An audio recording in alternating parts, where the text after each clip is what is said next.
countries that have been fighting so long and so hard that they don't know what the fuck they're doing. Do you understand that? Do you understand that? I'm not gay, but I love him. There's Pootie. Yeah, Look, I hate your. on time for once. That's for chessboard. He's calling me out about always being late. I'm on exactly time. No, lie. He'll never believe me. Wait, are we live right now? Yeah. Oh, I didn't know that. Pay attention, Greg. I need your book. No, we forgot the books. Yeah, that's Craig's thing though. The books. Yeah, we can all use that. Little smarts, Cole. Wouldn't hurt you to read a book every once in a while, Cole. I do need to read some more. I've got some that are in the lineup, man. Nah, actually, you probably read more than I do. Not lately. I go through kicks, you know. Yeah. Sometimes more. I can't read at home, and since I haven't, I retired 9 years ago. I used to read at work because I'd run my machine. If it was running good, I would have like these spells of like 45 minutes to an hour where I'm just sitting there watching my machine run, and I could read, man. I mean, I went through tons of books at work, but I can't seem to do it at home. Sucks. So did I did. Butterfly in the sky. I can fly twice as high. Have a look. It's in a book. I remember that show. Reading Rainbow? Yeah, that's where I learned how to read from LeVar Burton. I did watch that show. That's probably why I was a big reader. You remember you used to get, oh my God, I'm going to show my age. You used to get those little things, and if you got so many, you could win something if you read over the summer. I don't know. Yeah, there was a summer reading program. My mother would put and I'm going to show my age. Did y'all in like elementary school, you could order books, and then after about, I don't know, a month or so, this box would come to your class, and they had all the books that everybody ordered. And did y'all do that? Yeah, we also had a book fair. Yeah, yeah, I remember that. Where you could go. I love that. Oh my God, I love it. I would always get the Guinness Book of World Records. I would get books about shit like Evel Knievel or monsters or Godzilla or something. I love it. You remember the Weekly Reader? Oh yeah, no, that was gay. Yeah, but I would say, Miss Perkins, do you have a copy of the Anarchist Cookbook? Some of the first Weekly Reader really was gay, Pootie. I don't know why you even brought that. That was the gayest book of all. Next to Scholastic books, Annalisa. But kids, the thing that gets me though too, kids cannot write or read cursive anymore. Right. It's gone. It is freaking gone. I'm like, how do you write a check? You got to write cursive. No, I That's thought. The book. Jeff B said highlights. See, Jeff B must have read it. That was highlights. I remember highlights. Yeah, magazine. Yeah, I would see it at the doctor office. You always have highlights magazines for kids. Man, I had so many comic books when I was a kid. I swear, if I had them now, I'd be rich. Yeah, for You're sure. Right. Jeff B, what'd you do with all those Playgirls you had when you were a kid? Right. He probably had the one with Burt Reynolds on it. Ooh, I don't somebody's gonna tell Chessboard I was on time, man. He was giving me shit, and I thought he's not here. He's late. He didn't expect it. I fell asleep. Yeah. Monty, baby. Oh, I sent you an email, Monty. Some of the first books I ever read were like Stephen King and good one. And then straight into true crime, which I read Helter Skelter when I was. Oh yeah.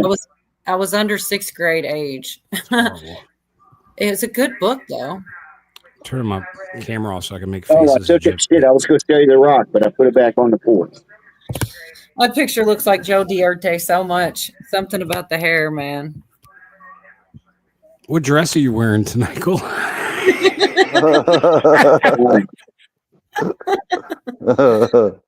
Sorry. That's all right. I'm just saying, like, I feel like it's on purpose, no? Maybe.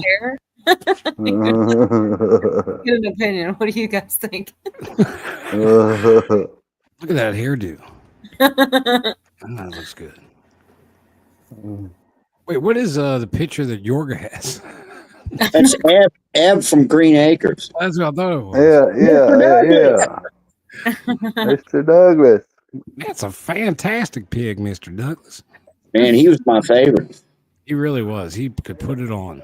Remember when they had the scarecrow out in the cornfield and Eb was talking to the scarecrow? You never saw it talk, but it was talking to him back. And Mr. Douglas was like, "What the hell are you talking about?" And he had a name for him and shit. And Eb was going to go get him and the scarecrow some hamburgers. And I don't know. It was just hilarious. Hey, 10. It's crazy. Hey, Chen. Yeah, I should have done a Mr. Haney freaking picture. I'll do that one next. Mm-hmm. Hold on, I sent you an email. I don't know if you got it.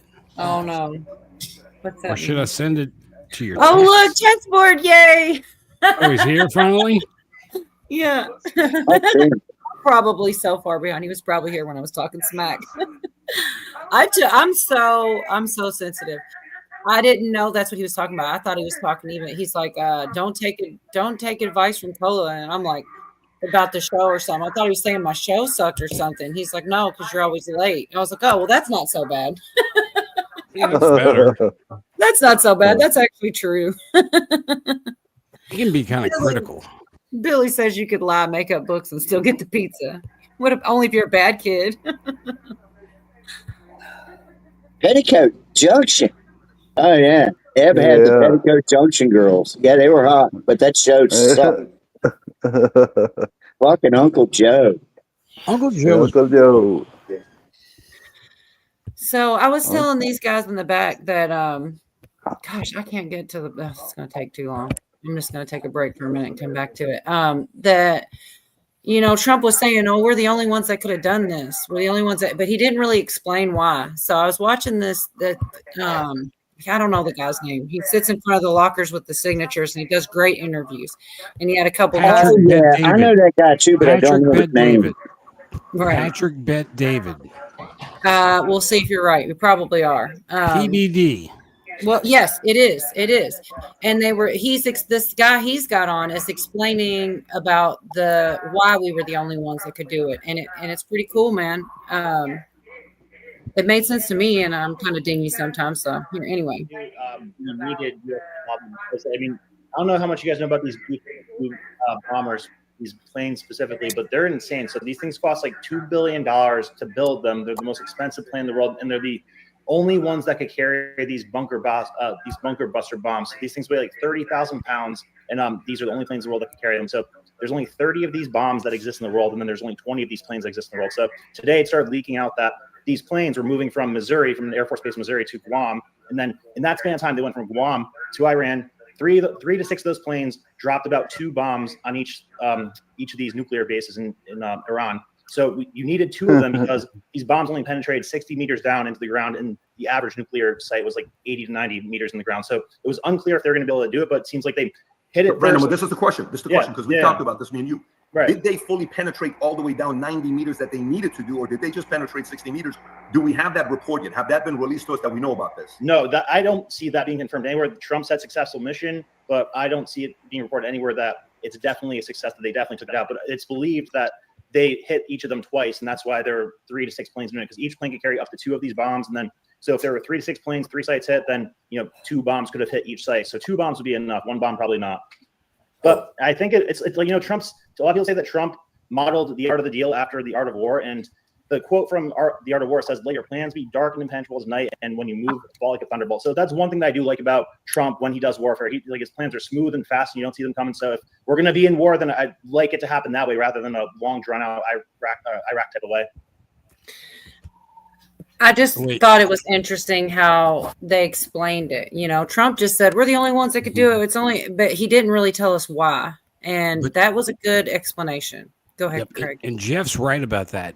It wasn't conducted from Guam. Guam was the diversion. They sent like 2 or 3 of them peeled off, went to Guam, and that's what everybody saw. Like, because they were everybody was reporting. They were tricking them. Yep. So it was a trick for that. Well, what about the way the Israelis? Let's go all the way back to when they first were hitting Iran just a couple weeks ago. Somehow or another, they tricked all the top leaders of Iran to meet. They said, Ayatollah wants to talk to you. He's going to be in his hotel over here. And tricked those bastards. They all showed up and they bombed them, man. I thought that was hilarious. Very clever. Yeah, I don't know, man. I just wish that sometimes he would explain things a little better, but that's who we that's one of his weaknesses, is like he's kind of just, it's also a strength though. He just kind of says stuff abrupt, and you can either get it or you don't, you know. But you know what, man, we've had those B-2 bombers for about 40 years already, believe it or not. They came out in the 80s, early 80s, I think. And just think of what we really have. You know, it's something better than that, I guarantee you. The Aurora. They're still flying B-52s, and those things are, what, 60, 70 years old? Yeah, really 40. old. Yeah, They're they 40 just retro. years old. I mean, the B2s are 40 years old. They got to be 40, yeah. Yeah. Yeah. Ron. So, well, elaborate, Jeff B. That's not the only reason. You can tell us why. I'm always glad to hear your opinion on things. I know Good. Fran's good. Fran's good. Yeah. Another part of that little interview was talking about how how Trump mentioned God, and that his voice was cracking, and this guy's just basically giving Trump a lot of props. I was going to play that real quick too, because I think he made good points about that. About that's what you want a leader to do and feel and take it seriously, you know. As a leader, you know what I felt? You could tell he's grappling with this decision. You could tell, because if you go watch the 2-minute speech he just gave that we reacted to, watch the last 30 seconds. Rob, if you can go back, I don't know if that's out there for us to just watch the last 30 seconds. Look how he finishes the last 30 seconds and what he says. It's not the typical way Trump finishes talks. Look who he thanked. Why did he say that? Go to the last 30 seconds. Go back a little bit more. Go back. Okay, play from right there if you could. You have a killer e-commerce store. Wait, Yorga wants to see this. Wait, I want to see that. Watch out this. in a matter of minutes. There's no military in the world that could have done what tonight. Watch his body even language. close. There has never been a military that could do what it took us just a little while ago. Look what he Tomorrow, says. General Kane, Secretary of Defense, You Pete guys at 8 Hegseth, a.m. will have a press conference at 8 a.m. at the Pentagon. And I want to just thank everybody, and in particular, God, Listen to his voice. I want to just say we love you, God, and we love our Go great back 5 military. seconds, Protect Rob. them. I've never heard his God, voice I- crack like that. Listen, everybody listen. We'll have a Don't press move and just conference. listen. Go ahead, Rob. We'll have a press conference at 8 a.m. at the Pentagon, and I want to just thank everybody, and in particular, God, I want to just say we love you, God, and we love our great military. Protect them. God bless the Middle East. God bless Israel, and God bless America. Thank you very much. Thank you. That's exactly how a leader needs to react when you make a decision like this. You know why? Let me tell you why. When you make a decision like that, you're grappling with it. You know you don't have 100% support. You know this could potentially break the party that you want. You know this is going to be complicated. You don't know for a fact that this is going to work out or not. Nobody does. This could be a big risk. Vinny, I'm going to come to you in a second. This could be a big risk. However, his voice is cracking. How often does the president ask for God's help at the end? Not often. Why? Because the moment you go to God is because the only thing you have left is what? Faith at this point. You're sitting there saying, I think we make the right decision, God. I think we did the right thing. We need you from here on. We've never heard the president talk like this. And that's exactly, whether you're happy with him or not, whether you're part of the camp that wants him to be impeached and on X and all this stuff, whether you're part of the camp that's like, I'm never Trumper because I didn't vote for whoever you are. I don't care whether you can't stand this guy. Your name is Keith Olbermann. I don't care who you are. That's exactly how a president needs to react when they're going through a decision like this. And you know he's having the talks. He knows the criticism is coming. There's a reason why he only went 2 or 3 minutes. He doesn't want to take any questions. Can you imagine how much sleep they've been getting? I'm willing to bet the last 4 nights. These guys haven't slept. Anyway, I just he said, look, he said God, and every atheist liberal wacko flipped their wig right then, man. I guarantee you. You can't say that. I'm not sleeping. a bad mamma jamma. Sir. That's the old one. The B-52 is the old one, but it's still no. Rock lobster. Can do a lot of damage. And at the end of my 15-foot leash was Quiche. Quiche Lorraine. That was a very popular dish in the 70s. That was. Yeah. What's up, Tim? I'm just barely here, so. Hey, I am too. I'm falling asleep, but Cole's all right with it. I'm just tired. So. Or anyhow. Never So I worked. told everybody backstage, but I'll tell you all now. I had my United Healthcare home visit today. Uh-oh. No, They try to chip you? no. Maybe you did when I wasn't looking. I don't know. Cheryl baby says I got a nice haircut. How you like? Hi, for Patriots. Yeah. Yeah, I was telling them, I was on the fence of, am I going to be real shitty with this guy because I felt like it, or am I going to be? Well, I didn't know if it's going to be a guy or a girl, or am I just going to play it cool? And I mean, I know whoever it is, that's their gig and everything. And the guy comes over, and as soon as he got out of his car, I could see he was cool, and I'm like, look, I'm going to play the nice route, and did not let him in my house. Because I'm just not going to.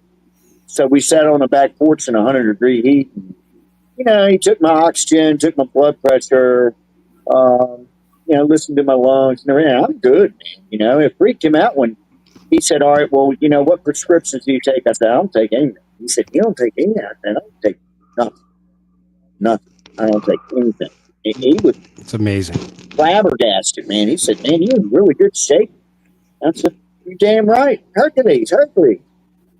So anyway, it all went well. Yeah, Jeff B. Jeff B. Guess what? You're number one. He is. Yeah. You seen JD Vance do that? Who? Yeah. Oh, JD Vance. Yeah, I got stole from him. Yeah.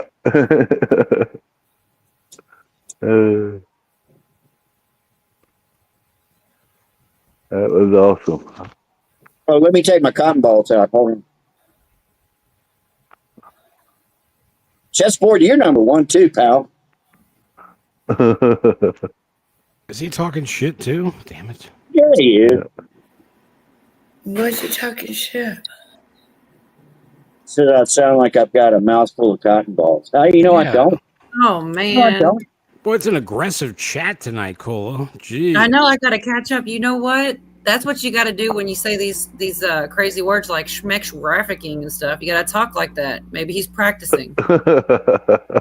Okay, where are we? Maybe I don't know how to talk. Oh yeah, I got some. They were talking. I think it might be the same guy sitting there talking about Iran and the regime changes, and I don't actually. It's not. I think it might be Tim Pool, and they had that conversation too. But so much is going on. We were talking about the Diddy trial before we started here, but that shit's getting so confusing. So they use weeks and weeks of prosecution, and then the defense goes for 24 minutes, and that's it. Whoa. Something doesn't make sense with that.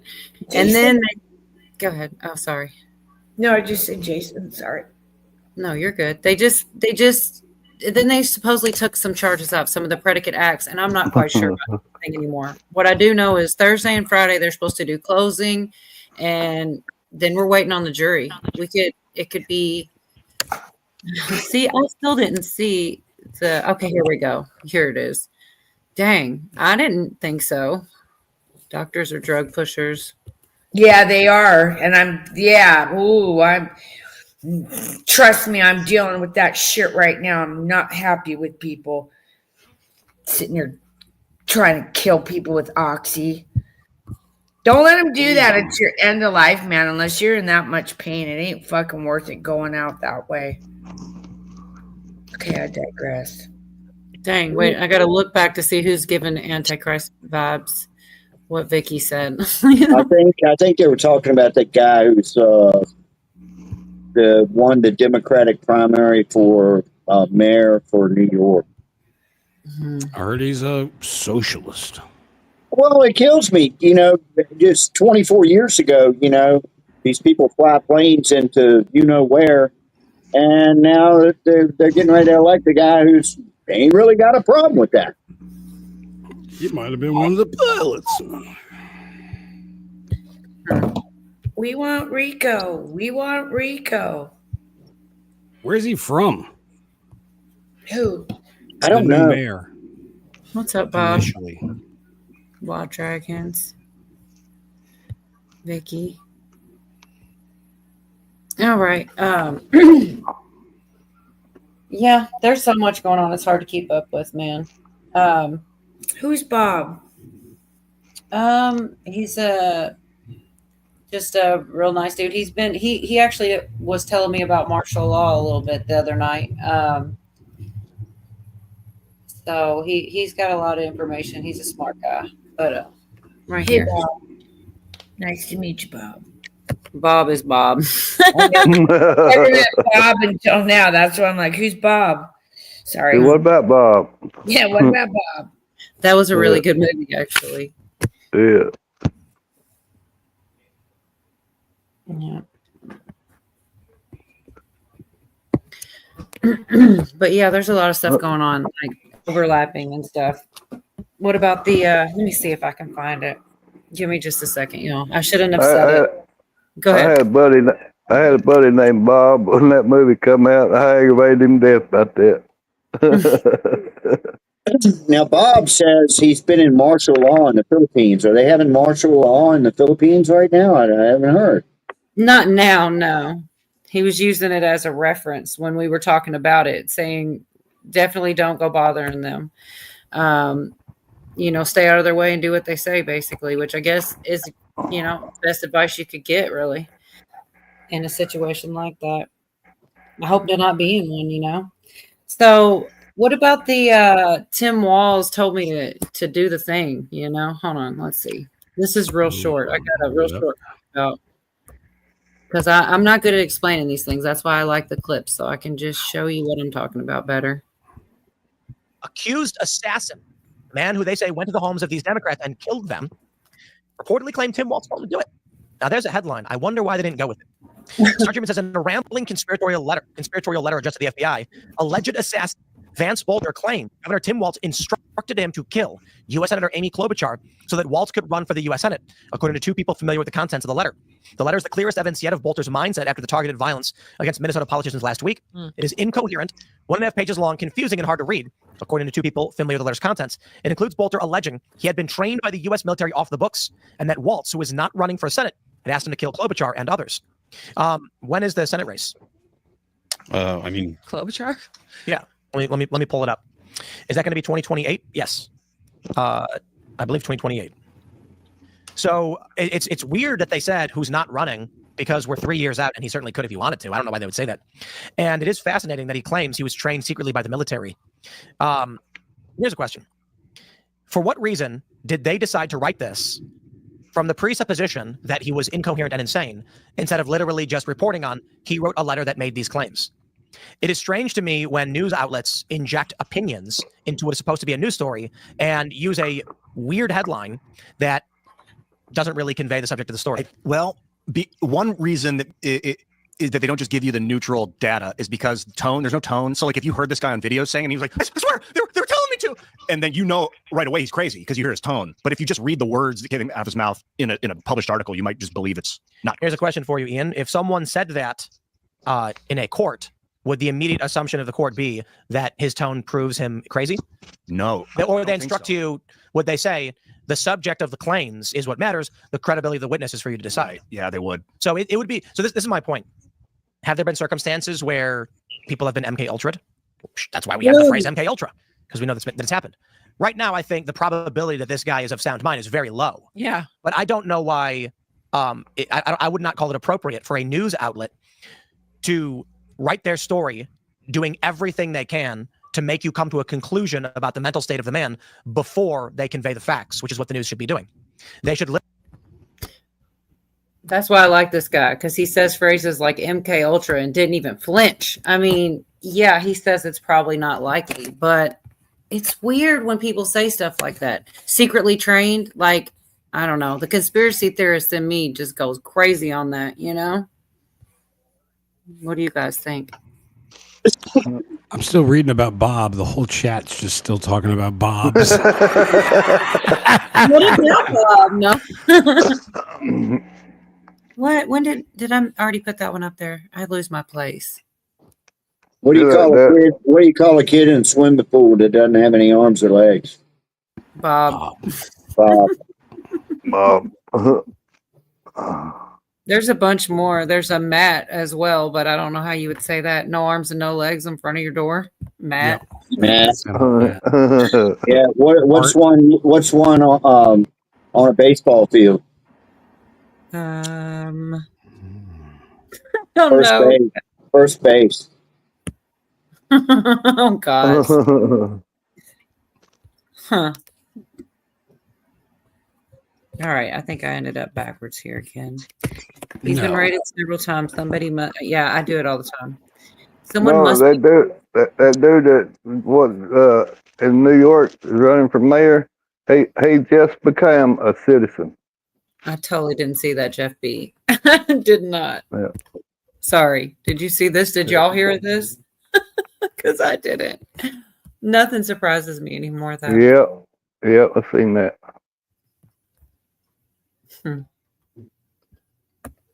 That reminds me of that video where that guy says, "Oh, Daddy," or something like that.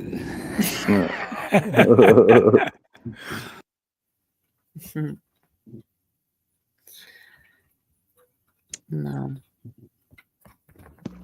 I'm over here looking now for the next clip on here because this was interesting. Like, and it didn't get traction. That's basically what he's saying. And I think this is the one where he talks about what did he say? What was the phrase? No, this might not be the one. It was somebody else. They were talking about making something, switching the conspiracy, making the conspiracy so ludicrous so that you wouldn't believe it. But when the conspiracy was actually something much more simple, adding on to it. It's not this clip. There is one somewhere I've got, and I found it really interesting because I'm like, they do that. They do that kind of stuff. Disinformation. Right. Okay, so they do. He reads the Star Tribune and he points out that they use words like rambling and conspiratorial, which are opinions. And then he talks about, the media and how they do the same thing to Trump. And I'm going to skip past all of that, though, to get back to something about the crazy guy he was appointed by Walls. So it's not as crazy of a theory. It's not like just some random guy with no ties to Walls. It starts to get a little bit more layered when you realize that there are a few ties there. You know what I mean? Like, I didn't know that. And a lot of people, even people on this panel right here, they didn't know either until he just told them. So it's like, maybe it's not such so rambling or conspiratorial. Hold on. It's real short, you guys. I skipped past a lot of the silly stuff and got right into the meat and potatoes. I like potatoes. So like if a crazy guy says, a dude told me to go do, that wouldn't make the news. But if then it's a governor and the guy actually tried an assassination attempt. This guy worked for Tim Walz. He worked for him. Well, so this guy was appointed by Tim Walz to the board of governors or something like that. Oh, right. That's why I'm like, didn't know that? No. When they're loading the language to make it seem like it's impossible, and it's like, but this guy was. I've read at least 3 or 4 articles about the guy. I've not seen that fact. Not yet. Yeah. There's still an active argument going on the internet as to who this belongs to. Like, does he belong to the right or does he belong to the left? Here you go. They love that. Yeah. What are Vance Luther Bolter's politics? Alleged Minnesota assassin was appointed by Tim Walz, voted for Trump, as they say. How did they know he voted for Trump? Well, let me just pull up the part where he was appointed by Tim Walz because that matters. His roommate threw him right under the bus. Right, his roommate said that. Which I don't know why he has a roommate. He's married and has kids. I don't believe the roommate. So 2 notices of appointment for Bolter to the governor's workforce development board were obtained by KTTC, although the exact motivations for his crimes are unclear. Okay, so he was appointed by Walt, the governor's workforce board, and then claimed that Waltz told him to kill these people. Okay. Well, maybe we should look into that. Yeah. So his friend said that he voted for him. He was reappointed to the board by Walt in December of 2019 as a business member for a term that expired in 2023. Yeah. Oh, so he had worked for Waltz. Maybe he has issues, anger with Waltz or something after having worked with him. I don't believe this guy. I mean, it's gonna, like you said, extraordinary evidence if that's you want to back that statement up. I'm going to need to see, like, he voted for Trump. He, in addition to his I voted sticker, he was also wearing like a Trump t-shirt that he had to turn inside out when he was in the poll because it wouldn't come in. Something serious. So, you know, like he said, they try to make it sound like it's crazy talk, but then you start listening and it's like, I mean, it probably is. Like he did say that, and you would need more than that. But it's a good start to look into something, you know. And I miss National Enquirers, because the National Enquirer would just straight up say, Walz was hired this guy, because it's like, you know, you only hear one side all the time. And I don't know. It's kind of nuts that nobody's really talking about it. I hadn't heard as much detail as they went into anyway. Are you guys sleeping? I'm not on the screen. I'll be honest. I saw. What's up? Go ahead. No, just sit up here. Okay. She's like in school. I'm here. I'm here. I'm here. No, I'm just kidding. It's been a long 24 hours, but I'm here. Did you get any sleep? A little bit here and there. I'm really cranky. So. Oh shit. See where Cash, the FBI done caught all the 10 most wanted since Cash and them been in there. No, but I heard you saying that, and I saw that. Yeah. I'll be honest. I'm looking up Alligator Alcatraz because I totally did see it, and I didn't plan on sharing it, but I feel like I got a cosign for who said it. Somebody had said something about Alligator Alcatraz. It's a thing. Did y'all hear about it? Yeah. Yeah. Okay. I didn't go in great depth with it because I was just like looking at other stuff, but we could put it up tonight, Jeff B. Because I might reach to the computer and do some BDS shit on you, like bad, bro, bad. Oh my goodness! Don't fuck with me tonight. Pick on anybody else. Do not fuck with me tonight. Oh shit! You're just asking him to, though, you know. Yeah. PSA. I'm not in the mood. Sorry. Heavy equipment have been rolling into the Everglades about an hour west of Miami. Plans to turn the Dade Collier Training and Transition Airport site into a migrant detention camp is sparking questions and also criticism. CBS News Miami's Larry Siebert reports from near the facility. Miles of swamp with alligators, pythons, and hordes of mosquitoes surround Miami-Dade's aviation training strip across the street behind me. This is where officials say nature provides security, others see vulnerabilities. Its barbed chain link gates stay open night and day, letting drivers deliver generators the size of 18-wheel truck cabs, trailers, and one continual stream of heavy equipment. Alligator Alcatraz, we're ready to go. All of it to build a temporary detention in Miami-Dade's abandoned 39-square-mile airstrip in the Everglades during hurricane season. Within the next month or two, authorities plan to send 1,000 migrants facing deportation. My initial reaction is this a joke? Betty Osceola is an advocate for the Mississippi tribe whose land lies nearby. This threat, again, opens the door to some type of development. They say it's temporary, but who knows what other harebrained idea they're going to get that maybe it should be permanent. So far, the plan calls for temporary housing, a tactic used in Cuba's Guantanamo Bay and after Hurricane Andrew in South Florida. Miami-Dade's then emergency manager says such a setup is vulnerable to severe storms, but it's not clear how state leaders would handle such a threat or manage the Everglades' blistering heat. This presents a great opportunity for the state of Florida. In this video, the Attorney General of Florida calls it an efficient response to an illegal immigration emergency. Surrounded by wetlands with alligators and snakes, security is hardly a big expense. Online, U.S. Secretary of Homeland Security Kristi Noem says the facility, quote, will in large part be funded by FEMA's Shelter and Service Program. Her department's X account also celebrated the move as part of cost-effective and innovating ways to deliver mass deportations. It's a bad idea now. While protesters call for crews to stop construction, Miami-Dade Mayor Daniela Levine Cava worries about the impact on efforts to protect the Everglades. We have environmental and fiscal stewardship and safety concerns about this. Can you clarify? This letter to the mayor from Florida's Emergency Management Director says, according to Governor Ron DeSantis' emergency powers, the division intends to utilize the airport to assist the federal government with immigration enforcement. It leaves the county few options, but plenty of concern about what happens here next. Miami-Dade County's mayor says her team is looking at legal options, and while state officials say what they plan to operate here is just temporary, they did offer to buy the land, but Miami-Dade County's commission will have to approve that. Choppy, Larry. What the heck? What do y'all think about that? That's all great. For it. Yeah. Yeah. Y'all like the idea? It's great. Yeah, love it. I was just joking, Jeff. I was just joking. Dang, Jeff B. He's getting mean tonight. Hold on. Let's see. He's always been a There's some trolls in this house. There's some trolls in this house. I wish I could borrow Jaguar just to come in here. Pop off. There's some trolls in this house. Some trolls in this. Hey, there's Jay. Not my FEMA. Oh my gosh. We have the perfect place out here. It's called Test Site. I don't know. I kind of paid it. I didn't get deep in it, but I did look at it. Now it's pretty nuts. I don't know. I guess it is what it is. I might need someone to come on over. What? I don't know. I was reading. I get sidetracked. I don't even know what's going on. They should self-deport. Yeah, stuff they should self. Is stuff out there? Different stuff, I think. Oh, okay.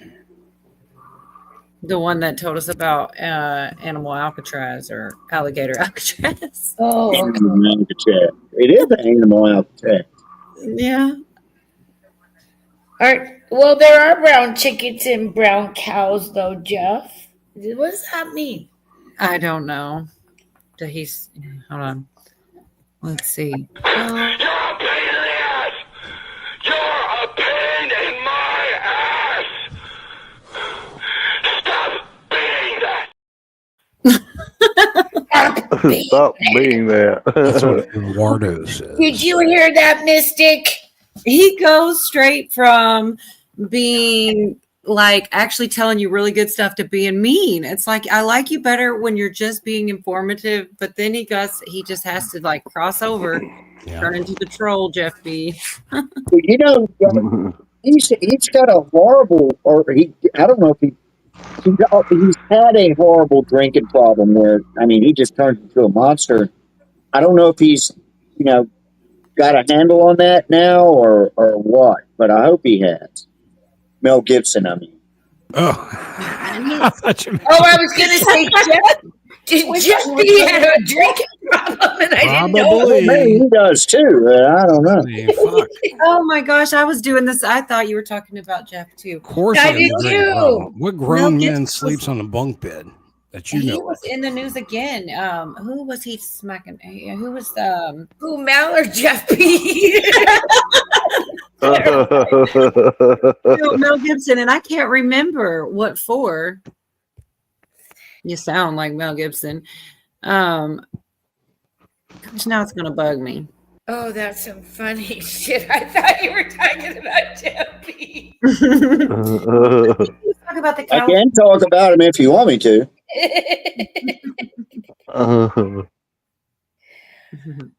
Oh my gosh! And hello to all Wait, the no, don't get Jeff B started. He's going to start yelling about the Jews.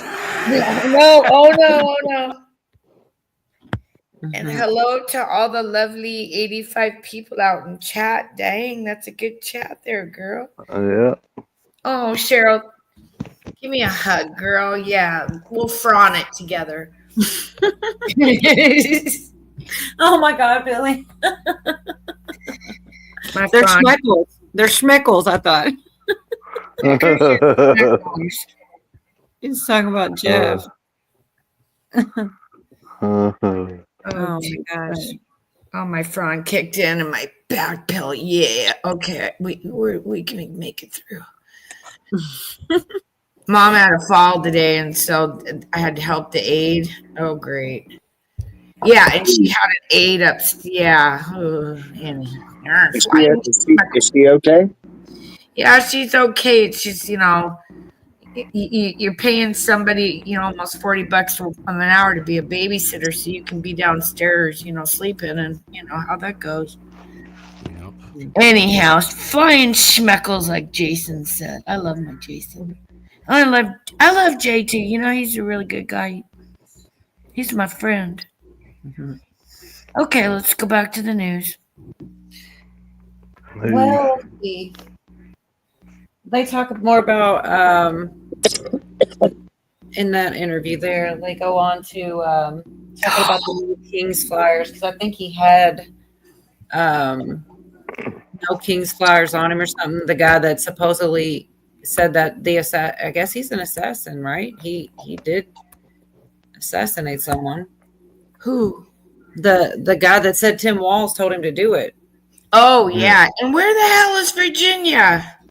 Apparently, he had literature from the No King. Just white pieces of paper with No Kings written on it. Oh, my bad. Just the first. I can show you the image. It's just this. Now these are flyers. So some people tried making the argument because they didn't show the images. They said he had flyers for No Kings. Do you think he was going to attack them? Then you actually look and you're like, oh, no. Those were signs handmade likely by him for No Kings, indicating that he intended to spread the message. If it was a flyer with a date and a location, you could make the argument he was planning on targeting it. This just looks like he agreed with him. Yeah. I didn't get the beginning. I missed the top of the story, or I wasn't here when you guys discussed it before. Did he actually assassinate someone, or was Yes, he two people? Yeah. One person still in critical condition. He dressed as a cop, put on a latex mask, had a fake cop car with the lights, red and blue lights, knocked on the door when they opened, he went bang, bang, bang, bang, bang, bang, bang. Pulled him over and no, knocked he him pulled up to their house. Wearing a mask with a fake police uniform, knocked on the door. It was a former Democrat and his wife, and a former Democrat and her husband. A current Democrat and her husband. No, it was a former Democrat. The woman was former, right? As a former Democrat and her husband, and a current Democrat and his wife. And he knocked on the door. They opened it, and he started blasting. It makes me think. I just a friend of mine told me, like, if the cops come to your house and they knock and they want to talk to you, like, are they really cops? You got to find that out. Right. So He had a mask on. So I mean, that was one. It was a fake person. It was a latex mask that looked like a person. Oh, I thought it. Okay, well. Yeah. So I think I have a picture. There you go. Look. Here's the issue with this whole thing. If he was a Republican, why would he shoot her? The legislator he shot and killed just crossed over and voted with the Republicans in the state legislature there to stop giving medical benefits to illegal aliens. That's she why. So she crossed over and voted with the Republicans. So That's why would lady. a MAGA?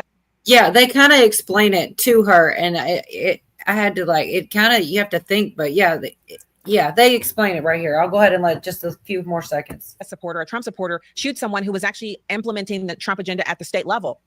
He wouldn't. The argument was that it was a Democrat being like, "You're a traitor. You've betrayed us." Well, no, it's to replace that seat. The argument was that he's actually a Democrat appointed by Waltz. Yeah. Yeah, that's what there's to replace people arguing about it, right? Yeah, that's what they said that it was, and he even said, "Well, they can't say he's not running it so far in the future." So I mean, there's like a lot of weird stuff with And it. then I believe that targeted these people because they crossed the line and they were traitors to the party. Buddy said they voted for Trump, or they voted for Trump. Yeah, a guy with family and kids had a best friend roommate. Nobody believes that. I don't believe it. It's possible that this guy, it's not even, well, probably politically motivated in some He fashion. had Him working with some Walls and targeting down-low political, shit but going it might not on. be like That's really right what energy counts. here. It might just be like a psychopath, broken psychopath Right. by the system, lashed out. No, he Maybe was can a do. closet homophobic or homo. Right. He was a Well, closet. that's what it sounds like. It does sound like it. Right, you're not gonna have a crash pad in another city with a guy roommate that looks like that guy unless some, come on. I mean, come on. No, I didn't see this. Look at chessboards being funny tonight. Virginia is between North Carolina and Virginia. Yeah, where the hell is Virginia? Look, Annalisa's gonna Beetlejuice. Yeah, Annalisa summons her. I miss my Virginia. I actually like her. She's a good gal. Well, she's usually like a later, she usually frees up later. I at mean, night. it's not that I don't love the gentlemen on the panel. These are my bros. These are my bros. I thought you had someone for tonight. I guess that didn't happen. Yeah, I'm sorry, I wasn't able to do the correspondence stuff today. Today's been a real challenging day, guys. No, it's okay. I just was shits and giggles. Yeah. Oh. Right. Okay. I'll go over and look what's going on. Oh, you know what? While you're doing that, I'll go check the sun. I haven't checked that in a couple days. So. Might as well. Yeah. So what else you got on the roster there, Cola? Girl, Oh, we've got so much random stuff. So much has happened in so many different places. That was all of that one anyway. I went ahead and let it roll out to explain, because I mean it could be either way. I don't know. It is kind of, a conspiracy. Mm-hmm. Why is it the government pays for 4 satellites to watch the sun, but only 2 of them work? I guess that's a budget cut. Yeah, budget cut. Yeah, there used to be 4 of them. Now there's only 2. Mm-hmm. Oh my God. AJ. Jay. Only RJ. Well, I knew that Mel Gibson was in the news again, and I found it. I don't know how. I it's random, but what were y'all just saying? He said somebody had a drinking problem. Yorga, are you still back there? Well, we thought you were talking about Jeff B. I thought it was Jeff B the whole time. Drinking problem? I didn't know. Yorga, you here? Yeah, I'm here. Oh, pardon me. That was bad. What were you saying, Yorga? I wasn't saying anything. You just brought it up. I know about Mel Gibson, drinking bad. I mean, have you seen that video where he's on the floor trying to eat a hamburger and he's freaking? That wasn't him, was it? Wasn't that somebody else? No, that was the guy that drove. Oh, that was Night Rider. Don't put that on Mel Gibson, Yorga. He's an idiot. Sorry. He's the one that screamed, "You whore!" Whore. Forgot to hear. I got them mixed up, man. Hasselhoff, yeah. Hasselhoff, yeah. Do you remember that time that Mel Gibson sang in front of the Berlin Wall in Germany? No. You were sorry. That wasn't him. Well, I found it, so we're gonna see what he's saying now. Because I don't see anything recent on X. So. Gavin Newsom and Karen Bass have already proven their Oh, incompetence. that one. Los Angeles wildfires. Now, as we experience rampant lawlessness and civil unrest, it's never been more clear they're unable to respond effectively and responsibly during calamity. Whether it's sheer incompetence or outright malevolence, the reality is stark. California's in a state of turmoil, and I ask my fellow Angelinos, why are Gavin Newsom and Karen Bass still in office? How much more of their destructive decision-making masquerading as leadership are we going to tolerate? He's absolutely correct. I loved every moment of that, and I need to do that now too. I want to be on your show, but with my arms crossed and very, very serious. I wonder where he filmed that. It wasn't in his own house because his house burned down. We summoned Mel. It should be personal to everybody in Los Angeles. I lived there. I only let it go because he was talking about how it's personal to him because his home burned Oh, down. it should be illegal to be as gay as that gray-haired dude. Man. You tell he's from California. Mel looks pretty good. He's very handsome as he's aging. No, I'm talking about the other guy. Oh, the other guy looked like a He California. ain't gay. Yeah. Virginia, get up here. We've been summoning you. Yeah, Mel, I think he knows what's going on, and he's angry, and he wanted to say something, but he couldn't go into full blown because, they'll come back and they'll smack his ass like they did, with his ex-wife. That was all to shut him up and make him look like he's nuts as you know what, and nobody will listen to him. Mm-hmm. So he probably took the deal. Hey, what life? I didn't see you walking here. Oh, and for 20 Wild Dragon. I think a lot of people know more than like we were talking, Cola, the other night about that one kid, in the movie industry and stuff, and he wanted to tell, but he knew he could only go so far. Mm-hmm. Well, that's a lot of them. That's so many of them. But I don't know. I guess I always think like Mel Gibson is one of the ones that if anybody could maybe be fighting against it or on the outside, it could be that guy. Remember they dogged him out and he was all crazy.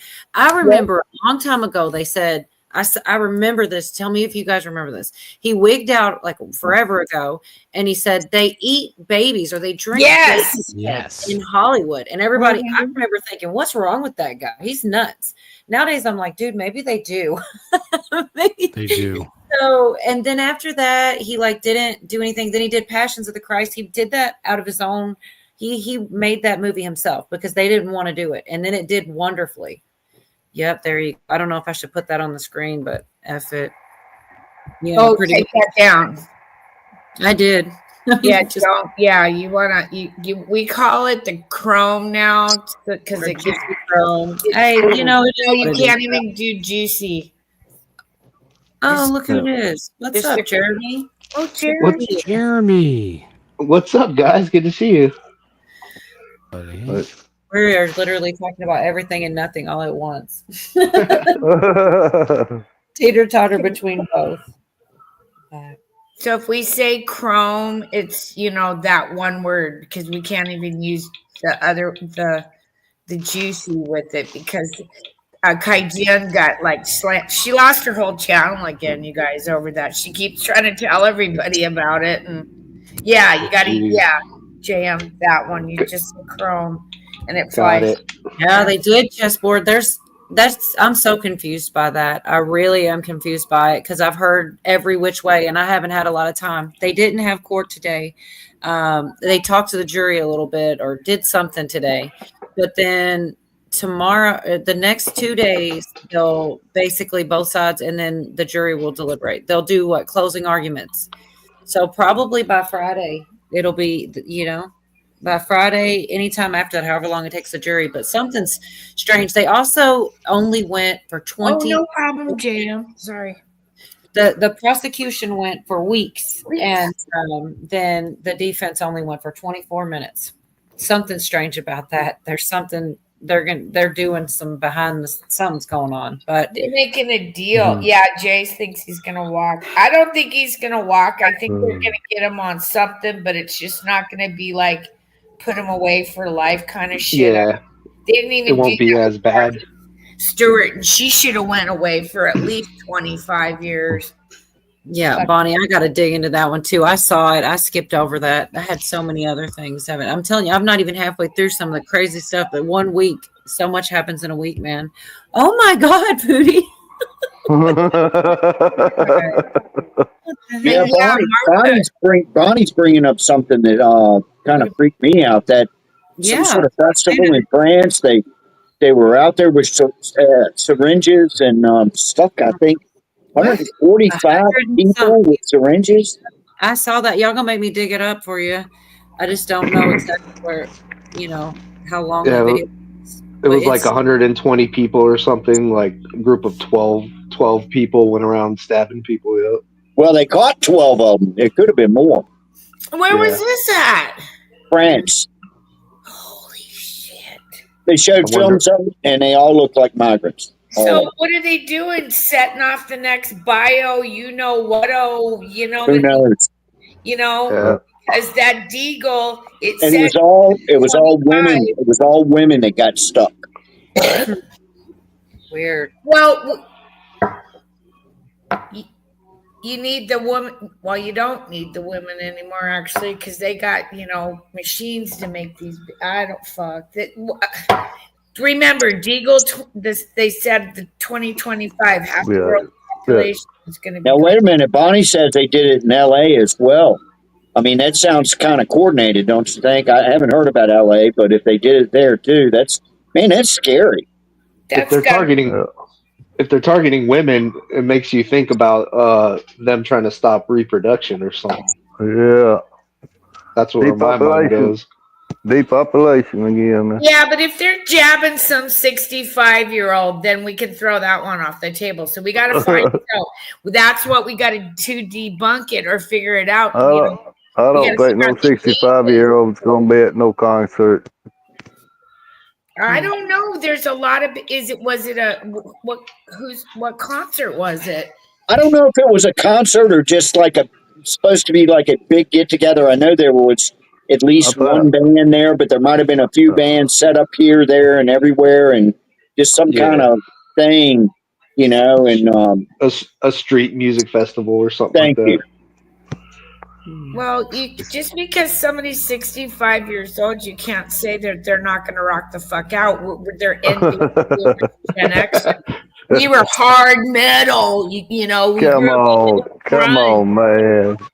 like shit. If I could still, you know, go see some concerts, I probably would. But I'm afraid of crowds right now. I Yeah, am. Prince Music Festival is what it was. See, Yeah. what Ralph knows.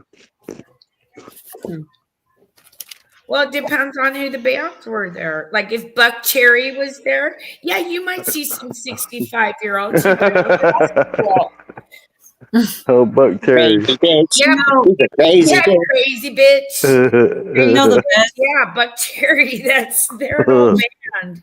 The variety at an Aerosmith concert is about as good as it gets, man. You get Yeah. little kids to old people and everything in between, every walk of life. It's nuts. I've been to 2 of them, and every time it's so cool. It's so different than any other concert. Just like it's just different. So we don't know what the age group is. So that's what we need to find out next. Is if they were all women or men or vice, you know, whatever, and then the age group, and then we can go from there and we can spin off on all kinds of, because nothing's off the table here.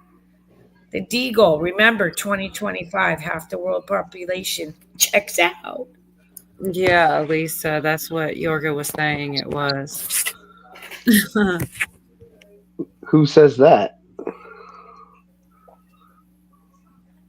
Are you talking about what Tim was saying? I'm just talking about this comment here. Yeah, that's the dude from Green Acres right there. Mr. Douglas. Yeah. Oh no, I Because- was talking about the half the world population in 2025. I'm saying, who's saying that? Oh, it was published on one of the Deagles. I think it was 2018 or 19. What is a Deagle? The Deagle report. It's like a financial world. It's been around for a long time. It's pretty much Okay. the Illuminati's magazine telling you what they're going to do before they do it. And you Like the Economist. yeah, it's very similar. Gotcha. You know, so who's to say that, you know, the first round in 2020 was just the drill for the biggin, and now they know how we're all going to react. You know, Teenage girls. Oh my gosh. Oh, they were teenage girls. Okay. Well, the thing is, too, you got to think about, they're not thinking about clean needles or anything like that. If you give one guy with one needle and he sticks 5 people with the same needle, I mean, just think, you know, I mean, how bad that could be. Yeah, and it could be as simple as something as just TB. You get enough people sick with TB, oh boy, you got TB Yeah. in the air, man. They could declare an outbreak. Yep, because it's an airborne disease and it affects your lungs. Wait, TB is still around? Yeah, oh yeah. In lots of other countries, we just pretty much don't have it, but we've had more of a recent uptick of it. That's why, like, if you go into Hall County Jail in Georgia, I guess they give you TB tests, right, Miss Dickey? So yeah, they're giving TB tests to make sure that, you know, they put you in a segregated area. It's almost like they're putting out there like little testers to see if anybody will be afraid. Like one day it's monkeypox, the next day it's bird flu. Be afraid. New C19 variant. Dun, dun, dun. Nobody bites. Yeah. But sometimes I wonder if the CVID that from 2020 actually started in the fall after October, around November. There was a gigantic music festival in Europe, and they were giving out all these vape pens, and apparently there was something around that vape pen too. So who's to say they didn't introduce it? Yeah, where was that? We were talking about that. I didn't pop in right then, but it was popcorn lung. That's because my daughter was using those vapes, and that's what they called it to her when she was struggling smoking. It was a long time ago, right when they were new, Yep. And popcorn lung. I don't know who was talking about. I was listening, but I didn't chime in. But that's what they told her, popcorn lung. And I was like, what? Yeah. I don't know. It's right around the same time. You're right. But what if they introduced, a vector or something into that vape along with it? Because it was really weird that they tracked back quite a few people from that concert from Europe, and then bam, China, things started happening in China, and then bam, in January, and then California was in lockdown by February, and then my state went in March, and then I did the countdown from day one with the wake up on that one because it was like I couldn't believe we were in lockdown. Well, it was also reported in 2019 that a bunch of our soldiers came back from the World Military Games that was over there in China, which was really close to that lab, and and think about it, that gets it spread all over the world. You got military from all over the world in one spot, and then they go home and just give it to everybody. Well, and then the Chinese New Year happened, and a lot of Chinese travel out of the country to visit relatives in other countries, and so they said that that could have been part of it too, because they came in right under the radar before the lockdown, so they were already here. That's what they were saying. But Agent J says Pootie gets VD test once a month. Just saying. Once a month, yes, check for that syphilis. Still coming out negative. Still clean as a whistle. Clean as a whistle. Freaking Pootie out there slinging schmeckle like there's no tomorrow. They love schmeckle. It's a schmeckle. Yeah. But yeah, I think they're gearing up to do something. I mean, because okay, so we were talking about this with my panel, and Cola too, on a backstage the other night. We were talking about how since when have you seen in history that war has pretty much been declared or we're part of it, and the oil dropped? Right. Things are going in. Yeah, go ahead. Doesn't make any sense. I was just gonna say that doesn't make any sense at all. Yeah, that should have made it because nothing about it that we're being told is what's really happening. That's what I'm thinking. I think the deals were already done a long time ago. Well, I think we are watching a movie in a lot of respects. I still do, but nothing's off the table. You guys know I'm open to virtually any thought on it. I still believe there's bad people out there, but I just believe like the top brass got taken out years ago, and we're seeing the cleanup of the lower tiered. Just read the EO. What's executive orders that mean? Is that the yeah. So That's right, Agent J. Nobody knows. Yep, nobody knows. What is Virginia's? I'm hoping all this auto pen stuff is going to bring out some bunch of indictments. I don't know. There were. I know you're the only one that really follows Robert Gouveia. He was doing some stuff on Thomas Crooks. There was something written, and the shooter, the whole thing. They can't stand up to groups and stuff like this. So I got a couple minutes of that. If you guys like literally less than 2 minutes. And then Cash Patel talking about the Ray covered up the election interference. All this stuff come out together. All this stuff come out together. It seemed like some indictments ought to start flying. Oh yeah, they were talking about Chris Ray on. I've got some clips of that with Benny Johnson and what's the blonde, the pretty girl's name? She's kind of what was her name? Tana something other, yeah. I'll tell you in just a second. God, there's no way I'm getting through all this. I got celebrity crap too, but Caroline Levitt. I'm not. No, I love her, but no. I don't know, but let's watch this real quick. I'll tell you when we get done with this real quick, because this is he'll say it better than I ever. I think the video might be later. It says these unusual behaviors intensified last summer.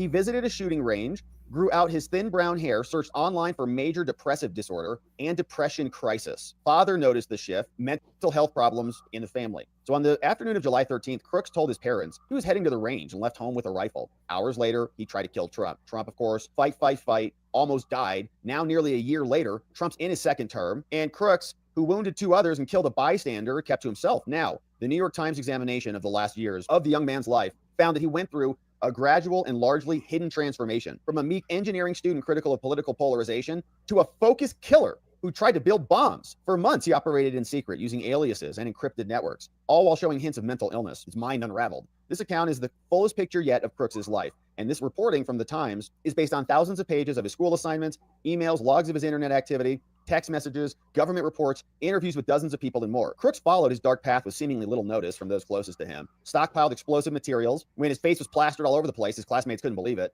Investigators later found a crude homemade bomb inside his bedroom, not far from where his parents slept. His parents, Matthew and Mary, did not respond to any interview requests. Their lawyers declined to comment. But on the night of the shooting, Crooks told federal agents that he had been concerned, the father, about his son's visits to the gun club. Wild. On the night of the shooting, he said, actually, in hindsight, I should have known better. Before the deadly assault, they called him a really intelligent kid. 1530 out of 1600 on the SAT. Perfect marks in 3 advanced placement AP exams, according to his records. Did not socialize much. Came out of his shell in a technology program which he built computers. His teacher, called Xavier, nicknamed him Muscles, an ironic nod to his slight frame, which made him laugh. One high school classmate said Crooks enjoyed talking about the economy and cryptocurrencies, encouraging others to invest. On Joe Biden's inauguration day, Crooks donated $15 to Democrats, but then registered as a Republican later. His family's political affiliations were as diverse as the swing state they lived in. Older sister was registered as Libertarian, mom Democrat. Crooks enrolled in community college, kind of student others sought out for help. Regular member of the math club, but didn't hang out with a lot of people. Seemed like a really intelligent kid, said someone. Mr. Crooks was close with his immediate family, according to a video he recorded for an oral communication class. So we can get that to play. He described preparing Thanksgiving turkey with his father and baking Christmas cookies with his mother. Another assignment in class required him to speak in front of 5 adults. He asked the professor for an exception. He had only his parents, maybe his sister. I don't have access to any other adults. It's not really, that part's not too much new information. I mean, I didn't know all of that about when he bought the guns and things like this, but this is the one where they talk about what he called it was over engineering the conspiracy theory. And oh my God, that so resonated with me. I'll wait to talk about it. Let him say it because he made it make sense better than I would. But it's true. I do think they do that. They try to make, who did we lose? Craig, it's about that time though. He does about an hour. And yeah. Well, Virginia, if you want to pop up, there's a seat again. Or Bonnie, if you're still here, Bonnie. Either one. But yeah, he does a real good job of explaining the over engineering. Yeah, I'm gonna jump down for a minute and go fix me something to eat too. No, you can pop back if you want to. All right. All right. See you in a bit. All right. That's how it is. Like dominoes. Good night. Yeah. That kid was in a BlackRock commercial. That's not suspicious at all. That's what, okay. So then the other guy, he's like just conveniently used to work for Wall, says Wall's telling him this. This guy, there's like, I mean, I loved that Tim Pool actually said MK Ultra, just boom, just split it, just said it without, but I know it's a far off shot, but some of this stuff is really strange. I thought that they said about the Slope group. I guess that was the next part. The shooters, they always have this in common. They always have mental health problems. They're on drugs, or the FBI. They were on the FBI's radar like previously. Like it's always that way. It's always that kind of pattern with them. Yeah, it's pretty nuts, man. But I don't know. There's definitely something with this. I think they're going to at least try to, if any administration should want to figure it out, it should be this one, because and there's so much. I do feel like they were talking about Chris Wray over there. I'm going to look that up next if anybody feels like it. But I'm skipping past the part where he talks about he bought the membership to the gun range, because this was like I guess this is supposed to be new information. He's reading out of let's see if New York Times, I think it was from. But then they talk about his searches and stuff, which start to get dark, which, I mean, you can't, I guess you could just type them in there if you get down, into conspiracies and just make it up. Or maybe it almost would make more sense he did look this stuff up, for whatever reason, because I just don't know. Basically, what the next clip after this one's the best, but honestly, where he talks about because what he's saying is they're over engineering this conspiracy by adding things to it that don't need to be added. It's more about the accomplice or not an accomplice. But anyways, I'll play this clip right here about his kind of searches and what he was, before he did it, some of the stuff they uncovered supposedly or whatever, allegedly, whatever we need to say. Madness. Months before the shooting, Crooks conducted more than 60 searches related to Trump and Biden, and there were hints he hadn't fully committed to an attack yet. He said, "When can I expect my diploma to be mailed?" About a week before the shooting, his internet searches became especially focused. On July 6th, registered for the rally in Butler, then searched how far was Oswald from Kennedy. In his remaining days, he looked up where Trump would be speaking. Just after 6 p.m. on July 13th, Crooks fired 8 bullets, killing 1 man and injuring others and hitting the president in the head ear. Says a homemade explosive was also found. Shortly before 11 p.m., on the night of the shooting, Crooks' father called saying, "I've not seen my son that afternoon. Got no contact from him. And he hasn't returned. Totally not like him. So we're worried." Agents came and began surveilling the house. Agents approached the house. Matthew Crooks opened the door. Is it true? They entered and noticed Mary Crooks sitting with the family cat in the living room, television on. Agents swept the house for dangers. Down a short hallway was the young Mr. Crooks' bedroom. Door open. The room was fairly organized with a made bed and large 3D printer. An empty pistol belt and holster lay on the floor. At the room's threshold, an agent looked down, saw a 50 caliber military grade ammunition can with a white wire coming out. Agent also observed a gallon jug labeled nitromethane in the closet. The agents immediately evacuated. While they waited for the bomb squad, they interviewed Mr. and Mrs. Crooks outside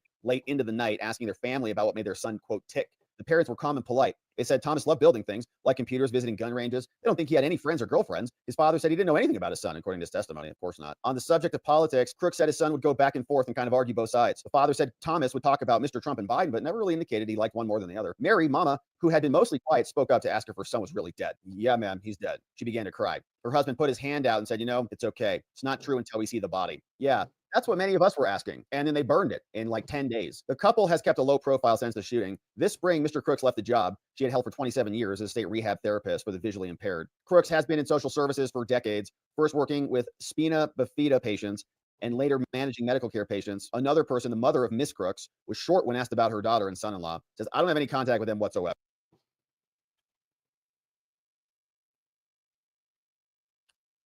We could take a break for a second, but there she is. What's up, Virginia? Right in time to talk about it. Hey, Virginia. Hi.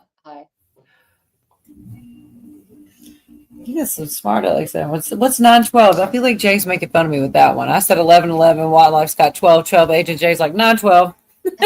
He's messing with me. He must be on the West Coast, or he's dogging the West Coast. Hmm. So I don't know, man. Dude could totally be. I'd believe almost anything that he did it because he wanted to, because he was, or that he was MK Ultra, or like none of it. There's no way you could spin it that it would shock me at this point, but I'm not really sure. There's also the possibility that he's just a patsy and all this was planted. Who knows? Yes, that's what I was saying. They could have put in all those searches. They're all like, he didn't know whether he was a Democrat or Republican, and he switched. It's like the programming was malfunctioning. It was meant to like drive him crazy or something, or maybe. See, that's why I wonder the way they do the news and stuff. Like, if you were susceptible, that shit could probably drive you crazy. If you were like really into the news and obsessively watching and listening, and then like everybody I don't know. I could see it. What the heck, Doc P?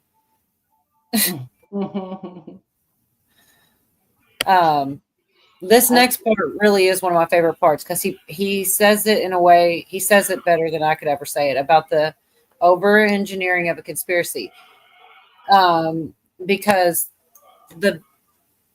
anyways, I'm not even going to try. I'm just going to go ahead and play it real quick because he says it really well. And I think he makes a lot of sense with this point. Real quick, y'all. I don't want to talk about their family's nuts. Now, the FBI has led the investigation into Crooks. Yeah. Working with the ATF in Pennsylvania. In the weeks after the shooting, they released preliminary findings based on gleaned details. In a news conference late last July, FBI officials said they had not found evidence of mental health treatment because they're idiots, institutionalization, or medications. The next month, though, they said he began searching online about how to make explosives as early as 2019 when he was 16, but did not elaborate on the timeline. They said we had no motive or any co-conspirators, of course. In the absence of new information, conspiracy theories have grown, which are usually right. Some have claimed that he had an accomplice or that he was an agent of the so-called deep state. Kelly Little, who lives across the street from Crooks, said that another theory floating around claimed that she and other neighbors had built underground tunnels to aid the shooter, of course. And this is when they over-engineer the conspiracy, right? So it's such a disgusting tactic, but it's a conspiracy. Oh, what's the conspiracy? Maybe that Thomas Matthew Crooks did have an accomplice. Maybe that some people in the FBI or the Secret Service let it happen on purpose so that it could create an environment where this was possible and allow the dude to get 8 shots off at the president. So they call it conspiracy theories, and then they turn the conspiracy into underground tunnels in Crooks's house. No, that's not what the conspiracy is. But in a recent interview, Patel at his side said there was simply no big explosive there. If it was there, we would have told you. I'm sure, just like the Epstein files. And I remember He got that shot in, just like the Epstein file. But I really like the way he explained that. And the other thing that I was thinking is there's a lot of conspiracies about tunnels specifically, like a bunch. And then it's not true. But then I feel like they're doing it on purpose so that when there are really the tunnels somewhere, everybody, it's just another one of those conspiracies. Because where did tunnels come from out of this? I don't know. They said it in one of those civil suits against Diddy also. Well, I don't know if you've watched documentaries on Hugh Hefner's estate, but there too. And so I have a feeling, and that's true, right? That's true. We can say that's true, but all connected. Yeah, potentially, allegedly. Yeah. But both, really. Mm-hmm. But yeah, I really love that explanation. But it totally made me think about all the recent ones I've heard with tunnels that there aren't. Just like, I don't know whether there are or there aren't under Diddy's house, but a lot of people say that. But they're saying it places that I feel like can be proven it's not true. And then when it is true, no one's going to think that it is, kind of thing. Because there are situations, like you said, with Hef's house and other things that, like, from way back for different reasons and stuff that they could totally, what? Mm-hmm. Jason Juice. What the heck? Yeah, the tactic is called poisoning the well, where something real happens and then they insert fake stuff to make it sound outlandish, and then people will just say, oh, no, that's a conspiracy theory. Right. That's too crazy. No way. I totally did it with Mel Gibson. I really did. I kind of remember that. And then years went by and I started hearing a bunch of stuff and I started going, dang, maybe this isn't, not true. Maybe he was really telling us and he just looked crazy because, he could have said it more delicately. He hollered it out. It did come across crazy. There's not too much other way to call it other than that. Remember the phone calls that they released about Mel Gibson too, and he's yelling at his wife or his ex-wife? That's where we've covered that. Oh yeah. That's where I got those clips from. They're still hilarious to me, though. Hold on, what else we got? This one's really bad. I can't ever do this to anybody because I'm never mad enough. But he totally.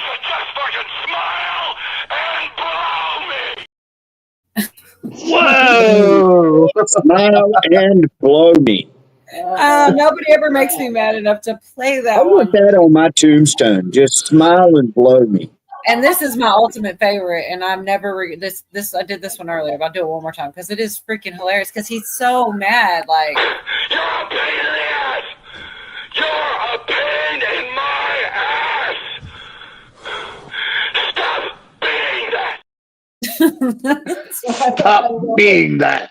It gets me every time because when you're so mad and you just can't get words, I kind of feel sorry for him in that moment. Stop it. He doesn't even know what to say at this point. And I heard that when before I was awake, and all I thought to myself was, man, this guy's a loony bin. But now I see why they got him at his worst moment and then just slandered him as this terrible person, racist and. Cheryl does it about every 20 minutes. I swear, I always I'm on phone. I always have to go back because it'll bug me and it'll be something because I'm on an iPad. Frustrating. Okay. I feel like I'm solving a mystery. I got to go back just a little bit further. Oh my gosh. Okay. I think I missed it. Forget it. Those buildings were made to last. See, okay, now that I'm not even going to attempt it. So last week I was telling y'all, and I didn't have it together or anything. And I wasn't even sure because I hadn't heard the whole story. And there's the facts and then there's the conspiracy of it. You know, there's a little bit of both. But the truth is that some shit did happen to R. Kelly in jail, which is like, you know, whatever. But it's real conspiracy type shit too, for real. And like I said, there's the short version of the facts, and then there's the down the rabbit hole. I'm just going to do the short version so I don't mess this up either. What exactly happened? Here we go. A lawyer for R. Kelly told me live on this program that someone is trying to kill his client in prison. He even outlined an alleged contract on R. Kelly's head, which makes today's news just a little jarring, to say the least. R. Kelly, real name Robert Kelly, was rushed to the hospital on Friday, allegedly having been overdosed with his own prison medication. His attorney, Bo Brindley, joins me live now, again with the details. Welcome back to the show, Bo. So, wow, you said it, and then within days, something odd happened. What was it actually that happened on Friday to your client, R. Kelly? Well, it was Thursday evening when he was administered his anxiety and sleeping medication in solitary confinement. So he got the medication on Thursday, as usual. He has to have it administered because this is prison and he's in solitary. So he wakes up early Friday morning. He's feeling faint. He sees black spots. He tries to stand. He collapses. He crawls to the door of his cell and loses consciousness. When they get him on the gurney, the prison officials indicate they want to take him to the medical center there at the facility on site. But that facility was not able to treat him, and they took him off-site to Duke University Hospital, where he was diagnosed with an overdose, having received basically 2 times the necessary dosage and the appropriate dosage of his medication. And then while there, Mr. Kelly outlined his concerns about blood clots in his legs. It was done by the hospital, and they found blood clots in both legs and in his lungs, and wanted to do a procedure to address that and keep him in the hospital for 7 days. He was given a treatment plan.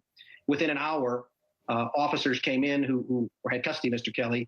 And as we were told, they came in with not just handguns at their sides, with actual AR-15 style rifles, removed him from the hospital without the procedure, without the surgical intervention that they said he needed. And they returned him to solitary confinement, where he sits today with blood clots in his lungs. Given what happened last week and all the skepticism that it was met with, even here on the show, I noted your skepticism, I understand. But the prison officials themselves now seem to be removing any doubt that I have that this is real and it's happening in real time. There's more, but we can stop there for a minute. But yeah, that's pretty nuts, man. It just seems like I can't believe he could fly. It seems like a lot of the stuff is like happening at once. They're telling on each other or making deals in the back or something. Because then I started thinking about the Diddy getting the charges dropped and stuff, and I thought, wonder if any of this, not necessarily that, but also Fat Joe, who I wasn't even a fan, but I know he was famous around the same time frames. I got a little clip somewhere on him too. He's gotten a civil RICO, which I've never even heard of. It involves, hold on, how should I say it? It involves A minor. That didn't work. It's still the same word. A minor. I was trying to sing it. But plural. And in the same kind of weird Diddy type stuff, but with this time they actually included the other ones, and it's just weird. Like, so how come now? Well, like I kind of wonder if maybe one had to do with the other, and then Tyler Perry got a suit against him. It's just like it's weird. It's like happening at the same time or something. Like I said, maybe they're telling on each other behind the scenes or something.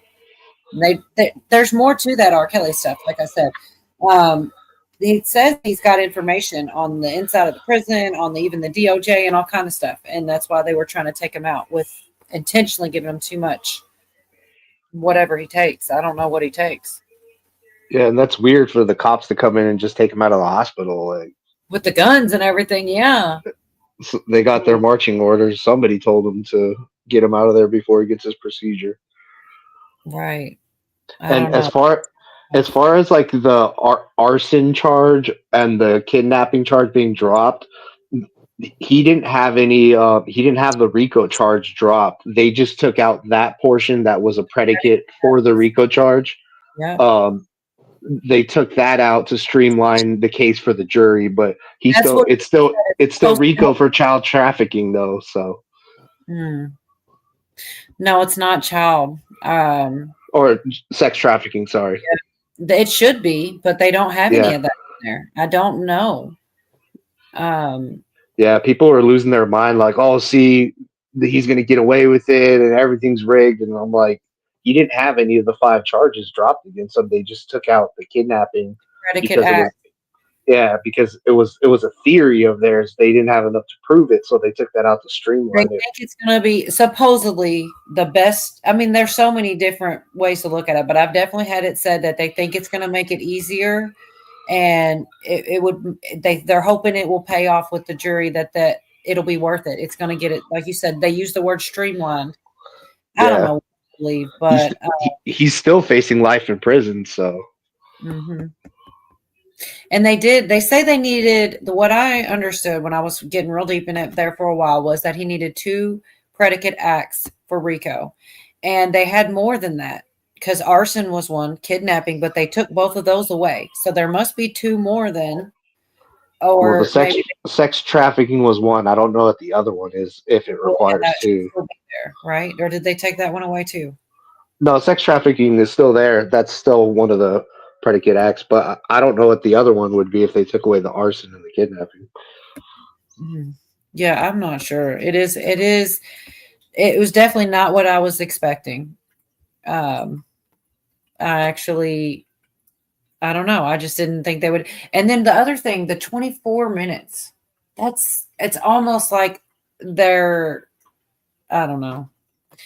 Like they're trying to say, oh, y'all ain't got a case. That's why we're only going to be here for 24 minutes. But also, I hope it blows up in their face. I hope I hope that it almost has to though. Because some of the ones they didn't take away were some of the most provable because there's paper trails for them. Right. Like anything with a paper trail where money transactions took place, it's in text messages and things like that are just the ones that they can't. I feel like you can't beat that. You can't get a probable cause or anything, or not a probable cause.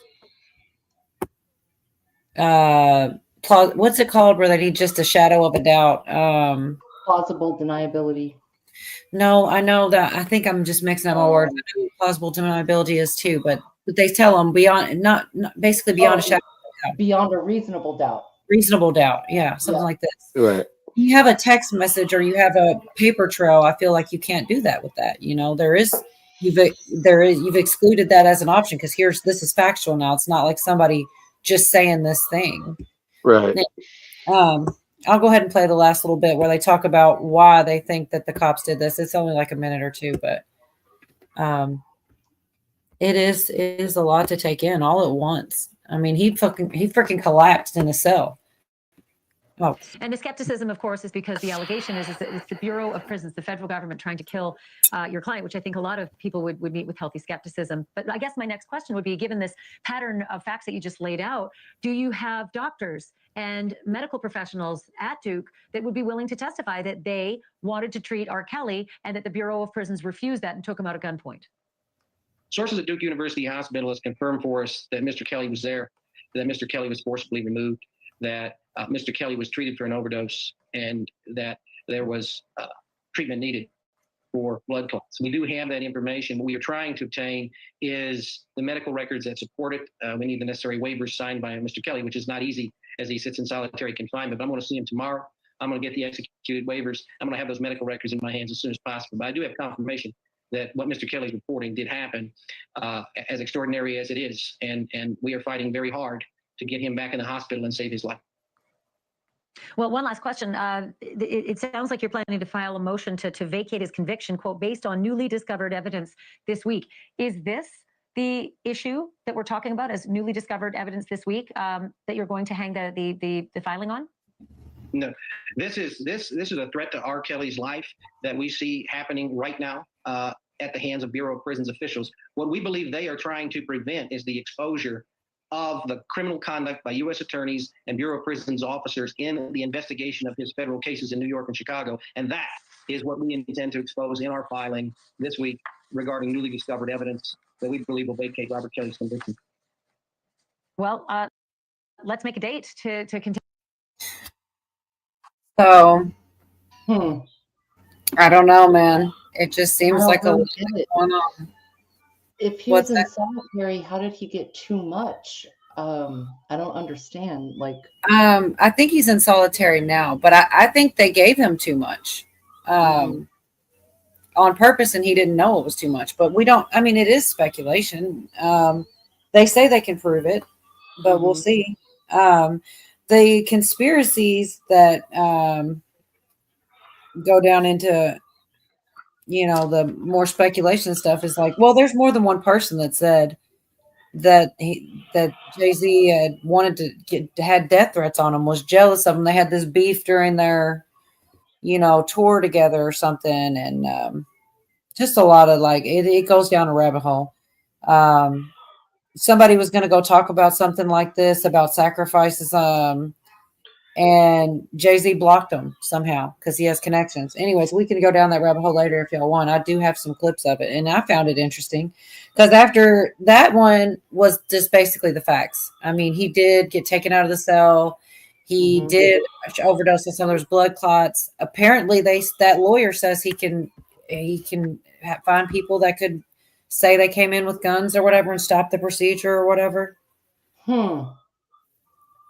He will be gone. Wild. I mean, Sounds fishy. Yeah. I think they're trying to off him maybe because he was gonna try to tell or something. It just seems like it's all happening near each other. Like I said, Fat Joe too. I'm looking for that if I can figure out. It's not long either. It's just basically it's the same thing. I always do that. I got the facts, and then I got the conspiracy because there's always going to be a conspiracy if something's fishy. But I also want to hear just tell me what we know for sure too, right? You need to both really. And we're not seeing the politicians that we want to see go down, but never in my life have I seen music artists and celebrities and people getting taken down all at the same time like this. So that's a good sign. It's like something's going on behind the scenes. I kind of wonder if they don't have some of those lists and they're just finding, now they know. So now they just got to find people or, to get them to say it or whatever like that, Yeah. You go after the small fish first and then that leads to the bigger fish. Everybody wants it to go from the top down, but I'm wondering if maybe that's exactly what they're. But then again, there's also the theory that they never do the top. They only just get the small guys, and that's how they throw the bone to us. And then, right, it actually says that in the Q drop. It says one leads to another, one leads to another, and another leads to many. So I don't know. I think you'll get more information out of the people who need the money. So that's why I think it would start from the bottom and climb up. And how far is that going to go? Not sure. There is a ceiling for justice in this country. Right. Unfortunately, it involves money, right? Right. So it was his hype man, y'all. I didn't know that for sure, but now I do because I forget. My memory can be really bad sometimes. But yeah, it was his hype man, which is also puts him right there with him. And it's it's all the same stuff though, trying to make him do things he don't want to do and taking advantage of Fat Joe's former hype man, Terrence T.A. Dixon, is suing the NYC rapper for $20 million. And the legal complaint alleges that he attempted to hire someone to murder 50 Cent during the height of their beef. Fat Joe has denied the allegations in the lawsuit in a statement shared by his lawyer and filed a defamation lawsuit against Dixon and his attorney earlier this year. In the lawsuit, which Complex has reviewed, Dixon accused Fat Joe of engaging in a pattern of behavior that included multiple implied threats against his life. These acts were not isolated or impulsive. They were strategic and methodically issued to assert dominance and protect his status in the entertainment industry, reads the lawsuit. That pattern also includes an alleged murder-for-hire plot targeting Curtis 50 Cent Jackson. As alleged in the lawsuit, which accuses the Bronx-born rapper of coercive labor exploitation, financial fraud, sexual manipulation, violent intimidation, and psychological coercion, the murder-for-hire plot occurred in either 2006 or 2007. The two rappers had been in a beef since at least 2002 because of Joe's association with Ja Rule, with whom 50 Cent is still beefing with. Although the rappers are friendly these days, apparently their animosity was severe enough that Joe allegedly sought to end his rival's life, at least according to the lawsuit's unverified claims. Fat Joe engaged in a calculated and premeditated conspiracy to murder rapper Curtis Jackson, known professionally as 50 Cent, reads the lawsuit. Around the winter of 2006-2007, defendant Cartagena was residing in Miami when he received a call reporting 50 Cent's presence at a New York venue. Defendant Cartagena ordered the hit, but 50 Cent was surrounded by Navy SEAL-type security, and the would-be assassins were afraid to make the attempt. The lawsuit accuses Fat Joe of openly admitting that he placed a bag on 50 Cent's head, and that he expressed frustration that he had not yet succeeded in executing the plot. He also allegedly told his associates that he had been trying to get this nigga for a minute, something he allegedly admitted at his home in Miami. The defendant was visibly distraught and shaking when discussing the plot's failure, suggesting not only intent and active planning, but also direct coordination with individuals acting on his behalf. The lawsuit continues. The plot involved tracking 50 Cent's movements via his performance schedule and attempting to ambush him at multiple public venues. The attempted assassination is consistent with the enterprise's pattern of retaliatory violence against perceived disloyalty, disrespect, or competition. In the rest of the $20 million lawsuit, Fat Joe was accused of forcing his former hype man into humiliating situations that included recorded sex acts, threats of abandonment in foreign countries if he refused compliance. Sheesh. He also said he witnessed Fat Joe have sexual relationships with underage girls as young as 15 years old. The lawsuit filed by Tyrone Blackburn and Terrence Dixon is a blatant act of retaliation, said Fat Joe's lawyer Joe Tacopina, who also recently represented ASAP Rocky, in a statement shared with The Independent. The allegations against Mr. Cartagena are complete fabrications, lies intended to damage his reputation and force a settlement through public pressure. Mr. Cartagena will not be intimidated. We have taken legal action to expose this fraudulent campaign and hold everyone involved accountable. Joe filed a defamation lawsuit against Dixon in April for accusing him of being a pedophile. Shop now at nightanddayherbals.com.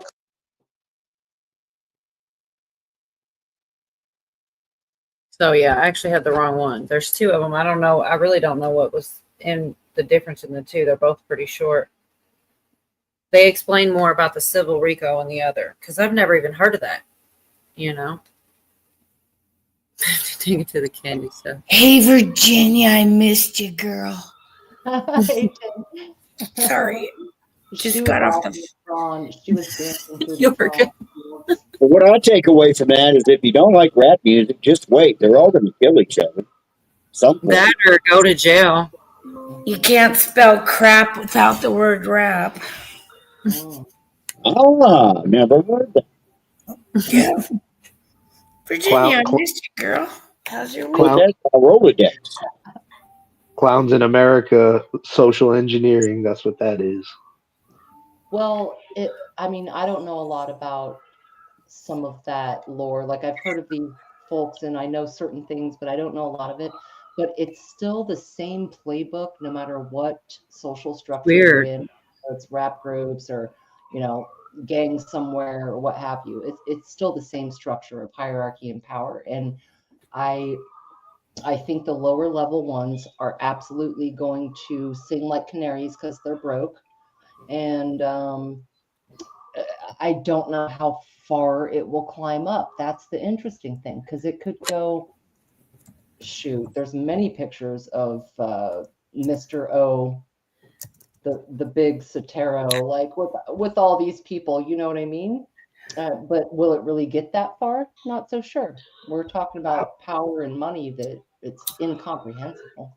I'm ready to see what happens in this trial. That it won't be. I bet you next week we'll be talking about it. That was messed up, or I don't know. We'll be seeing something to respond to whatever happens. I hope that it's like, man, can't believe justice prevailed. I really hope that's what we're saying, but I don't know, man. Yeah, because the verdict's supposed to be Monday, right? Well, it's whenever they do. So they're doing closing arguments next, and they're supposed to only be Thursday, Friday. So then, however long it takes the jury, it could be Friday if they just all agree immediately, which probably won't happen. I don't know what's the longest. I was listening to somebody. I wonder what it would be the record. What, you know, how long? I don't know how long the longest. How long did OJ take? Do y'all remember that? I can't even remember. Was it at least? Yeah, you got you don't have your Alexa though, huh? You have to Oh, wait a minute. I got Siri. Siri. Where the fuck's Siri? Where's the you gotta find her. Siri? Hey, there you are. How long was the OJ trial? It says 8 months from January 24th to October 3rd, 1995. Yeah, that was longer. Ask it how long the jury took. I don't even know how to say that. How long the jury took to deliberate a verdict.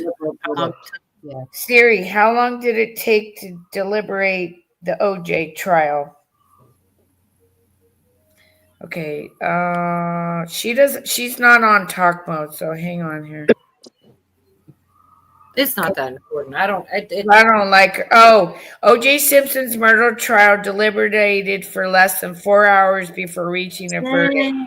So see, if it was like that, I thought it was days, but yeah, it's just. I thought it was at least a couple days. Me too. Yes, not. But the murder trial went on for 10 months. Wow, that's probably the longest one in history, and for a celebrity. Go quick. I was a kid when that happened, so I remember it being on TV, but I didn't follow it at all. Oh, the Bronco chase. I was live watching that shit going, go, OJ, go. It was it took over. Well, I didn't think he was guilty at first, but we all know he's guilty as fuck now. If the glove doesn't fit, you must acquit. Mm-hmm. Yeah. But OJ was everybody's like, that was a baby boomer, Gen X celebrity, football. Like, he was an all-star, like, you know, all-American guy. And he was in movies, you know, quite a few. Yeah. And everybody loved him. So, you know, I got to be honest with you. When the Bronco chase happened, I was rooting for OJ, but at the end, no, I wish I was one of the. Not me. I knew he was guilty the whole time. I saw that Bronco chase too. I think everybody did. You know, I watched it. I feel like it took over your TV at the time. You didn't get a choice. I feel like. Oh my God! I want to say I came home from work and it was on. Yeah, it so was. I'm on the couch. I'm locked in. Man. It was because I was. Shit, yeah, I remember it was in the afternoon, like 4 or 5, something like that, my time. So it would have been a little bit later for you guys on the East Coast, but it was live in LA on the West Coast at that time. So it was live here. Yeah, we were watching it live. That was fucking insane shit. But yeah, he had a poo poo to his head the whole time apparently. You know. Yeah, I guess. Oh, he's not guilty. Right.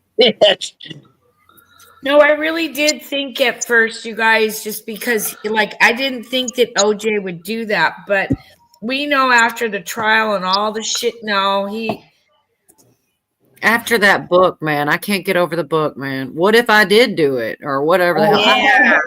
Yeah. Not that I believe that. How old is Kelly? If I would have had done it, this is what I would have had done, and I'm going to name the fictional character Charlie, which kind of made me think he has an accomplice out there named Charlie, or that's his alter ego or something. But yeah, I bought that book once the proceeds went to the parents of the deceased son, and then I was like, okay, now I can buy it. But did the proceeds? Because that was a big fight too after the death. And I can't believe I can't remember that boy's name that got murdered. Ron Goldman. That was it. Ron Goldman. Ron Goldman. There you go. And who was Kato Kalin again? That was his friend or something like that. Oh, I think that was his down low buddy. He just didn't want to tell anybody. OJ had a big ass house, but then he had like what almost looked like an old motel behind it. It was just a bunch of bungalows where flunkies and people that, you know, whoever was helping him out. And Kato had one of them little bungalows. And he's laying up in there one night watching TV or something, man, and the wall goes boom. And I can't remember if a picture came off the wall or it just jiggled. And then next thing he knows, the cops are out there and they looked right behind there and found one of his bloody gloves. Yeah, I think Kato was one of his down low boys. He was, and he was a flunky. He was in a couple of really, like, B I guess flicks. you call them C movies, you know, below, like C. Yeah, he was in a few of those. You know, he was just trying to be an actor out in L.A., man. You know, he wasn't hurting anybody. He maximized on it. On that Oh trip. yeah, he did. Oh, he got more famous doing that than anything else. But where is he now? See, he's I saw an interview with him, I want to say 3 or 4 months ago of him now. And I can't really remember, you know, what was said or anything. It was nothing groundbreaking or anything like that. But he still looks good. He's doing all right, I guess. Yeah, he's faded from. He served his purpose. He's probably in the group. He's probably slinging burgers at In-N-Out. Oh, we're getting our first In-N-Out up here. Really? You don't have one yet? No, we don't have a lot of shit up here. We don't have. I don't think we're ever going to get them on the East Coast. In-N-Out is great. So that's what everybody says. We have 5 guys, and that's pretty good. You know, it's expensive as hell though. Yeah, we got that here in San Diego too. You know what's good? I tried in Arizona. I never had before is Whataburger. That was pretty good. Oh, Jay swears by Whataburger. This is a big ass burgers. We had They're good. Whataburger- We had 2 Whataburgers here. I think we still have one of them, but the ones that were here, I mean, it wasn't really like a franchise or anything. I mean, they were like mom and pop places, but they were good, man. One of them, there wasn't even an indoor dining. You just walk up and there was a window there, you know? Real good. Even an indoor dining. Sorry, that was my phone. Going back to R. Kelly real quick. Am I the only one when I think of R. Kelly, I think of the Dave Chappelle skit? Oh my God. Drip, drip, drip. I want to piss on you. Oh, that was hilarious. It was hysterical. And see, yet another reason why that guy wasn't in on it, man. He also recently, it was so funny. I want to play it so bad, you guys, but I'm afraid it'll just get me, you know, I have to delete it out and it'll be a big old thing. But he talks about how everybody wants to ask him if he was at them parties. And he's like, I'll be like, no. And he's like, he makes this face. He's like, this is how they look at me, you know, like, yeah, right. And he's like, it's kind of crazy. All of Hollywood had an orgy behind your back. He's like, I figured it out. I'm ugly. But it's so funny. I kind of believe it because if I was okay, well, that's R. Kelly, not P. Diddy. But still, they were all like in the same. That shit was hilarious. It was so funny. It was gross, but man, somebody had to do it. I miss that he doesn't have a skit show anymore. He was so funny when in the skit form. Now that I look back, I wonder if he really did have a mental breakdown and go to Africa, or if he was trying to get away from people trying to take him down. Yeah.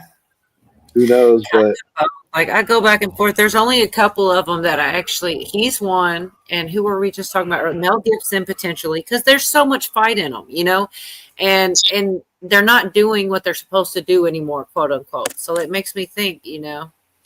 Yeah, the song about pissing. That really was so. Do you remember it? I could just see Dave Chappelle in my head, and he's doing his fingers, and he's like, yeah, he's all like drip, drip, drip. Stupid, but it's got man in there watching, sipping on Coke and rum. Yeah. And then he did that skit about Prince. And I wish I had a clip on that because I'll mess it up. It was their back and forth about that was hysterical.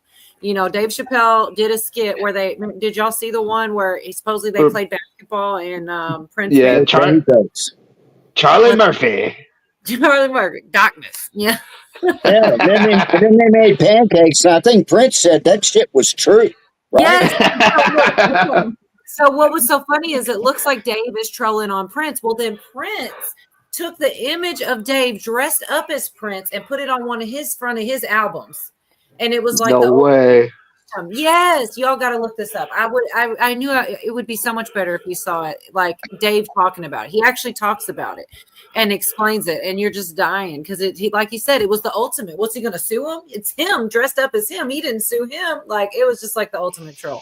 Wasn't nothing Dave could do but laugh about it. It's him dressed up as Prince, like slam dunking the ball from his own skit or something like that. I don't know. Yeah, it was the blouses versus the shirts or something like that. and then Charlie Murphy's like, these N-words can ball, man. I didn't put my feet on your couch. Cocaine is a hell of a drug. Yeah. I love that old show. I miss it. Yeah, okay. I put my feet on his couch. Okay, I did. Yeah, I did. Cocaine's a hell of a drug.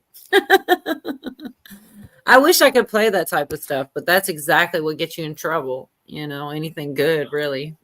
And Why copyright or? I mean, I've never had one yet, knock on wood, but yeah, you get in trouble for just about everything mainstream, right? So like there's a thing, there's a couple good things on like Netflix. One of them, Tin's friend was going to talk about, but she didn't make it. She was talking about the book Chaos. Oh, that's my fault because I didn't get back to her. I apologize. It's been That's busy. okay.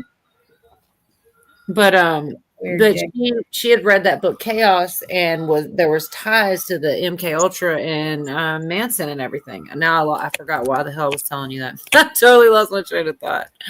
I'm sorry. Man, only if Rumble had the audience that YouTube has, because you can get away with a lot of stuff on Rumble. Okay, I remember what I was going to say. So there's a documentary on Netflix that talks about what she was talking about, but so she had the book, and if I could have put, but you can't play it because it's like YouTube's too picky. Go ahead, Tin. Sorry. Oh, I don't know what I was saying. Oh my god. Oh, I said Rumble's a bitch. Okay. Rumble's just one of those platforms. I don't even like to stream to it. It's like you need the key for this and you got to do that. No, what? Make it user friendly. God, Zell's is closed. Damn it. Yeah, they got a long way to go. That's where I usually watch most of my shows, though, like podcasts and stuff. But they give you an ad like every 5 minutes. It's worse than YouTube. Yeah, it is. It's worse than YouTube. God, you guys are talking about Church's Chicken, and I'm like, man, we don't have. Don't do it. It's too late. It's closed already. Dang, it's Zell's. Oh, You the know, jalapeno poppers from Church's Chicken. Ooh. So I don't think we have churches. Do we have churches in Virginia and Washington? Nope. I lived in Virginia for about a decade. That's where I know churches from, is out there, but they're not out here. Like, Okay, I didn't think so, but Zell's is out here. That's Oprah's famous chicken that used to get flown in. Back in the day. Yeah, Zell's, but they're already closed. Spots out here, you know what I'm saying? Oprah does. I got a question for y'all. Do you guys remember way back at the beginning of all the CVID and all that? Do you guys remember them talking about embalmers or people talking about finding stuff that was different in the veins? The long white fibrous stuff. Yeah, but I hadn't really heard it in a long time, and I ran across this video that was talking about exactly that, and I don't know if they're going to do anything with it, but like I hadn't heard it since those days, and like this is kind of Yeah, you're right. I saw that come up on Telegram recently. this here. Was it this? Jeremy, do you remember when Stephanie told us about an embalmer that she met at the VFW that just recently retired. He told her about that, and that was 3 years ago. It was like a year into this. Yeah, I vaguely remember that. Yeah. Yeah. I remember hearing it all the time, but then I stopped hearing about it till just here. And this is, I think we're going in the right, hopefully it's going to become more mainstream. I mean, this isn't quite mainstream, but I think they're trying to get there with it, I don't know if it's Everything's intentional boomeranging or not, around. Clayton, but it sure is prevalent. We've been tracking these white fibrous clots that these embalmers have been seeing in their corpses for the last 5 years actually. Started with COVID, with a few of the embalmers seeing it during COVID. Then it progressed and exploded in 2021 after the rollout of the COVID vaccines. But we caught a big break about a week ago. Actually, it started last year when we were running our 2024 Worldwide Embalmer Blood Clot Survey. The president of the Tennessee Funeral Directors Association, Mr. Taylor Moore, reached out to me and said, Tom, hey, I'd like to have you come speak to our embalmers and funeral directors at our annual conference coming up in June of 2025. And that happened just about a week ago on June the 8th. I traveled to Franklin, Tennessee, just south of Nashville, and went to their convention and talked to the embalmers there. And we actually have on video footage, Clayton, about 30 embalmers and funeral directors raising their hands, and about 2/3 of them, 18 out of the actually 28 that took the survey and were there in the room that day, said they were seeing the white fibrous clots in 2025. So about 2/3 of the embalmers that were present at that conference and are on video are confirming what we've all known for some time now, that these clots they exist and they are indeed prevalent. In fact, we asked them, I took a survey, a paper survey of those embalmers, and in that survey of the 28 that responded, 25 of them actually do active embalming right now. And of those, like I said, 18 said they were seeing the white fibrous clots and 10 said they were not. So that's a 64%. And then when we asked them what percentage of your bodies are you seeing the clots in, that averaged 17%. So 1 out of every 6 corpses contains these unusual white fibrous clots, still in 2025. And there's more, but we can take a break for a second. They go on to And say, that little bottle that he held up is what's in people's bodies? Yeah, those types of clots. And what my question is that some new parasite, or is that something because of the Jibberwocker, and it goes into great deal describing how they used to be like soft, smooth spaghetti, and now they're different, and that like I said, that's why I play the clips. I'm not the one to explain it, but they make it sound like it's either COVID or the vax, but both basically, but it's the spike proteins. And but like I said, he explains it. I just stopped for a minute to talk with you guys about it, and I'll let him explain it better because I'm not the one. I would try. He goes on to explain a different thing called microclotting, and that's always been a thing, and how it's like coffee grinds. He's talking about these different textures and such, but this is a new thing, I think. The info I'm was 3 curious years. if there's something like that activates it in certain people, because a lot of people got the clotter. And Well, that's what they go on to talk about about the best thing to do is stop it from happening, or you can try to detox from it. Like you try to detox from the spike protein first before these develop, because there's only there's not very much they can do. Like there's something like I said, it's better if I'll just play some more of this before I try to. It's like they extract them somehow. It's pretty creepy what he explained, and they can't always do that, I don't think. Yeah, this is weird, y'all, and I'm just glad. I mean, things like this make me just happy. Pootie, I'm pretty sure I could create a 17-minute video all about 17 references in the last 17 days. You should do that. Right? You should totally do that. And what if that is a parasite?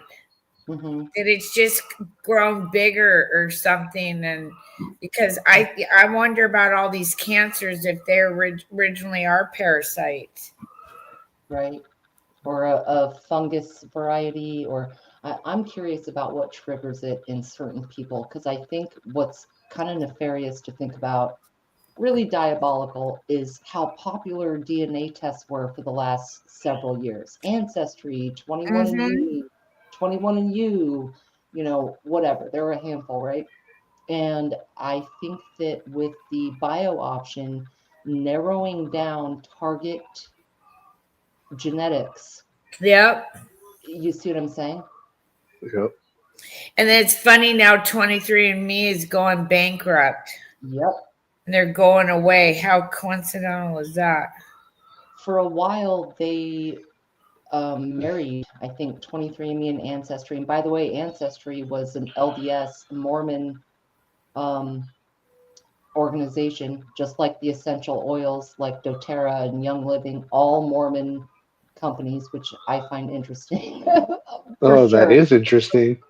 Yes, sir. Maybe Now, being dark- raised LDS, I think it's a lot darker than any of the normal members have any clue of. But they Yeah. pushed hard for that DNA, genetics, and genealogy. They've always been known for genealogy, right? Yeah. Well, why is that? Now we have these targeted. Well, maybe targeted. I don't know. You know what I mean? I don't know what they're doing. I'm just saying it's a coincidence. Well, I was wondering if they were targeting the AB blood group just because now in the early 1900s you had more A and B blood types. It was just and that's why states did things like you had to have blood tests. Well, now the universal blood type is O. But if you go back to the early 1900s, O wasn't. So that's what I'm wondering if they were targeting the AB people. Right. Maybe. Because how is it in 100 years that the blood type can go from one group to an extreme another without it, something just doesn't sound right there. Does that mean there was one introduced, or is it a natural thing? That's what's kind of weird. But yeah, genetic focus is what I see going on with the bio world. You know, those things in the jar look way too big to be in one of your arteries to me. I think because they're like stretched out long when they pull them out, they're super long. So in that jar, it's condensed down, but they're like really long suckers. It's really gross, y'all, to be honest. That is. Let me see. This is these embalmers. How many of you are seeing this? This is just showing how many.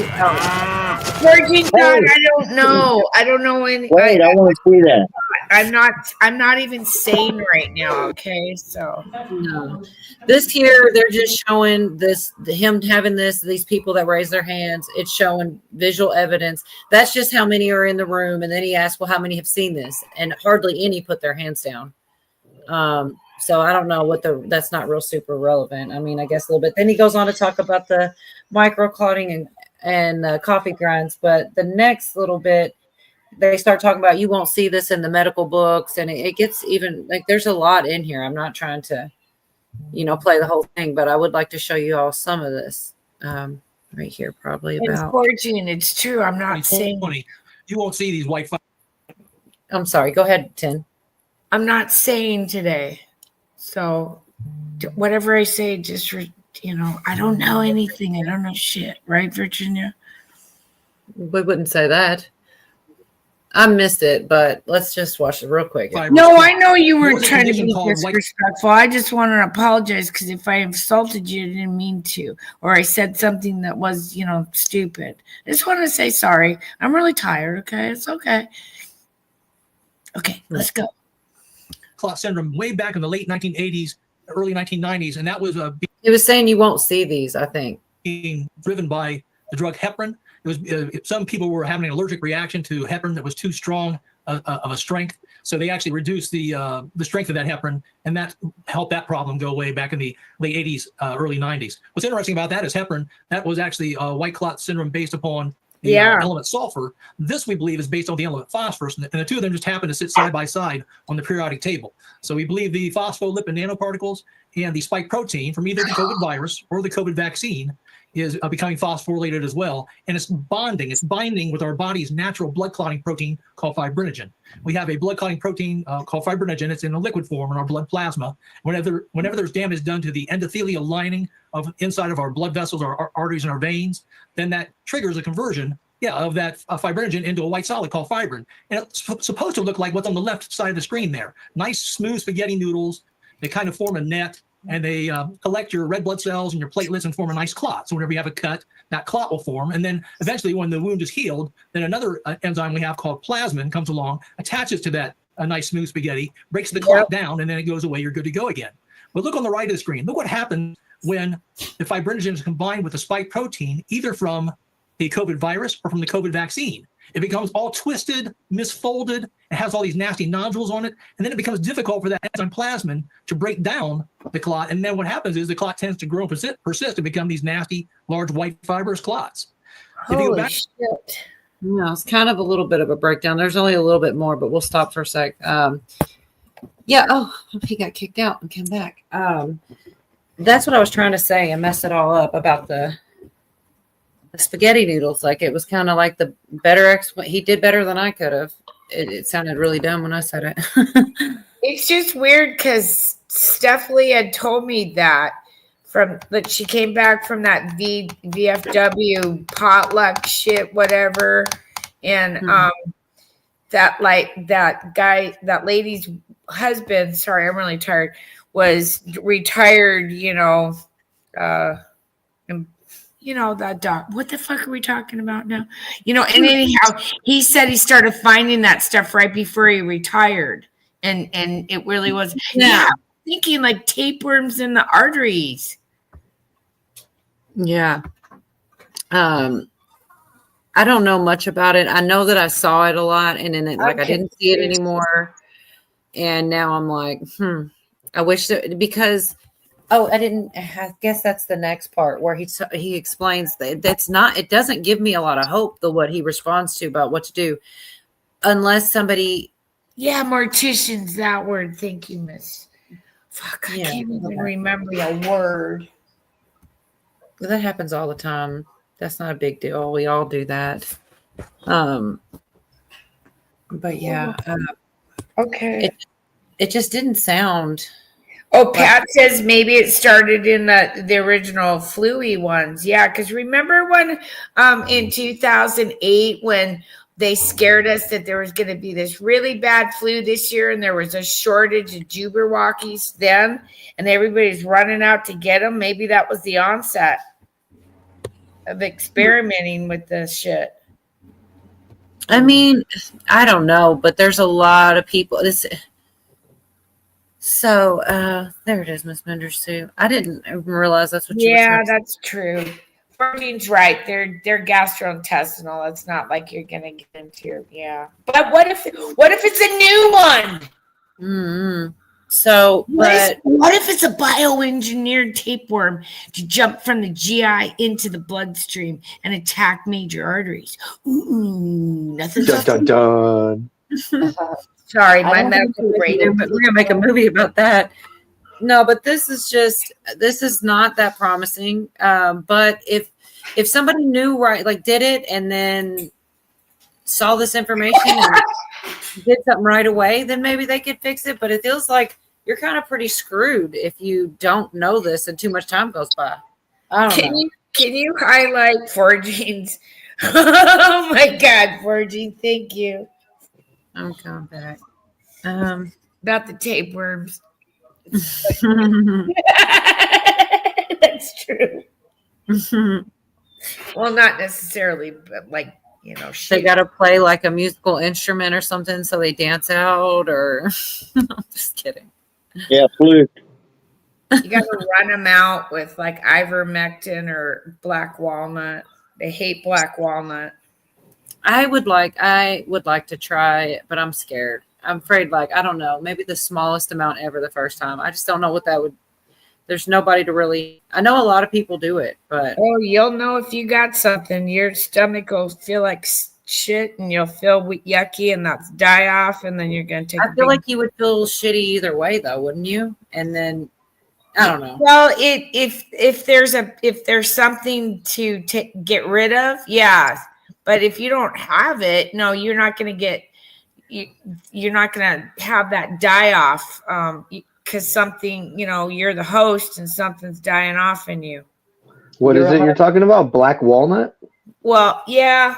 No, okay. What she's talking about is called the Jurek-Herxheimer effect. And it happens when you start killing off an infection in your body, it gets better before, I'm sorry, it gets worse before it gets better. Exactly. And they started to figure this out with syphilis, and Jerick's and Herxheimer were working on bacterial infections, and they figured out, like, okay, they were giving allegedly, an antibiotic to people with syphilis, and they were getting worse, like it would flare up. Yep. But then it would start to heal. It took time because of that die-off effect. There's a lot of things attributed to the Jerick's Herxheimer. Bonnie. It could be die-off of toxins. It could be the byproducts of these parasites, funguses, bacterias breaking down, and your body has to break that down.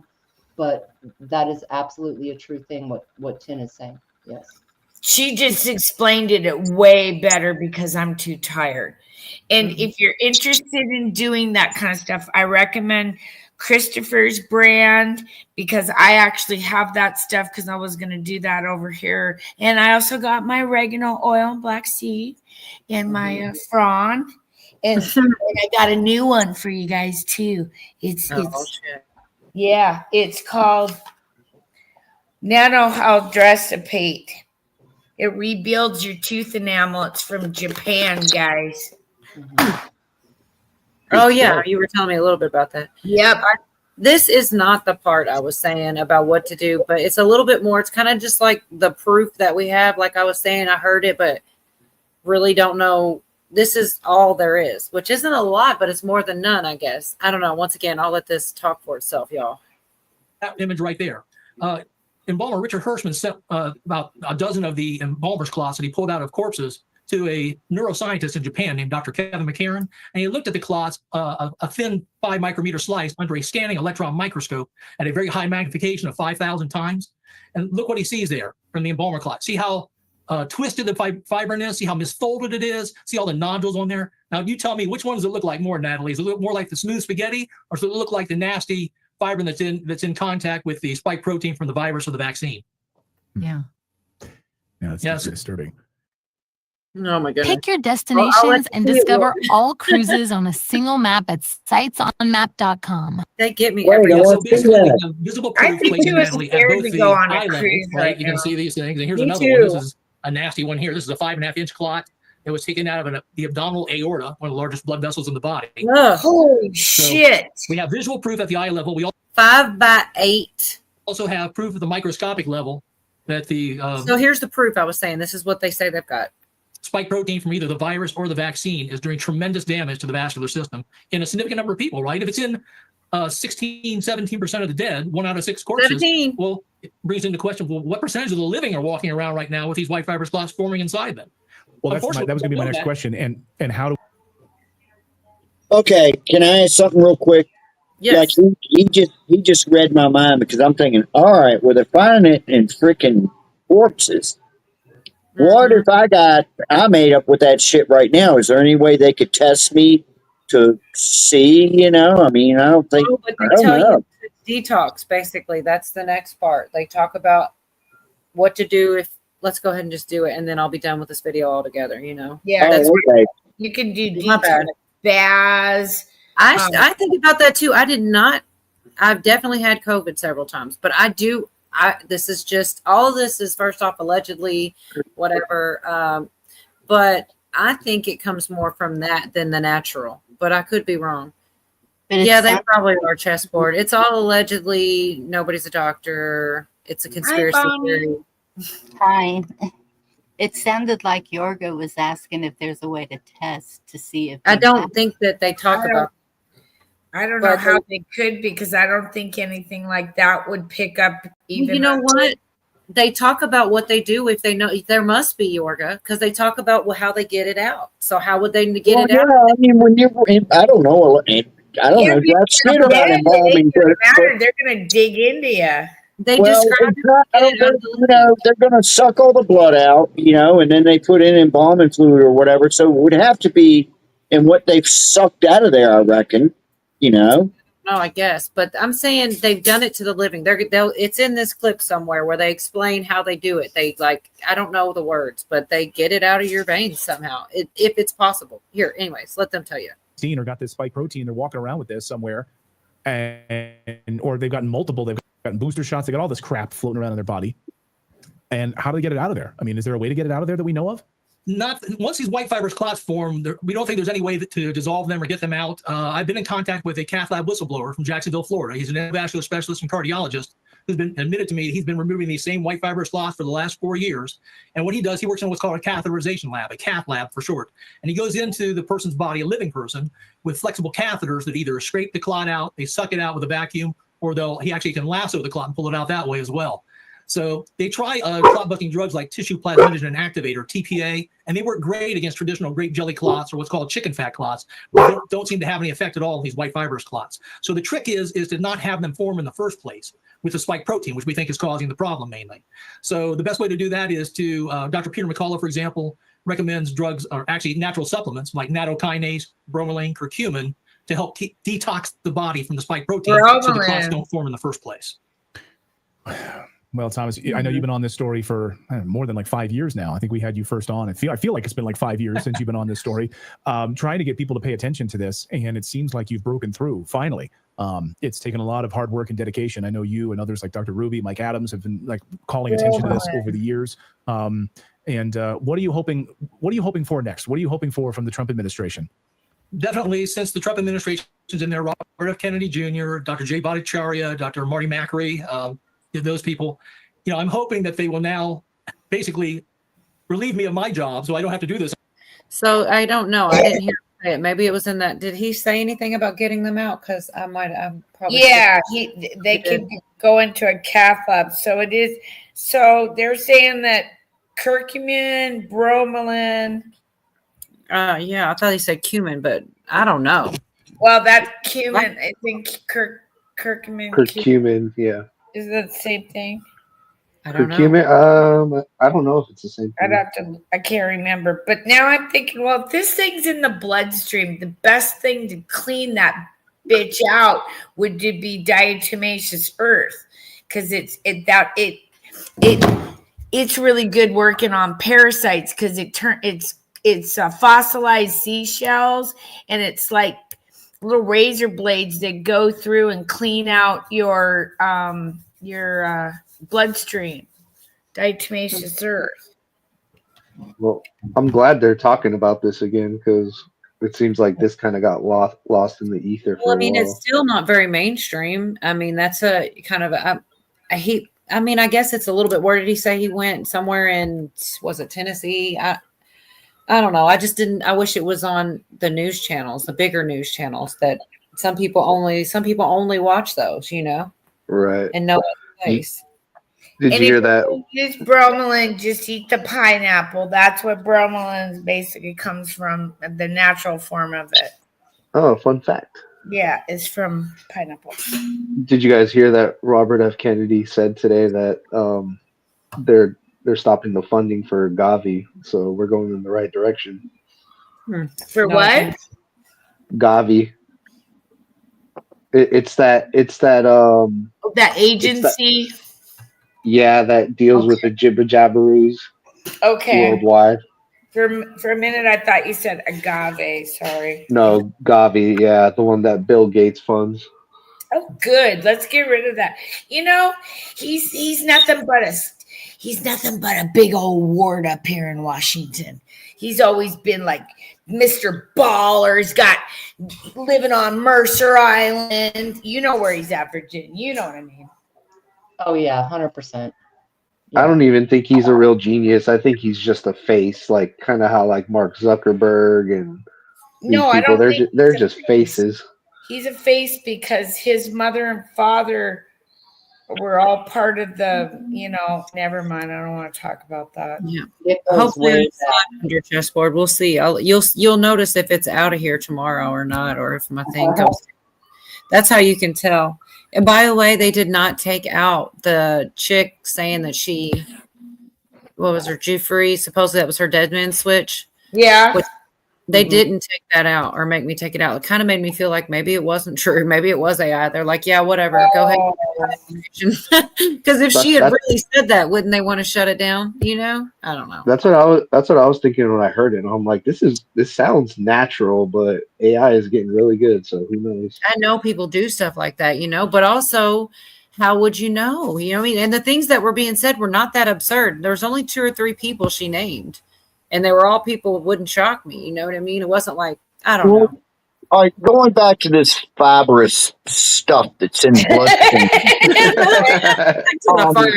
Yes. No, I got a question. I mean, is this a global thing or is it just here? You know, it's got to be global. So why aren't other countries raising holy hell about this too?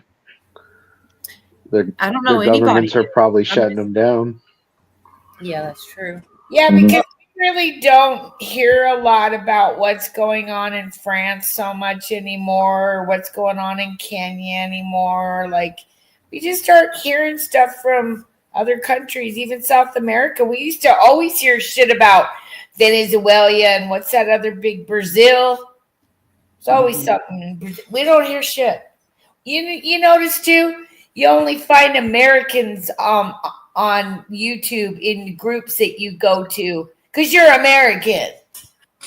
You got to really go reach outside the box. Yeah, you got to dig to find these other people in other countries. Speaking Right of people that aren't American, our friend, I guess he's not awake. I could that we met the other night, up to down to or whatever. Remember? Just the other night. Oh yeah. But whenever I start, it's 4 a.m. there. So we've been going 2.5 hours. So 5, 6, 6:20. I'd still be in bed, but you never know. Anyhow, I remember back even 4 years ago, like we found Mark. We met a lot of people from over the pond, Australia, New Zealand, and now where the fuck those people go? You can't tell me they all died off. No, they're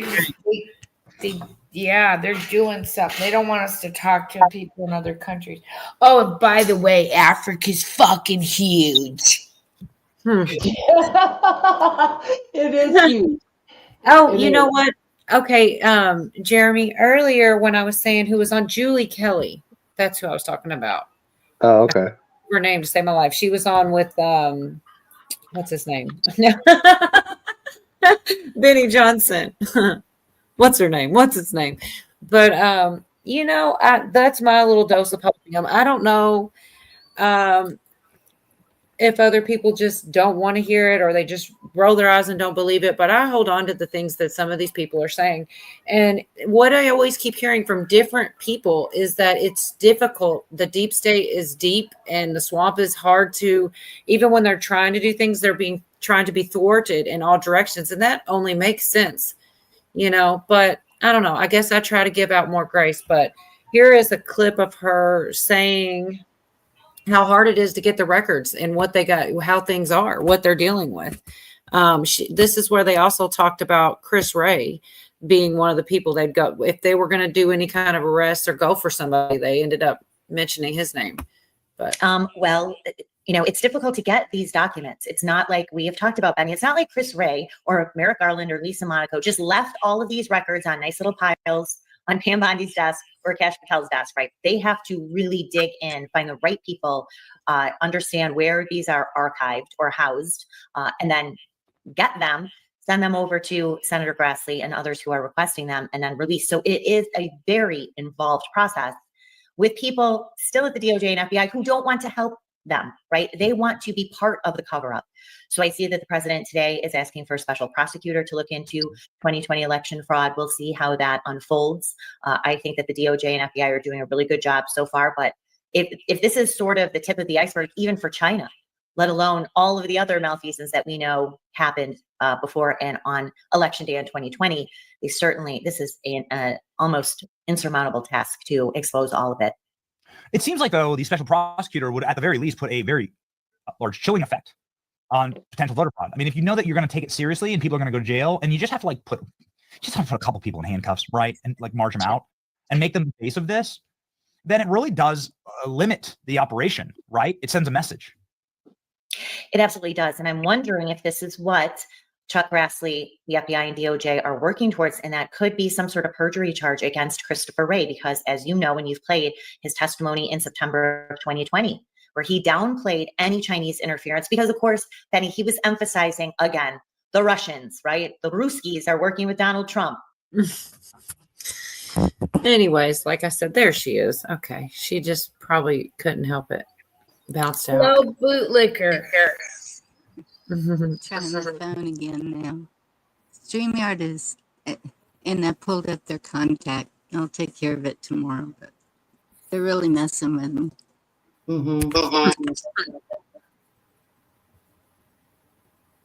So wait, what do you have to do? I'm echoing now. Shoot. Yeah, Africa's fucking huge. No, I think Bonnie is coming through there. Okay, I muted you, Bonnie. Sorry. Do you think you could pop in and out again and see if that does it? That probably will. Or maybe we could try to unmute and see again if it fixed anything. Right. You there, Bonnie? I don't Echo. mind the echo. It just makes me think that things are vibrating in my head. That's okay. It's fixed now. I unmuted unless she muted back. Let's see. Echo. Oh, yeah, I didn't. Okay, now how about? Are you there, Bonnie? It won't let me unmute you. You have to do it. Or go and come back either way. Pootie says it's not me this time. I think she said it's so there's so much with the audio, and 10 the other night we couldn't figure out, she could be here but her audio wouldn't work. That shit. Yeah, on Restream. That was weird. Yep. I saw that on Craig's channel. Yeah, it was really messing with me. That pissed me off. I have never Morse code. No. I had a couple of devices that wouldn't work on it. It was like, what? I don't know. Fortune said, I would like to point out sometimes when people say they're being blocked after getting publicly available files, it's actually because the files do not actually exist. I'm not saying this. I mean, that's it. Yeah, nothing's off the table. Exactly. Yeah, but I'm looking, I just listen to see what they say, because even though they do these days seem to contradict each other sometimes and all kinds of crazy stuff. I don't know. I still try to see. You guys are all saying not me this time. Okay, here we go. Publicly available files. It's actually because the files do not exist. Yeah. Oh, Bonnie, try again. It just was I don't know if it was your fault. Oh, Bonnie. I know, I'm right? not saying it again. I'm not doing it again. Did you do it? It was just something, it seemed like YouTube echoing, or maybe your device. I'm not sure, but try again. Sometimes it's just, you just leave and come back and it works. I don't know. It's like restarting. Sometimes just works. Now, Pootie, I'm going to be honest with you on John Campbell. When he first came out, I thought he was good. And then all of a sudden, I thought maybe he flipped to the other side and he was part of, because why was he still there? All these channels went away that talked about the COVID, right? But then I think he is a good guy. And God just protected his ass. He didn't get his channel taken down. But yeah, I was a little skeptical on Mr. Campbell about 2 years into all of this. But now I'm not. Fortune said, always be curious, but don't drink the Kool-Aid. Never be so determined to prove a conspiracy. Yeah, and I'm not everything's on the table. I don't That's know. what scares me. I don't like it though, because I'm getting to the point with that Crooks guy from earlier. It is so, I can't be a conspiracy theorist anymore because I'm a everything theorist. It could be anything. He could be MK Ultra. He could be really just went crazy. That's what the last opinion was on that other where they were doing their little interview or whatever, was that maybe he just lost his shit. It wasn't about Democrat or Republic. He just went crazy. There's so many. I don't know that one. I think he got MK Ultra, just like the Fort Lewis ranger in Seattle that got triggered and had a big old bang, bang, bang here on the 20th, and they made a big deal about it in the news. Because, see, if we have more of those Army Rangers and people doing stuff, if some guy that got, hired by this Waltz guy, okay, maybe, they're just all crazy. No, I think he was, or maybe they have some good blackmail on him. Yeah, Maybe. he's a family man. Supposedly, except his roommate. Was that the same one? There's some way. It's just so many. In his crash pad. Yeah, like he had a double life, but yet then his wife and his kids were trying to meet up somewhere with a large stash of cash, and they grabbed them too. Right. So Well, I don't know. Something. What if he was at a Diddy party? What if he was at a Hillary party? Ooh, even worse. He wouldn't be alive. so on that last one, they went on and they talked about the laptop and the disinfo and how they kind of covered that up, just all the crazy stuff that they did. But then they started and go on to talk about Bill Barr and how he said there was no fraud. And I guess they think there should be, and I never really thought about it, but I don't think they can hold everyone accountable that said things. But anyways, Fuck they also Bill Barr. Fuck I Bill love it. Barr. Bill Barr's dad was the one that gave Epstein his first teaching job at a college. And that's what I'm saying. So what if that's what they're getting at, is that maybe they should look at trying to get him in some type of trouble. And because like I said, the only one, Christopher Wray, they talk about Bill Barr, just I feel like everyone they're talking about is probably a deep state agent, but I don't know. Here, What the hell? Well, What the hell's going on with Bill Barr? Can you explain this? Right. So I think Bill Barr needs to answer some questions. And this is going to be tough for Republicans, especially in the Senate, to do. But remember, it was Bill Barr on November 30th of 2020 who told not the president that there was no evidence, at least decisive evidence of election or voting fraud. He told the Associated Press. That's how we found out about it. So Bill Barr, less than a month after the election day of 2020, telling the Associated Press there is no evidence of election or voting fraud that would have changed the results. How did he know? As we know, it was only, Penny, at that point, 40,000 vote difference in 2020 between a few states that determined that Joe Biden had won the election. So Bill Barr needs to answer for this, with this destroyed intelligence report about Chinese interference to try to help Joe Biden. He needs to answer why they kept Hunter Biden's laptop under wraps and this FBI operation to designate it as any reporting as foreign disinformation.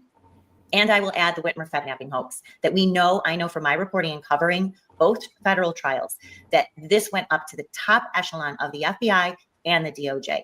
Bill Barr, not only complicit because he's the attorney general, right? The FBI is under the Department of Justice. So complicit in either these operations, ignorant about it, which calls into question his management and why he was even there. But more importantly, his lackluster, non-existent, I guess, investigation into voting fraud in 2020. He has to answer these questions, Penny. So I don't know. Hopefully they make him do it, and it's not just. Hey, can you go back to that real quick? Or Yeah. did you? No, you're good. I can get there. Only because okay, back up just a little bit. It's on Bill. It's when they first start talking about Bill His Barr. lackluster, non-existent, I guess, investigation into voting fraud in 2020. He has to answer these questions. Go back a little more. Yeah, I mean, Keep his going. non-existent investigation of that. I is- see your What the hell's going on with Bill Barr? Keep going back. Right. So I think Bill Barr needs to answer some questions. Since And the this very is going to be beginning. tough for Republicans, especially in the Senate, to do. I But see remember, your it was square Bill out Barr on the side of on Burrs. November 30th. Right there. Kneel He it. told the president that there was no Stop. Okay, that picture right there speaks volumes. He's a clown. He's been blackmailed. His dad was probably at Epstein parties. He's a giver. He don't look like a taker. So yeah.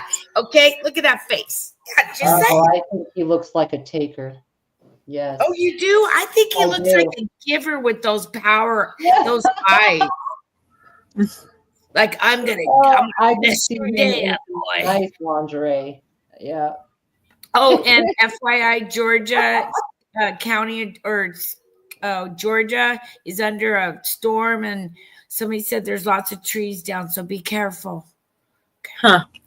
Real quick, I'll go ahead and do one more clip, y'all. They talk about Grassley, IDs being made at the border, how there's more coming, and then they always have to do the thing about, well, but maybe, because there is a statute of limitations. You know, you can only, and so hopefully that doesn't happen, because it sounds like they're at least trying, but who knows? It might be all theater like everyone says, but I certainly hope not. I'm going to play this little part real In quick. Virginia, I think you're right. You want to That make was a money in real taker estate? look. Here's how Yeah, you. he was probably a taker. You're right. He got some DSLs, girl. You and I both are like, oh yeah, we see that shit. Reveal this is probably the a largest reveal we've Washington ever had thing. when it comes to mass election fraud. This Chinese operation, linked, of course, with the Border Patrol finding 20,000 Chinese-made fake IDs at the border. Well, if they found them, how many actually got into the country? We know that Chinese nationals voted in the 2024 election, and those votes counted. We know they're being charged and prosecuted. We know that this op happened and that it's still happening in the country. We have the photos of the fake IDs that are all Chinese that came across. I mean, this is a real op, wasn't it, Julie?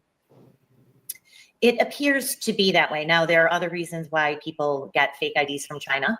So that could be part of it too. But I am told that there is a lot more coming related to Chinese interference in the election. So we will be standing by to see what that is. But to your point, where is this going? Well, we can't just have letters and records released, right? We can't just say this was happening. These top officials lied. They covered it up.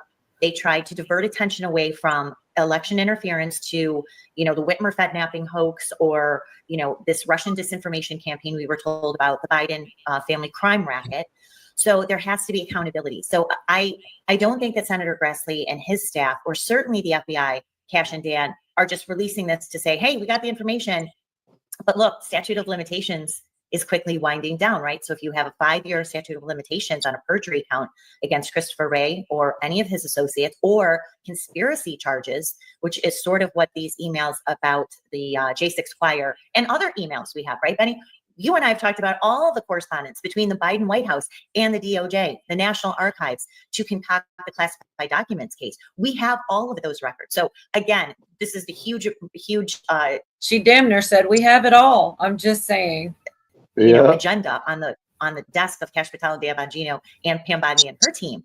So we know that this was a wide-ranging conspiracy. But look, if we have a 5-year statute of limitations, that's coming up rather quickly. So I don't like that let's hope part. that this is exactly the direction where the DOJ and FBI with Senator Grassley, where this is headed. Now, at the very beginning, I skipped past the beginning when they talked about the emails. They do have all these emails, and it basically shows they were looking for anything against Trump, and that she said there was more disclosure coming soon. But I don't like to make y'all sit through a bunch of stuff, but it is, I don't know. To find anything, because the J6 indictment was so weak, 4 counts, 2 of them eventually. That's what you say in the emails. Like, well, there it is. Can we do something to nail down Trump's role in this? According to the Forbes article, he recorded the Pledge of Allegiance. They were trying to get him in trouble for, that's crazy. Tossed by the Supreme Court. They were so weak, that indictment, that they were looking for anything else. So enriching himself or some sort of conspiracy charge, probably. But this is what Pam Bondi and her team and Kash Patel and Dan Bongino are up against at this DOJ and FBI. These aren't one-offs, right, Benny? We know this. This is a systematically corrupt organization, weaponized against Donald Trump, his associates, and his voters. And, kudos for Chuck Grassley for forcing, getting these documents, for Kash Patel and Dan Bongino to release them. And I am certain, and I'm hearing that much more we will be getting more disclosure soon. Good. I mean, this week, the disclosure of just the Chinese nationals and the Communist Party trying to rig our elections is pretty huge. It seems like not only is that massive, but also that might explain the 20 million disappearing votes that happened in the year 2020. Mm-hmm. It may also explain why it was covered up. Why Kash Patel says there's this locked room at the FBI that had all this evidence shoved away into it. Chris Wray was asked about this. He's like, oh, that's nothing. It seems like something. Yeah, did they mention, Chris, did they talk about that? The names of people that we could come back in a minute. It's only a minute either way, but shut it down for a minute, and we'll do one more minute after a while. But basically, she says his name as if anyone were going to pay a consequence, that's who they'd probably go for. She thinks they got enough dirt on the guy to. I mean, wasn't he the one that was? He was the one at J6, like, let's get the Capitol, let's go, like amping everybody up. Was that Christopher Wray? Or am I tripping? One of the agents? No? I might be wrong. You know what I find it? Hootie was still here. You know what I find interesting though? I think it was under Barack Obama that they made it if a foreign country interferes in our elections, it's an act of war. Oh, we lost you. Can you hear me? Yeah, I hear you. I just noticed that I knew he looked different. Yorga left he did a smoke bomb. He put the smoke bomb and went out the back door. Good night, Yorga. And then for war to exist, if a country attacks us first, so an attack like messing with our elections, that's an attack on us. We don't need a declaration from Congress or the president that they're responding to the attack. So when Trump says I'm a wartime president, and then out of nowhere Mike Johnson says I'm a wartime speaker, like what are they talking about? There hasn't been an official war declared. So I think a lot of this evidence, they're just waiting for the right time to release it, and they knew all this stuff all the way back in 2020. Why they're taking this long, I don't know, but to release what? The evidence of the fraud. Did you guys know that before the 2020 election, a Space Force plane went up and it didn't return for like 908 days? And so people speculate that they could have been intercepting electronic signals of them messing with our voting machines or communications or so. Okay. I mean, it's speculation, but Trump says we have it all, and he says I'm a wartime president, and then Mike Johnson says I'm a wartime speaker. Well, what does that mean? Are they just being hyperbolic? What was that? I actually skipped a clip over there on the PBD guy, and one of the guys said, based on the way that he said "we," which was a Trump tweet, that meant we were at war, just based on the phrasing. And I didn't know whether I agreed or what it meant, but do you know what are you yesing to, Pootie? Me or probably Jeremy, because there's a delay. But I don't know if it's true or not, but it was just the phrasing, and that was the guy's opinion. I could find it again. I hope it's not true, but even if so, Well, I don't think we're at war with the nation. When Trump says we're at war with the invisible enemy, he wasn't talking about the CBID. He was talking about the invisible enemy, the shadow government, the shadow cabal. Mm-hmm.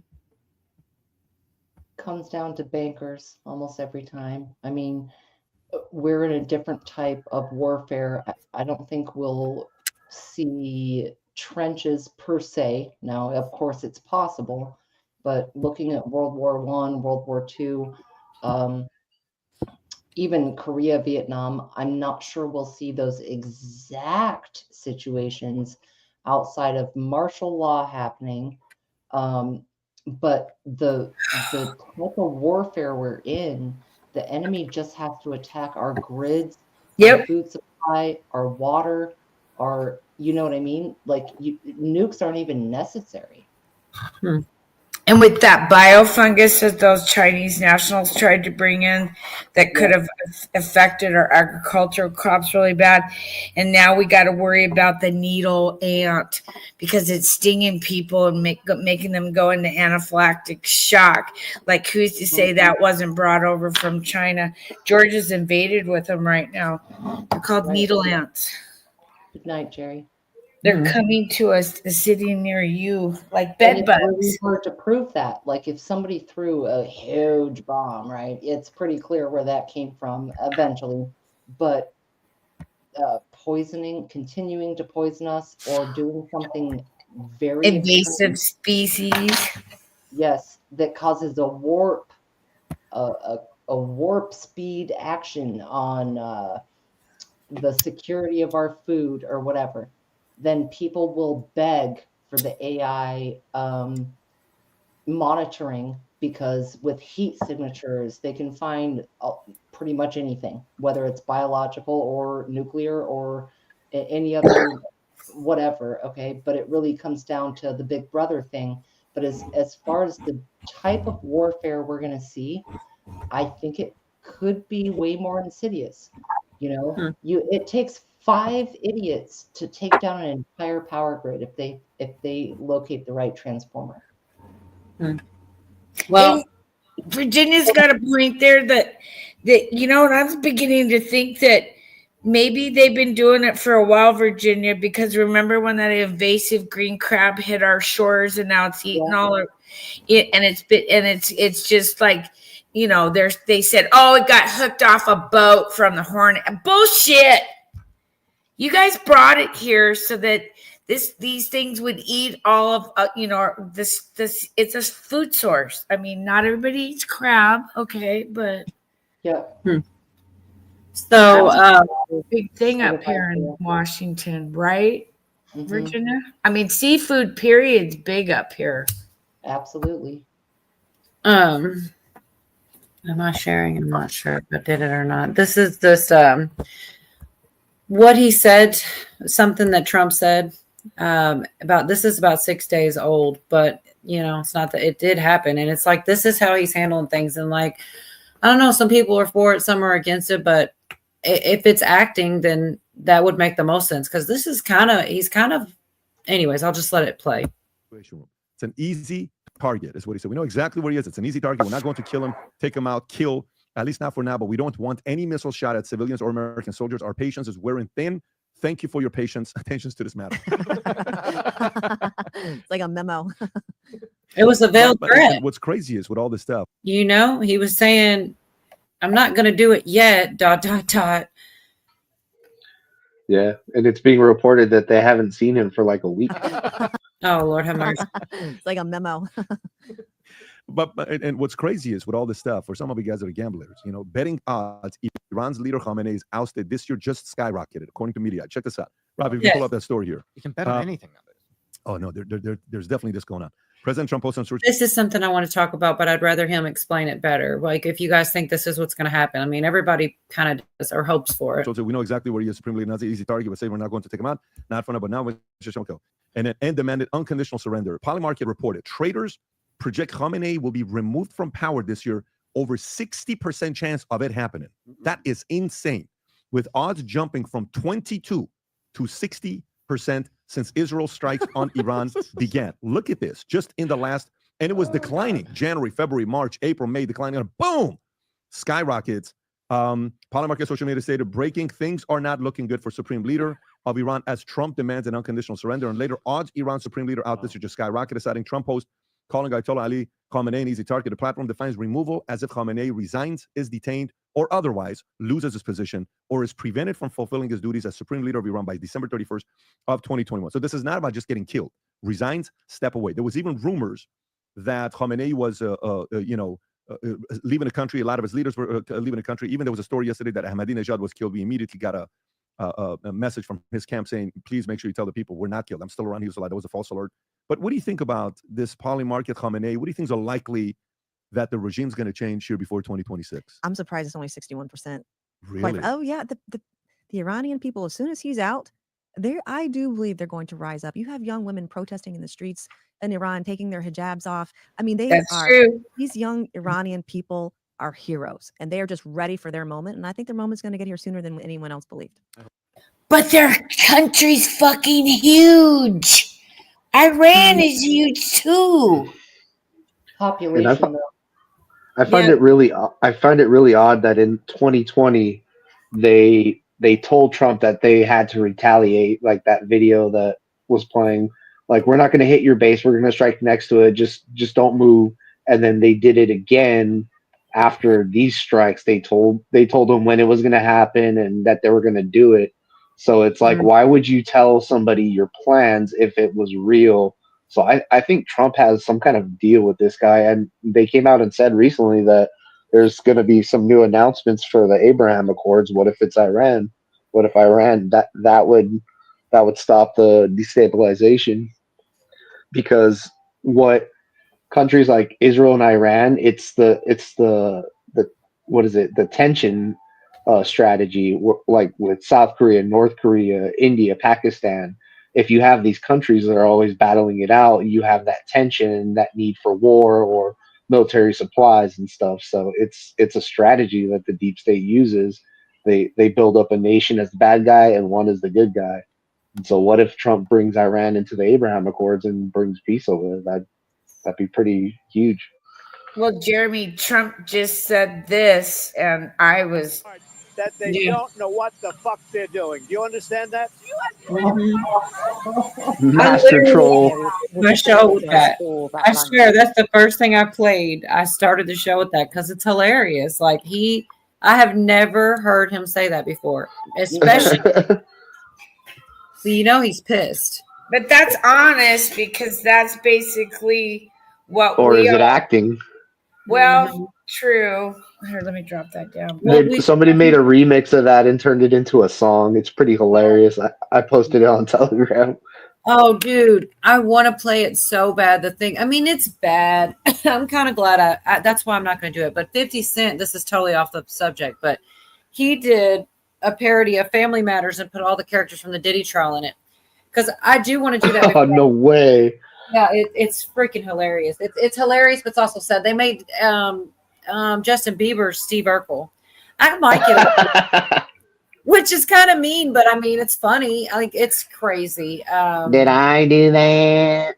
So I do want to play the couple clips before I close it up about the whole thing with why 50 is in so bad with Diddy.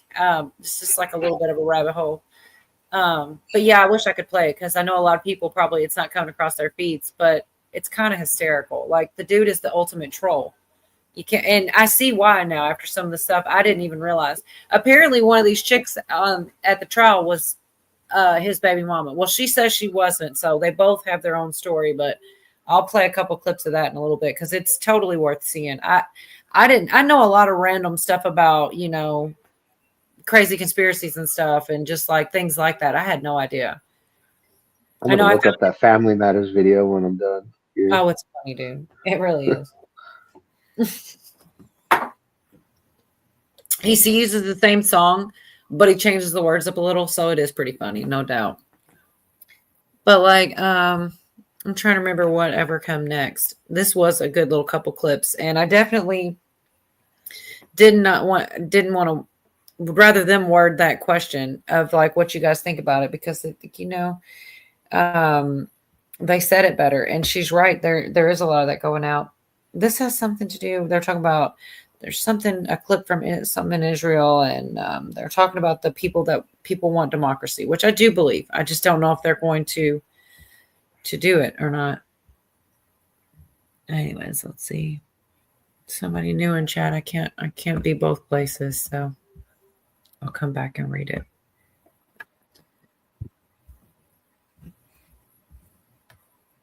What happened? Oh, shit. I hate it when that happens. It's touch. That's the one. Okay, so Islamic Republic has come to an end and is falling. What has begun is irreversible. The future is brighter, and together we will navigate through the sharp turn in history. Now is the time to stand. It is time to take back Iran. May I be with you soon. And if I'm not mistaken, was he in Israel yesterday, Rob? Can you pull up that clip? There's a clip of him being in Israel, walking around. I think, is this recent? Do you know what the timeline of this is, Rob? I'm not sure of the timeline, but this is the clip. Okay, play the clip. Do you want to know where to invest That's not the $1,000 right now? And Jorga's not here. Forget about AI, quantum computing, electric vehicles. If he'd want to see it. This is him in. Might be old. Could it be old? I think. He's in Israel. You're at the wall. Yeah, he's at the wall. Like it looks kind of peaceful. Like I mean, I'd be a little bit crazy. Question is, I don't know if this is. So you're saying this is maybe in the past when he did Maybe. this. So who knows? It's a lot of people are saying that he's going to be the returning to Iran. Some are saying it's going to be some folks internally. But regardless, Nancy, what you're saying is you're thinking this thing's going to get done sooner rather than later. I do, because if they take out the supreme leader and they've taken out all of his top brass, there will naturally be a regime change. The people are not going to tolerate this again. They're tired of it. There are so many political prisoners. that are out now, they're going to rise up. I do believe they will rise up. I believe this is different. I could be wrong. We could be back here a year from now and be like groveling. I'm so sorry. I was wrong. But I don't think that's, I mean, I hope that's not where we're going to be. But I just, they're ready. There are leaders that are sitting in the wings, not just the former king, but there are other leaders within the Free Iran movement who are ready to step forward. And the people, like, they want democracy. Is Congress? I think so too. I hope it's somebody the people want.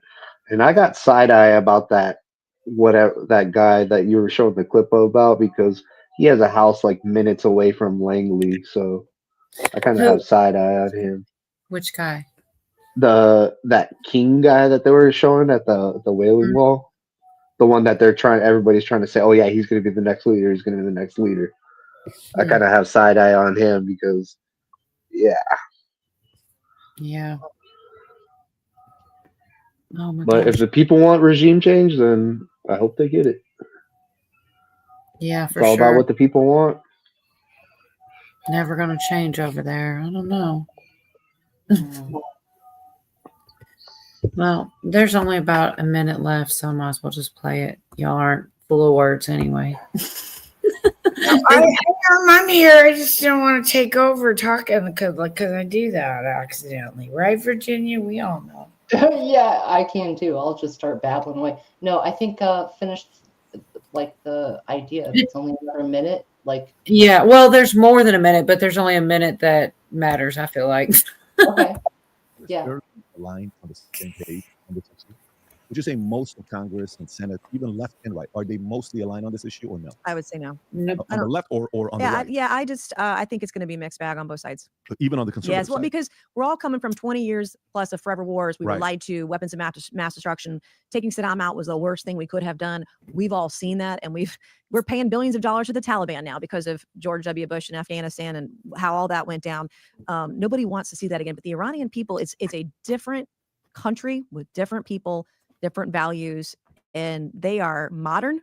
They are, savvy. I think it's a much more modern Gulf state if given the opportunity. Look where they were in the 70s. They were just a normal country back in the late 70s. I mean, and so I think that's their history. That's where they come from. That's what they want their future to be. It was Dubai before there was Dubai, except with a massively rich history of a couple thousand. Okay, that's it. All right, 10, take over. No. What?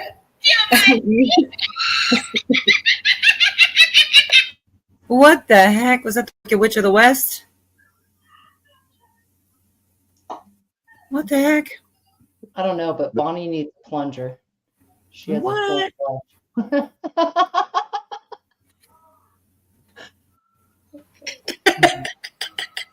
Sorry, that was a video. It was- So If what is you have that a video, name? you double laugh. So I'm sorry. Is that name Kakita? How would you pronounce that name? Where? Right there on the screen. Kukita, maybe? Yeah, I know, but all this P. Diddy shit, I swear I'm reading it Kakita. I don't know what it's probably not even pronounced like that at all. But I've never seen that name before. Well, if there was an N, I'd go Conchita, but Cuchita, right? Did I get it right? Close. Did I get it right? Cuchita? I'm not real sure. Well, look, I agree. It's our own corporations, governments, whatever, and they're in bed with other governments, corporations, countries, what have you, So Yep. agreed. But the circle Agreed. jerk is What do you deep. got, Judy? What do y'all know what that is? Runway Man. Planet was free. You pay to be what you learn. That's not scripted. All right. Yeah, I second that. Yeah, that we're just getting our government doesn't like us. The world people don't like us because we're, Oh, that's we're I'm sorry, I'm behind. I'm getting the plunger joke like 5 minutes later. Sorry. Flash. And she was talking about Bonnie. I love Bonnie. I'm like, what does she need the plunger for? And then I get that, and I'm like, oh, it all makes sense now. I gotta love Bonnie. She's got some good ones. Okay. Oh, wait a minute. What did Kachita say? I missed something. Did they do another one? And welcome, Kachita. Never heard of I you. don't know if we're saying it right. She needs to do, or he or she needs to do the thing where you spell it out like that, she said, or he said. Close enough. Well, now I'll never know which one.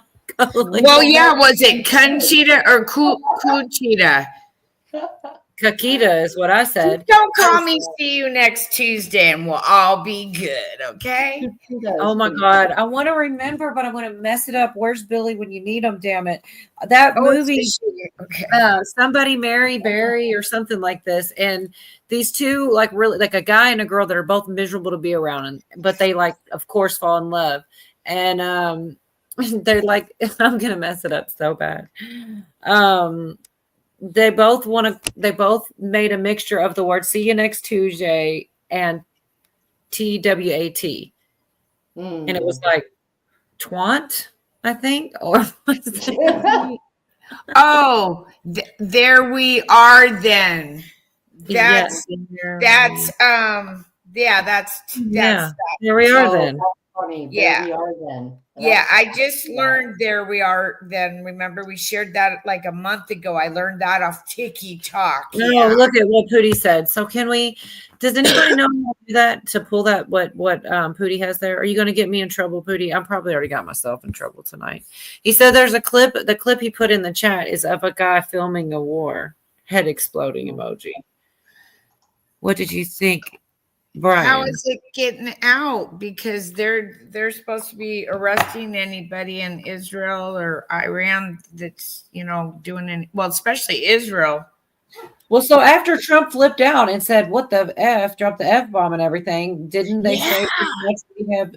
Because of that, didn't we decide? Oh well, we are at a ceasefire on both ends, and we're just hoping like that's what's going on, like that's what's happened. Yeah, and then he said within the first 12 hours, Israel just went to town with a buttload of shit. And like that's really showing a true, like he said, neither one of those countries know what the fuck they're doing at this point. They're just gonna lob each other with the best of what they got and see who comes out, the best. Yeah, I didn't have the clip, but he said something about kids fighting and then they get tired out and it's easier to stop them or something like that. I saw this somewhere. Well, and the thing is Iran can take so many hits to their shit because they're so spread out and large that they're not condensed like Israel. You know what I mean? Landmass wise. So, Iran can take a lot of hits before it's really going to devastate it. But Israel, they better just keep themselves in check at this point. If we're going to be the muscle and backing them up, at least have the consideration to play ball right. Or yeah, you tell them 10. Eject your ass, You tell them 10. Yeah, there's got to be some wars, some rules of war. Come on. Big Brother's tired of knocking the bully on his ass for you.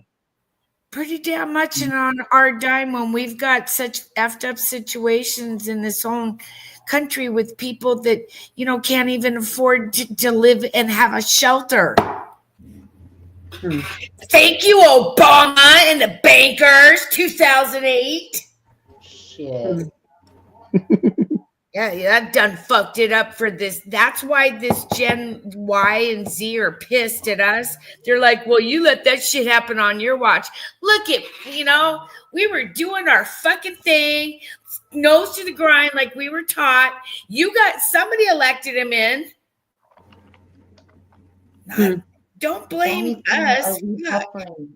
Bonnie, are we like glitching on your end? Because, oh wait, Cheryl said I hear nothing. Can you guys hear us? Bonnie's like, are y'all buffering? And then Cheryl's like, I hear nothing. I thought I was here. I think we're still live. I thought we were here. I don't know. Yeah, you're still live. I'm watching you to make sure you don't go down. Okay. We've maybe so many topics tonight, you guys. That wow, I'm just pray that everything Cola's channel's here tomorrow, guys. Okay. Well, but if not, a lot of okay, knock on wood and all that, but most of the time they just make you take it out of there. They just tell you to trim it out or whatever. They put one of those things that's like conspiracy theories. Unless they put you in YouTube school.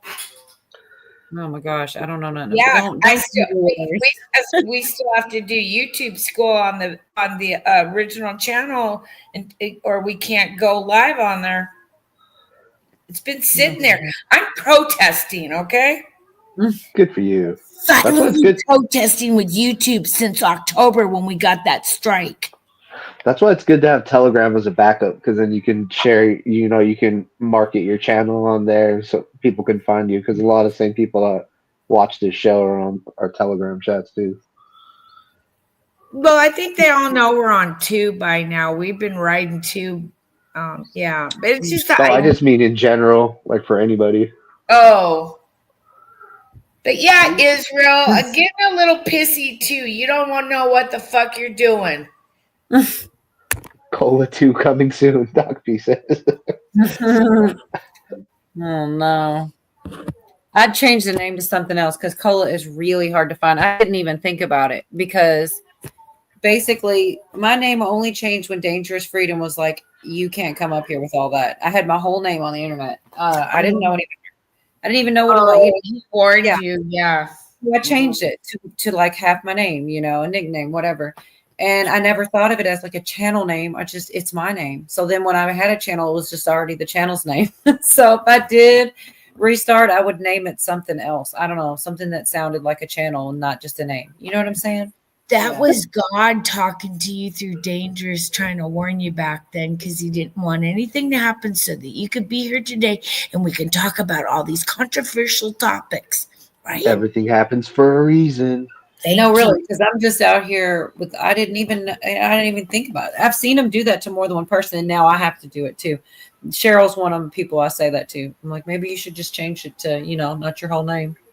But some people, I don't know. Some people do it and nothing happens. And if you don't have a channel, I guess maybe it's less likely, but you never know. And who's to say that anybody's name, even if they do have first and last, how do we know that's really their name? You can type anything you want, Yep. But I don't know. When you have first and last, it's kind of a giveaway that you're just putting it out there. I totally did. So what I was telling y'all about the 50 Cent thing. Okay.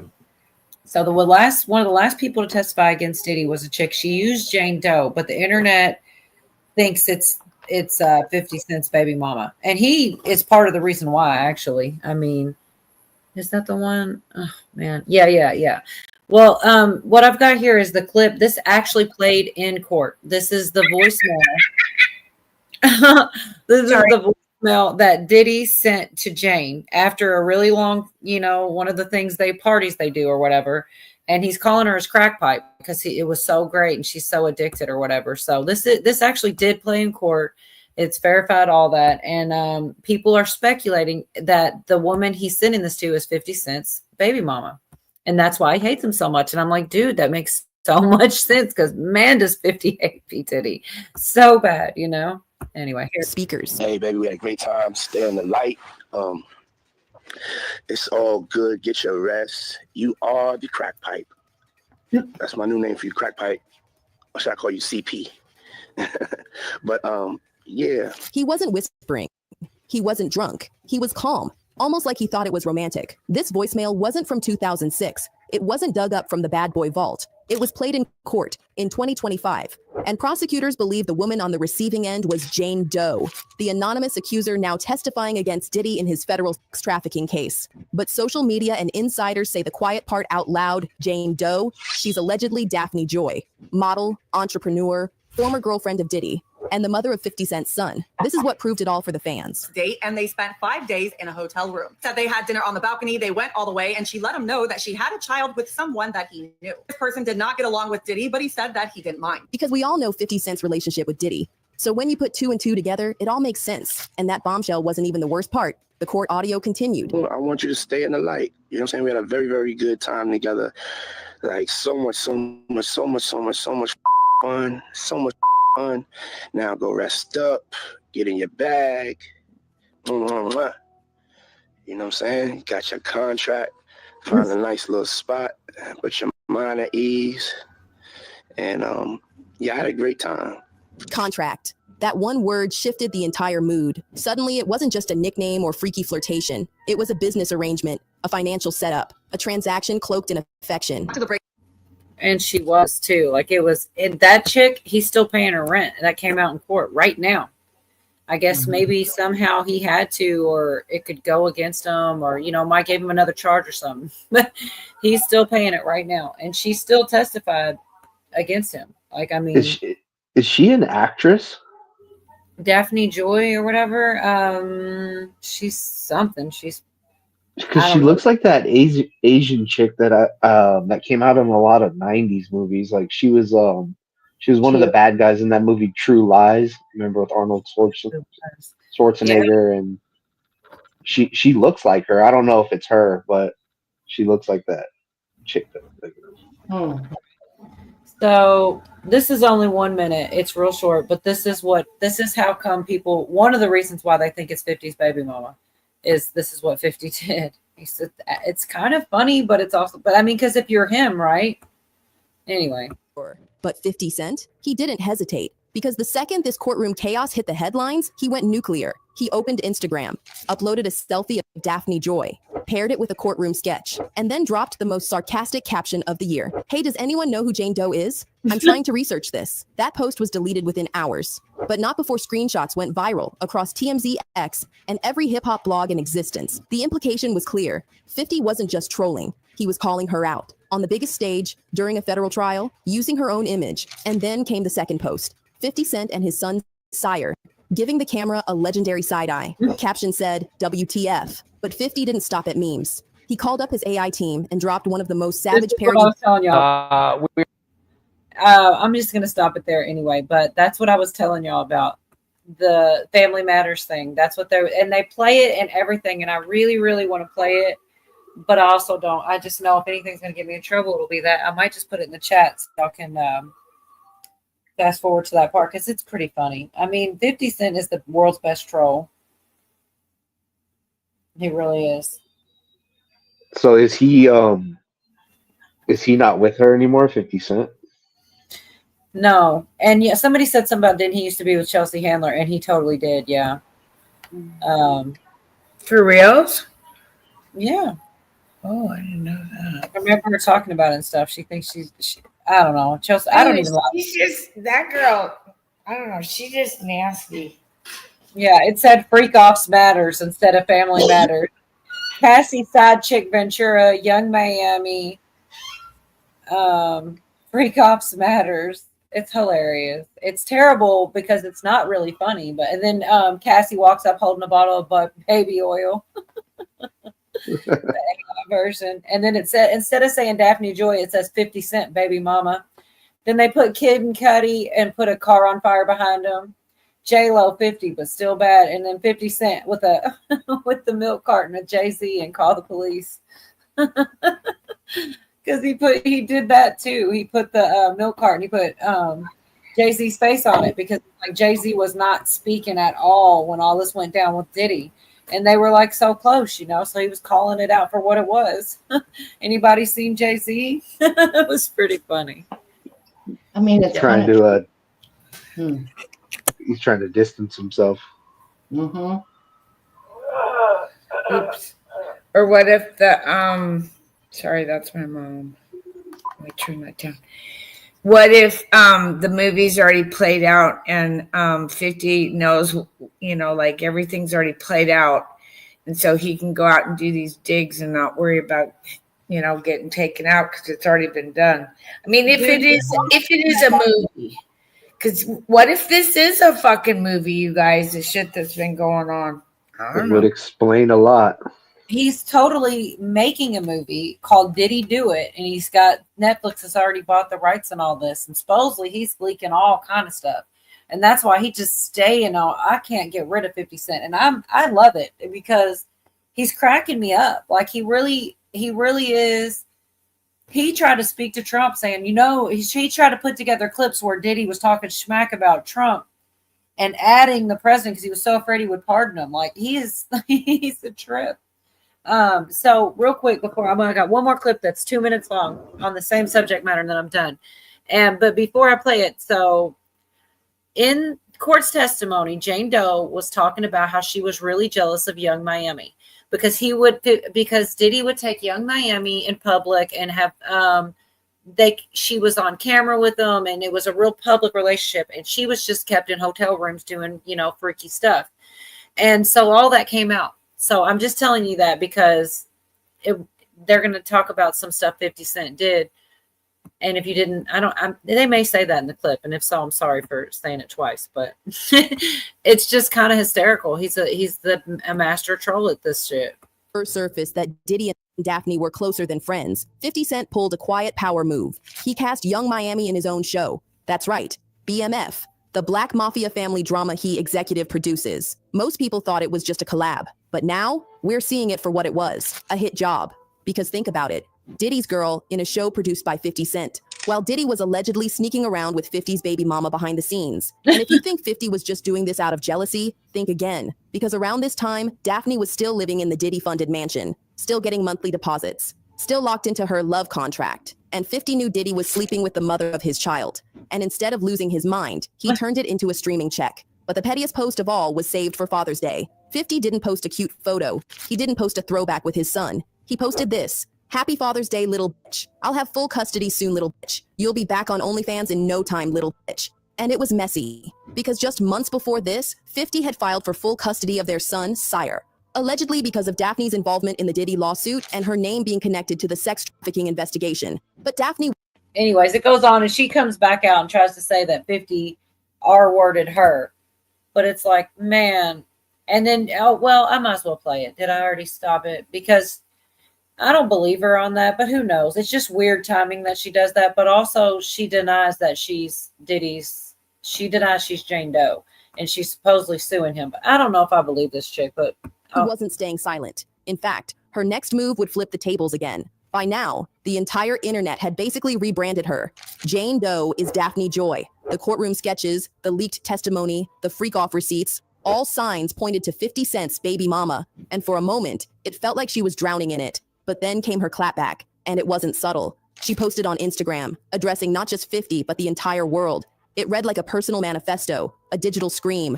"Let's put the real focus on your true evil actions of raping me and physically using me. You are no longer my oppressor, and God will handle you from this point on." She directly accused 50 Cent of rape and abuse, and no one saw that coming. She made it clear she wasn't taking this lying down. She denied Lil Rod's allegations. She denied being Diddy's paid escort, and she sued 50 Cent for defamation.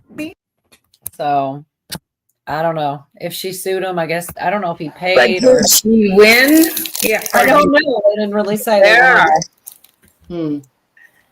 I think where there's smoke, there's fire, but that you really got to do an investigation on that arson. They shit on each other. This is something I said to someone else, like about the powers that be, and my thought is the powers that be are going to eat themselves. Uber zealot groups, whether it's religious or political or any other community of division, they are going to eat themselves. Like, stupid example, but JoJo Siwa. She's getting all kinds of heat because she's with a dude now, and they're all like, "Oh, you're not queer anymore." That's just now. I mean, she totally did kind of become the spokesperson for them inadvertently, and then so if I was a alphabet person, I might be mad at her too, because she could have just, I don't know, maybe she didn't have a choice. They forced it on her. Thing is, they turn on each other really quickly. Oh yeah. If it's about inclusion and acceptance, and it's like, okay, you like dick now, word, but no, right? Should have been. Well, she cheated on her on public television. I mean, it was almost, it was pretty, or whatever. Yeah, it was a big deal. I know that too about other groups, like even religious or political groups. If they're going to eat each other, or in your community, people with certain mindsets, they end up eating each other alive. Well, I feel like that's what's happening with these people that are how come everybody all of a sudden is getting these? I think I played the one where he's getting. I mean, like the same time frame. Maybe they were just all really living that gangster life back then or whatever. Because Fat Joe's getting this, this trafficking type weird stuff, just like Diddy and these, and it's like, it was Tyler Perry, like everybody, basically, a lot of them. I'm thinking like sometimes that it could be like some type of damn near script or protocol, like the MK stuff. Like it makes the most sense. They kind of follow the same playbook. You start hearing this, it's like, okay, so do you remember they said that R. Kelly, and that's like, I'm not defending him. I'm just saying what's happening to him now. But back in the day when all that went down, they said that there were women that were living in a room with a bucket to like go to the bathroom in, and then just wait until he was ready to, do his thing with them. Like several, and some of them were underage. And that shit's just crazy talk. But these girls did it. And there's like something to it. Like, why did it have to be so like that? And it's like you hear these other stories, and it's like 14 hours or days sometimes, and they're all on drugs and out of their minds and stuff. It's just, there's some kind of weirdo playbook to get these women to do this stuff. I don't know. And like they have to rise in ranks, I guess, the men and the women. I don't know. Yeah, but you're totally right, Virginia. We see it happening right now in the Democrat Party. They're eating each other. Mm-hmm. And that's why this war that we're in, it's not kinetic right now. It's an information war, and we're winning the information battle. we're turning them on each other. Yes, it's very exclusive. You ironically have to fit a really tight protocol to be accepted. And if you go just slightly out of that or break outside of the cultish mentality, basically, you're a pariah. You are shunned. Well, and I'm sorry, but real quick, some of the people that so they are like supposed to be like thick as thieves, and they're in this cool elite group, but then you see one of them go down and nobody goes, they don't want to be complicit. Like that. Nobody spoke up for the guy. Who Kanye did after he was probably the guy in court getting named, but up until then he didn't really. So it's like, they say they all were, they say that about Jay-Z, like big time. All of them were doing it, but yet what's wrong with a bucket? If that's all you have, Bonnie, in a room is a bucket, and you get fed sometimes. I mean, it was some crazy. They had that whole surviving R. Kelly, and all these women started coming out. Because it was like young little groupies, and but like, what was it that he got away with it for so long? Something was working, making these girls grovel and live. They were on drugs. They were young. I don't know. There was something to it.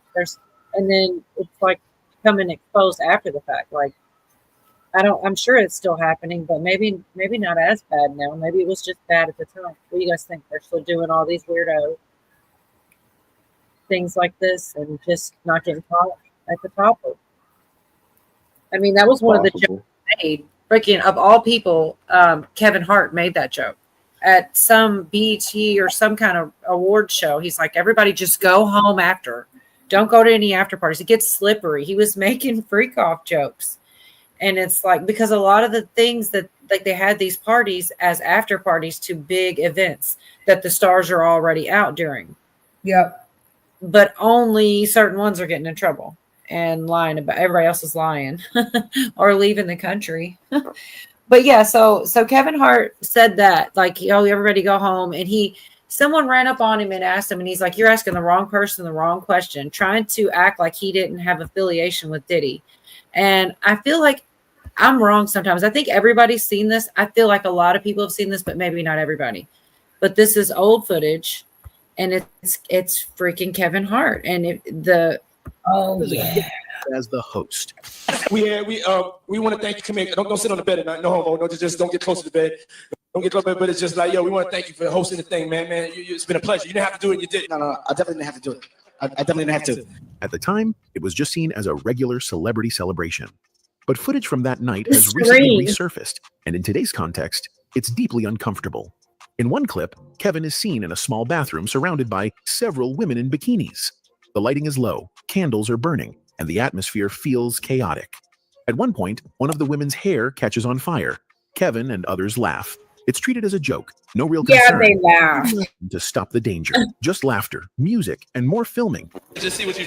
Yeah. The water was deeper though. Came up, flame was gone. At that time, I was in panic. I had asthma. It was a difficult situation. Another clip shows Kevin speaking directly to a camera crew. He casually warns them not to film near a particular spot in the room where Diddy is sitting. He doesn't explain why, but in the background, the camera briefly captures part of the area he's referencing. And that's what triggered discussion online. People began asking, why was Kevin deflecting attention from that part of the room? I love that. What exactly was going on at this party? The concern isn't about proving guilt. It's about proximity. Kevin wasn't some unknown at the party.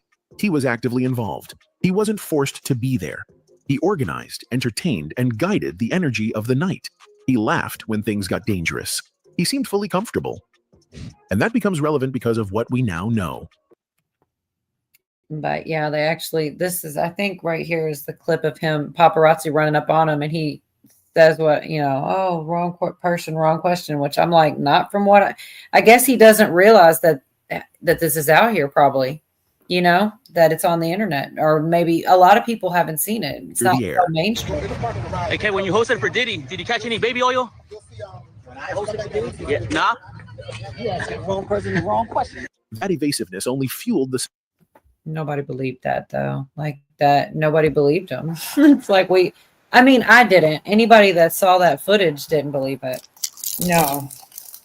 And it's funny because who always hates on him is Cat Williams, and I think he's got a point. And Steve Harvey. Oh God. But I think he was an industry plant because that's what Kat says. Yeah, he came out of nowhere. It does make a lot of sense about where were all his old tours. Let's see some footage from Seattle Comedy Underground, or some of these. You're killing me. Culty comedy places. No, he just. All right, I gotta say this. Will somebody think of the children? All right, Bernie Mac. That whole thing, allegedly, Bernie Mac was not trying to buy into the buoy, and he got surrounded by Harvey and Steve other Harvey. And yep, and that was. That's what they say, man. Hey, I liked him. I really did. He was so funny. Remember that show he had? This is the problem, America. This is a problem, America. He kept saying, Yeah, "It was a little." and they always talk about the children. Be like, come on. I love that guy. He's so funny. Yes, listen, America. Who is that?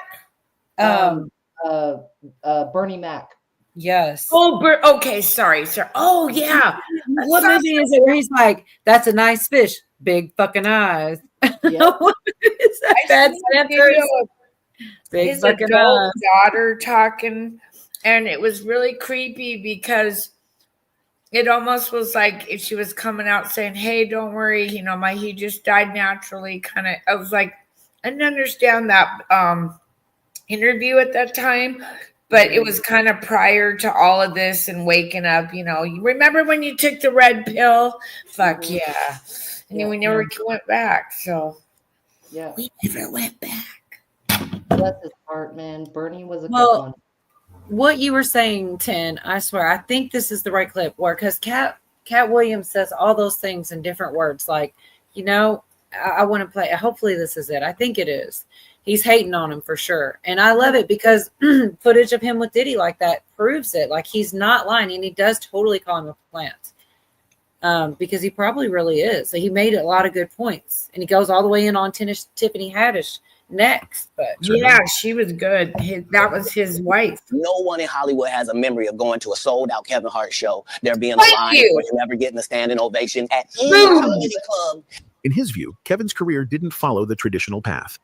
While most comedians spend years grinding in clubs, building a following city by city, Kevin seemed to bypass that grind altogether. He already had his deals when he got here. Have we heard of a comedian that came to LA and in his first year in LA, he had his own sitcom on network television and had his... Have you ever wondered Oh how my buying God, Israeli you give goods me every helps time. Israel during turbulent times with Ooh, the we don't want to watch movie also playing that he was leading. No. Williams pointed to inconsistencies in Kevin's backstory, especially the version highlighted in his Netflix documentary with Chris Rock. That series emphasized Kevin's East Coast comedy roots, but Kat questioned how that timeline could coexist with Kevin's presence in Los Angeles. a city Yeah. he would have had to be working in simultaneously if he truly made it from the bottom up. So how simultaneously was he here in Los Angeles doing the same thing? Kat asked. It didn't happen. The term plant came up, not as a joke, but as a serious accusation. In Kat's words, a plant is someone who's placed into the system, given opportunities that others aren't, and then marketed as if they earned it all on their own. That's so funny. I told you, that's why I was like, I've got to play this, because you totally just said exactly what they said. I remember Kat saying Kevin it. Hart's not funny. What's that? Kevin Hart's not funny. Yeah, He's- not like, and I think Cat Yeah. Williams is, but I think Cat he just Williams is funny. He's got like he's funny. he cracks me up. He talks this is dumb jokes, but like they stick with me. He talks about a little kid that's just like so hyper and all he does is run, and he found they get him on these drugs. He's like, I look at him, I said, what are you thinking about? And the kid's like, running. But it sticks with you and it's funny because that's exactly how it is. He's all doped up, but he's thinking about running. Stupid. I love it. Yeah, he's pretty cool. I like Cal Williams, but he wouldn't do all the stuff and the dress, and they go into all that. And I agree. He crossed from comedy real quick into movies. Like everything just seemed like, they created this person. And then he tried to come back on him too. I think it's in this one. I probably have some clips of that. No, he's not in the nut house anymore. He probably was several times. It's interesting how people like Cat Williams, they feel empowered to spill the beans now, almost like something that was yes. that's Sorry. keeping them from speaking before like that threat is gone. So Yeah, the movie played out. That's pretty awesome. I'm loving it. I can't imagine so many things happening. I'm telling you, I didn't think in a million years I'd get through all the things. And I didn't. They're still Ice-T got pulled over. It wasn't that great. It was but they did kind of mess with them. And I kind of felt bad for him a little bit, but it's like, it's not breaking news, but just random stuff like crazy. And then I think there's, who knows what all I missed, And that's what's cool about, sharing information and stuff, because everybody's looking at different things at different times. And I mean, I just do this stuff for fun because and I start to see it. You like connect the dots, and I love comedy and stand-up comedy. I mean, I and that's the other one. I kept thinking Dave Chappelle's the other one that I can never. I see him put up resistance throughout time and all the different things that went down. There was that. I need to get some clips on that, but he talks about how he signed these contracts that gave away his likeness and things that he couldn't possibly understand when he was super young. And then later in life, people he was getting screwed over, and there was really nothing he could do because of this contract. But so they were playing his show, but he was getting no money basically. And so Dave Chappelle outsmarted the system. Like, he told his fans to stop watching his show on that network. And if they really loved him, they would do it, that he was getting screwed over. And so many people did it that he says it made his show worthless at that time. And he got his way. And like, he also tells a story about why he likes Netflix, because they were in the same kind of situation where they could have technically played his material, but he asked them nicely, I don't like it. It feels like I got screwed over. So they didn't. And that's why when he had left and come back and he did all those specials with Netflix, that's why it was Netflix, because they respected his wishes and did that one kind of thing that they weren't forced to do legally, but he asked them. They respected him. I can't remember which one it was. But Netflix did the Obama thing. They're out for the buck. They don't care. Right. I'm just saying, like, he did things that like other people just don't think of, and like he kind of stayed. I feel like there's a chance that he could have, I don't know, he probably did sell out. They did. I'll never forget, like the Joe Rogan, they accidentally went to that party and then he left. Joe Rogan tells that story. Mm-hmm. Anyway, I know I'm chessboard. I never thought of that, but nothing's off the table. And what if Oprah was a plant too? Because Phil Donahue, I remember my parents watching him, and he kind of was a coming up, and then him and Oprah started doing shit together, and she's just like, boom, like, and they say, oh, but she worked at a news station and shit. And it's like, I don't know. And what if she asked to take the deal with the devil, and that's why she's the player she is today, where she is today? Yeah. She was friends with John of God, that guy in Brazil that had the baby for him. Oh my God, dude. And that's so, it's so crazy because this stuff does so tie into it because Monique goes into all this and it all gets exposed. Basically, I could find the clips. I'm not going to look for them unless anybody's Oh, yeah. What about Oprah's girls' school? And after they got a little, you-know-what-er in their armor there, a bunch of them could barely walk. I saw that video. I was like, what the fuck is that? There was more than that with that girls' school. That was a dark supposedly, place. Can you turn Virginia's mic up, babe? Supposedly, I'll try. Supposedly, Kevin. My ears are plugged up from my allergies. I'm so sorry. Oh, you're good. She is down kind of low. So, but the anyway, pollen's bad here, Virginia. It's bad. Is that any better? I thought you sound fine either way. I think you still sound good. I raised it. it May on be, I don't know. Maybe mine's too loud or something. No, yours is fine. Well, the whole thing with the Kevin Hart was supposed to help Monique, and he said he would. And he was like, because it was this whole thing. Monique did that show Precious. They wanted her to do like some extra promo or this or that. And she's like, no, not without getting paid. Anyways, they started painting her as terrible and made her really pay for it. And Kevin Hart said he would try to help her, but he didn't know Oprah that well. It's a whole thing. And then he never did because I think he wanted to, but Oprah's like, no, this is how it works. So he had to cut her off. Like, he's a sellout. That's another example of him. He didn't reach down and help. He turned his back on her just to keep his own fame because he didn't want to fall out of the good graces of both Oprah and Tyler Perry. So yeah, it all ties together in this weird little way. That's what I was thinking. Remember when Monique's interview, when she was talking, there was something she wasn't saying that was a much darker something, because you could just feel it in it listening to her voice. And I think maybe Kevin said, hey, Monique, we could do this, but you got to make a deal with the big guy. Yeah, you know what I mean? Yeah. And she doesn't want to admit, because, they're not going to admit that shit, even if they do get approached on it. Like, that's just like putting a target on your back. But yeah. Right. What if he was a gatekeeper or a finder for Oprah? Oh, he's definitely a gatekeeper. That's exactly what Cat Williams is saying. But real quick, Bonnie, so because this was a Joe Rogan thing, he was telling the story about it. He tells the whole thing. And they basically go to this. He knew he was going to a party, but it was a weird party. Like when they got there, Joe Rogan and Dave Chappelle. And he's like, they didn't stay long. They left. And he said, Dave Chappelle, he did the voice so good. He said, Dave Chappelle was like, that was the Eyes Wide Shut party. Mm-hmm. Basically, it was Dave Chappelle was at that level. He was invited, and Joe Rogan was the +1. So if Dave Chappelle wouldn't have went, Joe Rogan probably would have never been there. But they didn't stay because it was creepy. Like, it was like, I don't know. Like, this is what they said. So he didn't accidentally go to the party, but he didn't think it was going to be like, he just thought it was a party. And then it was weird vibes. So he left. According to this is, Joe Rogan telling the story on a live. So, he might have tweaked it. I don't know. That's just what he said. Now, just there, look at that one. Okay, so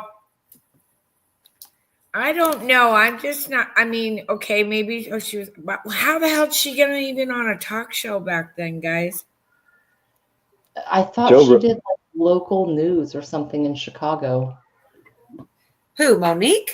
I'm sorry. No, Oprah. Oprah. Oh, I don't know. Let's call her Harpo. Yeah. Just so the algorithm doesn't do anything. Right, Harpo. If you can find clips of her doing a newscast type of thing. Yes. So I'm sorry. Were you still going? Oh, maybe she took a deal. You talking about Oprah? Harpo.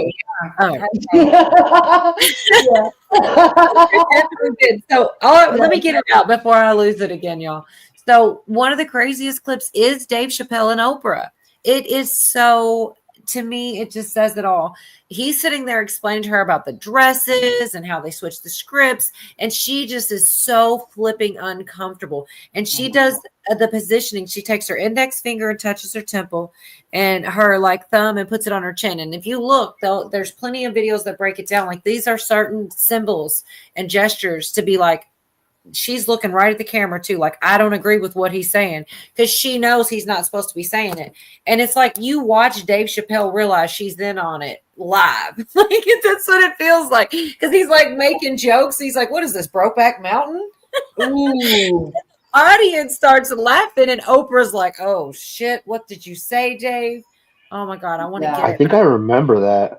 Y'all gonna make me find it. Yeah. It's a real trip, man. I'll find it, because And he's just Cosby said Bill Cosby and Sammy Davis and somebody else mentioned another. And I think they're all part of the Black Boule. Oh, Oprah definitely has to be. And they were, they took the deal with Satan. You got to take the deal with the big guy. You know that. I think Joe Rogan might be a plant too, because the first time I saw him was on that Fear Factor show. And where did he come from before then? All of a sudden, they just give this guy a host on like the network TV show. You know where I think he came from? I think he came from some creepy torture lab, and he was one of these people that was, torturing people with all these. Because who comes up with remember that show where they ate all the bugs? And yeah. What was that called? Yeah, that was Fear Factor. Yeah. He was on a sitcom before that. I think it was News Radio, but he was actually in television sitcoms. And then he got Fear Factor, and then he moved up from there into UFC and radio shows. But go back to the sitcoms. Like I said, I think News Radio, and that had Alec Baldwin. It had the blonde lady that was married to Van Halen.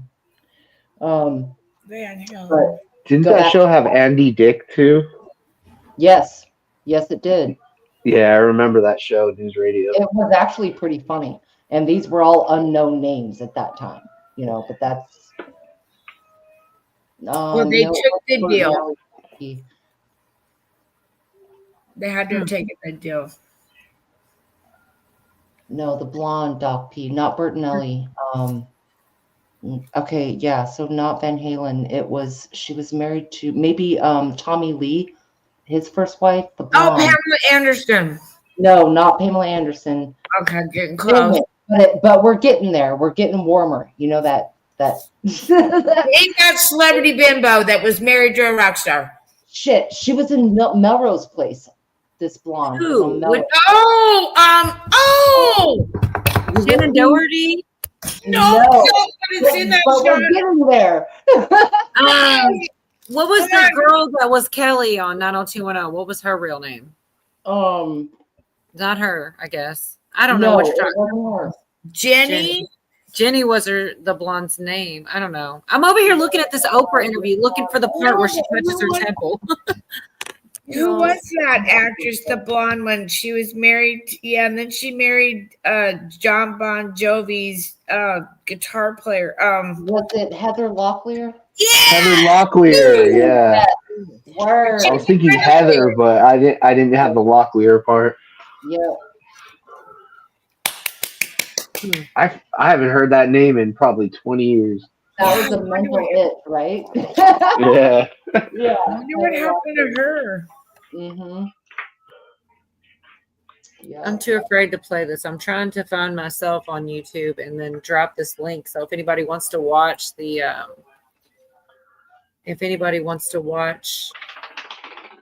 Oprah interview, it's the full thing. I don't even know exactly what parts, but there's the parts that they're talking about him walking away from the money, things like this.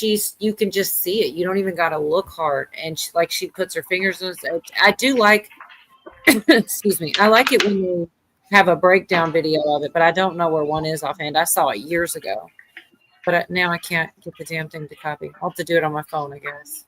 Symbolism will be their downfall. Yeah. Yeah. I mean, it's so creepy, dude. The way that she's so uncomfortable about it, and it's she's like trying to rephrase it, like, oh, did you go a little crazy? And he doesn't, like she's trying to put words in his mouth. It's awkward, but yeah, now I'm gonna find it on my phone. I tried to do it on the laptop. I couldn't work that out. Yeah, screw you, Oprah. Well, good morning or good evening, Patsy Jensen. It's like we're talking Ladies, about. I gotta get to bed. Okay.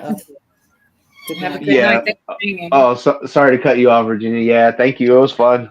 That was a fun conversation. Appreciate it. Love you, Jeremy. All right, love you guys. Bye. Goodbye. But thinking about Joe Rogan, right, from sitcoms like y'all gotta remember Moonlighting with Bruce Willis. Oh my gosh. Bruce Willis in Moonlighting with Sybil Shepherd. That's where he like kind of popped out. And he was so cute, you know. He still had hair. You know what other movie? And he's such a nerd on this. Do you remember Death Becomes Her? And it's got Goldie Hawn and Bruce Willis has hair in the movie. It's crazy. That was It's a good wild, right? Yeah.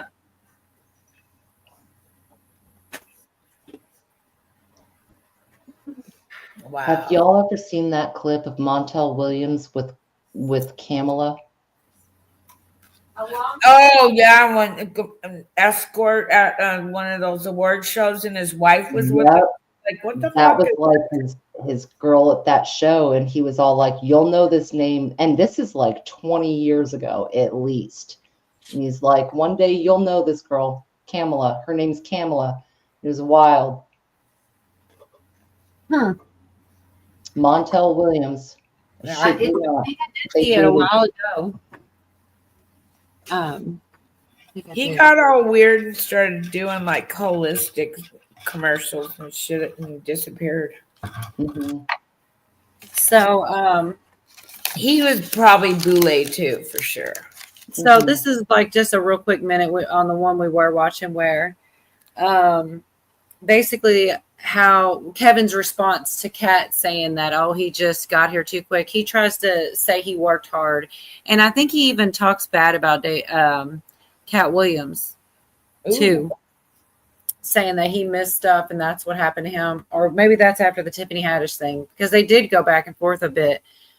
But I don't know. I mean, I think the truth's either in the middle, but I also think he is a sellout and Cat Williams is not. Asked directly about the myth of overnight success. Hollywood has a way of making everything seem like an overnight success, he said. But I've had 18 years in the business. I put in my time. I got dues that have been paid and paid again and paid one more time after that. He explained that he'd been studying comedians like, even that wording, paid my dues and paid them again and again after that. Even that seems to me like red flags go up. What exactly dues were? I don't know. There's just something He's about a taker. It sounds like it. Party, that was the first time, and then again, and with some baby oil. I mean, yeah, again. But anyway, he's just Eddie trying Murphy to defend and himself. Chris Rock for years, building a strategy based on the mistakes and watching wins them of and those all who came before him. His house, he said, was filled with images of comedy legends, a daily reminder of the level he wanted to reach. What separates me is my drive, Kevin told Oprah. My drive is other people's success. The problem for Kat was that none of that addressed the deeper issue, not about whether Kevin worked hard, but about who helped him skip the lines most comedians never get to skip. As the conversation around Kevin Hart's rise got louder, Cat Williams took it further. He didn't just question Hart's timeline. He went after the entire structure of the entertainment industry. He dismissed the idea that Hollywood was a fair space where talent naturally rises. In his eyes, there were gatekeepers, real ones. And Kevin explained what he meant. Cat pointed to Kevin's connection to Tiffany Haddish. They tell you that there's no gatekeepers, but we keep seeing the same people open the gate. Didn't Kevin open the gate and let Tiffany in? And he now opening it up for don't such and such. While Tiffany is now a household. Just talking to him, he's funny. They said there ain't no gatekeepers, but that was funny. Just hanging out, getting drunk with him. That was funny. But anyways, just name, thanks to her breakout role in Girls Trip and her hosting gig on Saturday Night Live, her journey wasn't always Kevin brought her glamorous. up. She's publicly talked about being homeless, living in her car, they and trying to married? survive while pursuing comedy. No. In a 2018 Vanity Fair interview, Haddish said that it was Kevin who helped her during that time. They were both performing at the Laugh Factory when Kevin noticed she was sleeping in her car. He gave her $300 and told her to get a hotel room. Then he told her to sit down, write out her goals, and work toward them step by step. She took the advice seriously. She booked a motel, wrote out her plans, and slowly started checking them off, including you roles stop she there wanted, for a sec? people she dreamed of working with, and long-term.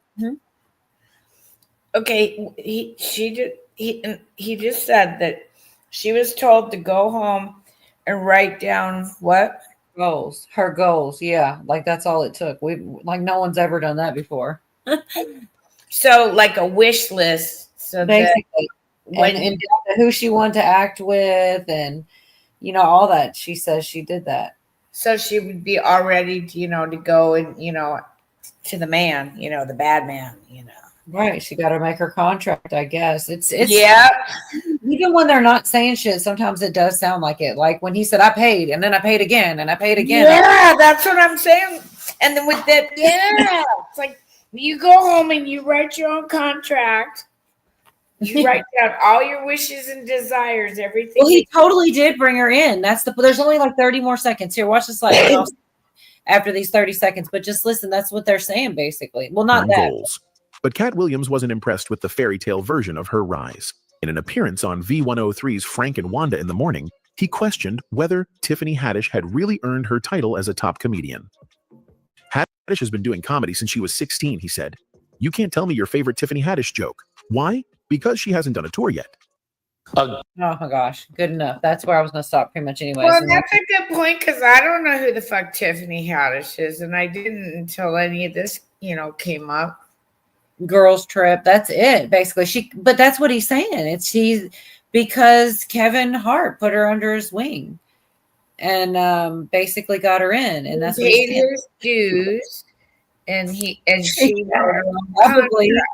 I'm gonna grab some ice. I'll be right back. All right. Okay, I gotta get this ad off of here anyway, so y'all I can actually watch it now, so you don't have to hear it. But yeah, he makes a lot of good. Sorry. No, you're good. Let's see. I'll just go ahead and basically he still goes in on Tiffany Haddish a little bit more, talking about Girls Trip. Like, what do you think she wrote it? Because obviously she didn't. Anyways, here, let's just put it back up for one more minute real quick.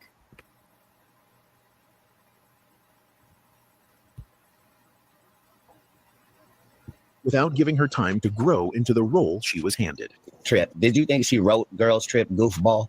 Goofball. Or do you think that was already a script and they handed it to her? The conversation got heated when he went on to say, they all ready to down Monique and up somebody who has showed them Girls Trip. Did you think she wrote Girls Trip goofball? Or do you think that was already a script and they handed it to her? Host Wanda Smith defended Haddish, saying people loved her because she was real. Cat hit back again. Since when did being real become a marketable product? He even implied that part of her popularity came from her openness about being attracted to white men, specifically Brad Pitt, and said that helped her navigate an industry still rooted in old power structures. Cat closed the conversation by pointing out that other black female comedians, ones who had been in the game for decades, were still being overlooked. Luenell, Miss Laura, Melanie Camarco, he said. These women put in work, but you don't see the industry lining up for them. Kevin Hart didn't stay quiet after that. He appeared on The Breakfast Club with Tiffany Haddish and went on the offense. You had the shot, Kevin said, addressing Cat. You were set up to be the star, but you didn't show up to work. You missed promo shoots. You missed opportunities. You became a risk. He called Cat out for attacking someone else's success instead of taking accountability for how his own career went off track. I have forever been the humble guy. I have time to not be humble today. I have time to fact check everything he said because the world of Cat Williams is a fictional world. What made Cat's criticism different this time wasn't just the names he called out. It was how detailed he got about the deals that never happened and why. He claimed that nearly every comedy film Kevin Hart was in for 5 straight years had been offered to him first. According to Cat, he declined because he didn't like the scripts. He didn't want to play into old stereotypes or accept roles that included what he called overtly homosexual humor. I'm not against comedy, he said, but I'm not going to take shortcuts. I'm not going to play something I don't believe in just to get ahead. He said his suggestions for edits were often ignored, and the roles went straight to Kevin Hart, who took them without changes. That makes me want to think back to which ones it would be. What movies that had overt homosexuality, or what was the other reason? Oh man, I left that up there the whole time. Yeah, I can't think of it. I'm not really a big Kevin Hart fan. Sorry. He's not that funny. He's everywhere, man. But I think the truth somewhere in the middle. I don't think that Cat Williams really just screwed up so bad and all this. I think he wouldn't do it. I think the truth's in the middle. I think there was some of that. He didn't want to wear a dress. He didn't want to do this or whatever. Wait, this white South African chick. And that dress thing goes way back. That's what they say. So. The Don't famous know. don't bother me as much as a person. Is that why they made such a big deal when women started wearing pants? Just saying. Well, what do you think? Why do you think that was such a paradigm shift? I don't know that was yeah. Y'all talking about the dress thing? I mean, Yeah. let's do it. Like it's funny. I mean, you just sometimes set me up. It's almost like you have the video queued up or something. I mean, this is just a minute or two, but they talk about exactly the dress thing because it's a thing. Like it is real, you know. There definitely he said it. Cat Williams. That's probably the clip they're about to get. The belief that some black male actors are pressured into wearing dresses for comedic effect as a kind of rite of passage. The theory isn't new, and it's been discussed before by actors like Dave Isn't that Chappelle. crazy? Kat talked about it again during an interview promoting Scary Movie 5. Around that time, Kevin Hart had just done a sketch on Saturday Night Live where he appeared in a dress. To Kevin, the sketch was just comedy. You know what? I was actually one of those comedians that said, no, I wouldn't wear a dress. There's no way. Dave Chappelle and I said that they tried to make him wear a dress. You have to have boundaries. You have to have limits that you refuse to cross. I know what they are. You got to know that you're a brand. You need to protect your brand at all times. But then when proposed with the opportunity of what I felt was funny, nobody made Martin put on a dress. And nobody made Tyler Perry. It was a choice that I made. To Kat, that moment symbolized a bigger issue. Not the dress itself, but what he saw as a willingness to go along with industry norms, even if they reinforced stereotypes. That, in his view, was the real divide between him and Kevin. Kat believes he was sidelined because he didn't play the game. He didn't take the roles. He didn't keep quiet. And because of that, he believes the industry moved forward without him. Kevin Hart, on the other hand, sees things differently. He views himself as someone who played smart, took every opportunity seriously, and worked non-stop to turn small chances into a major platform. Anyway, Cat Williams is not the only person who has called out Kevin Hart for his shadiness. Monique also recently dropped bombshells about how Kevin supposedly ditched her when she was going through some real rough times, facing the heat from big names like Oprah Winfrey and Tyler Perry. And if that isn't enough to raise your eyebrows, there's talk that Kevin's been cozying up to both Tyler Perry and Oprah Winfrey to climb the Hollywood ladder. He obviously did because he totally did her wrong. Like he told her he would help her and produce something, and because he heard her story and he felt bad. But then he went to the powers that be, and they were like, "Oh, you can't do that," and so he just blew her off. I mean, he gave her a lot. Come with her list for. I'm sorry. Maybe she didn't come with a list like a contract. Kevin was gatekeeper on her too, in a way, because she was, but yet she knew enough to try to maybe meet him and like it kind of probably went both ways. But in the end, Monique said, "Oh no, Satan, not today, baby." Not today. Because it makes you wonder about people that are, they shoot up for a little bit and then boom, or one-hit wonders with music. I mean, so many. They're talented. We all, can see that, but yeah, bam, they're gone. One-hit wonder, Mm-hmm. It's a different type of hierarchy. You know what I'm saying? And you can be blacklisted if you don't play the game. So way earlier, it was just a short one. I haven't one more, but it's the same stuff anyway. How, what's his name got in trouble for? One of the things on the list of that he's suing for is humiliation and like threatening to leave him in other countries and just a bunch of smeck stuff. And he was just like the hype man and he got thrown into it. But he said basically that humiliation ritual, he would be humiliated. And he wasn't even a star. He was just the hype man. But anyways, that's pretty brand new too. Never heard of a civil RICO until this Fat Joe thing. I mean, I'm sure it's been around. I've just never heard of it. So we'll see what happens with Diddy may affect what happens with that. It's like all connected somehow. That's right. And something else I was just thinking, it's like what society creates a roast on people. Moonchild.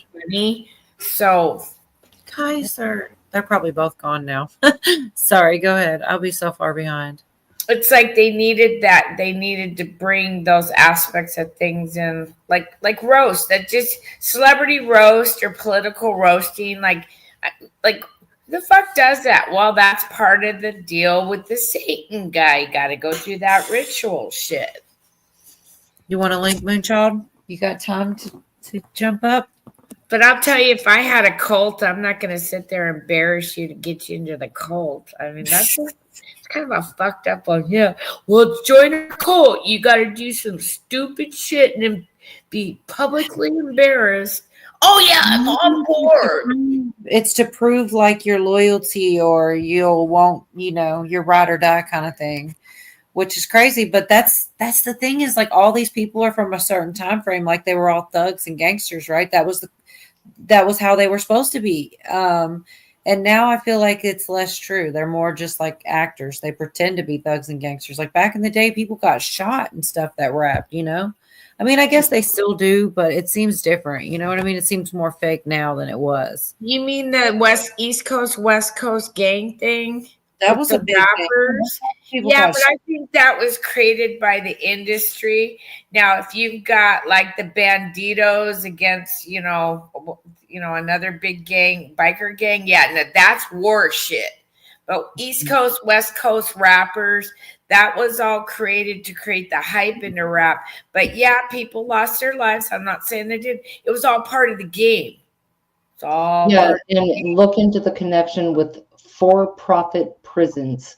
The for-profit private prison system kind of they made a lot of money right around that amp up.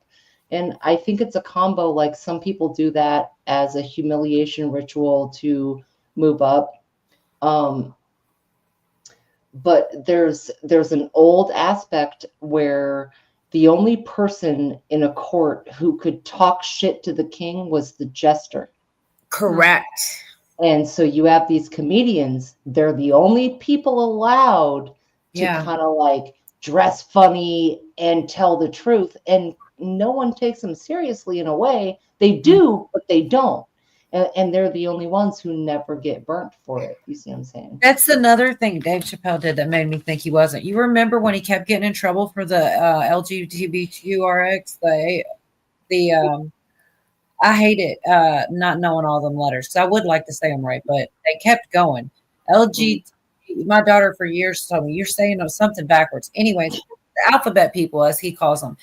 And he got a bunch of scrutiny. And he did another special. And then he got a bunch of trouble. And then he did another special. And he kept talking. He was never canceled. It was kind of hilarious. Oh, hey, Kim. Yeah, Bonnie's the best. But yeah, it's crazy. And I like that name. I'm your Huckleberry. I've always loved that name. It took me forever to figure it out. I'm like, Immer, and then I'm like, I'm your Huckleberry. That was my little blonde moment. I was like, oh my God, I felt so dumb when I finally hit me because I just did. Sometimes I just don't see the things right in front of me, and I just felt dumb. But yeah, I get it now. But yeah, it was pretty crazy. He did like 2 or 3 specials, and he kept saying like, this is the last time. But he did all that. One of the stories he told was really good, and I will mess it all up. But if I play it, I'll get in trouble. But he tells this like heartbreaking story how he was befriended with. He met this chick at a show and like had a friendship. It was a whole thing, and like she ended up getting a lot of hate from them. It was a lot, and then you got to watch it and listen to him. And it's like they couldn't really go ahead get mad. He called them out basically. Good night, Bonnie. Anyways, I can't. But Angels on your pillows. Yeah. But yeah, I don't know. I like to think he's not. That's another, like, he went against the grain and dared him to cancel him. You know, he just didn't care. And which one, Cat or Chappelle? Which one? Chappelle, when he did kept doing all the jokes and over, and they were funny too. And it's like, I don't know. He just had a way with like proving a point with it. It was pretty funny. Because he didn't get canceled. People still found him hilarious and watched his shows. You know, they tried, but they couldn't. Yeah. Chappelle, yeah. But there was also like conspiracy that he's a clone too. I know. Yeah. I don't like that one. I don't like that one either, but wait, I saw it. But also, like, my thing is, if you could clone that kind of humor, then why aren't there a bunch more? That's my only argument. Because only reason is because I really thought about it, and I like Dave a lot, and he's so funny. Like, he is just funny without trying, and it's like, you can't clone that. You can't. If you could create that, we'd have a bunch of them. But I don't know. Maybe I'm wrong. And I don't know why they don't, though, because I'd love to have a bunch of funny-ass Dave Chappelle's. He's got, like, a really smart humor, you know. It's, like, different. Yeah, I always thought he was funny, but what if he took the deal, too, and then he got that far, and then he didn't, and then they cloned him, when he took off to Africa or wherever. No, but why did they make the clone as funny as him? Like, they stole all his intellect, too? Because that's, like, terrifying if they could do that. I think honestly, when we talk about clones, I don't think it's the way we picture it, like a carbon copy of someone, reborn, regrown, rebuilt, fast tracked in development. I think what it means is where they sweep their minds, like whether it's electroshock or lobotomize or some kind of procedure where they appear the same physically, but they have been totally put through an overhaul. And me no math. I don't know exactly what that could be. I'm just saying, like, I think it's not so much like a cloning factory where they grow a new Dave Chappelle or anyone else. But I do think, what if they put him in a elite type of mental facility and they are engineered and manipulated through some whack science to come out complacent? I would think that would be kind of like MK Ultra, right? Or Ariana Grande. Remember when she said, "Oh, I don't remember. I went and they got her memories erased." Got her memories erased. And what if they do take the DNA and they do actually make another, like they wipe the brain and they send it back up, but then that person dies, and when that person dies, then at a certain point in time in history, because how many people from the past look like people from the present? Oh yeah, what's that? I've seen a lot of that. Creepy. Okay. Or well, that would be like, that's like CRISPR shit. That's CRISPR shit. Yeah. But the people already here, we've seen Britney change. We've seen Justin Bieber change. We've seen Dave Chappelle change. We've seen Justin Timberlake change. We've seen all these people, like, all of a sudden it's just weird. Weird. And I think it has to do, there's some medical things going on that I think they grow and use their own stem cells. I think they can, in a sense, reprogram using their own DNA.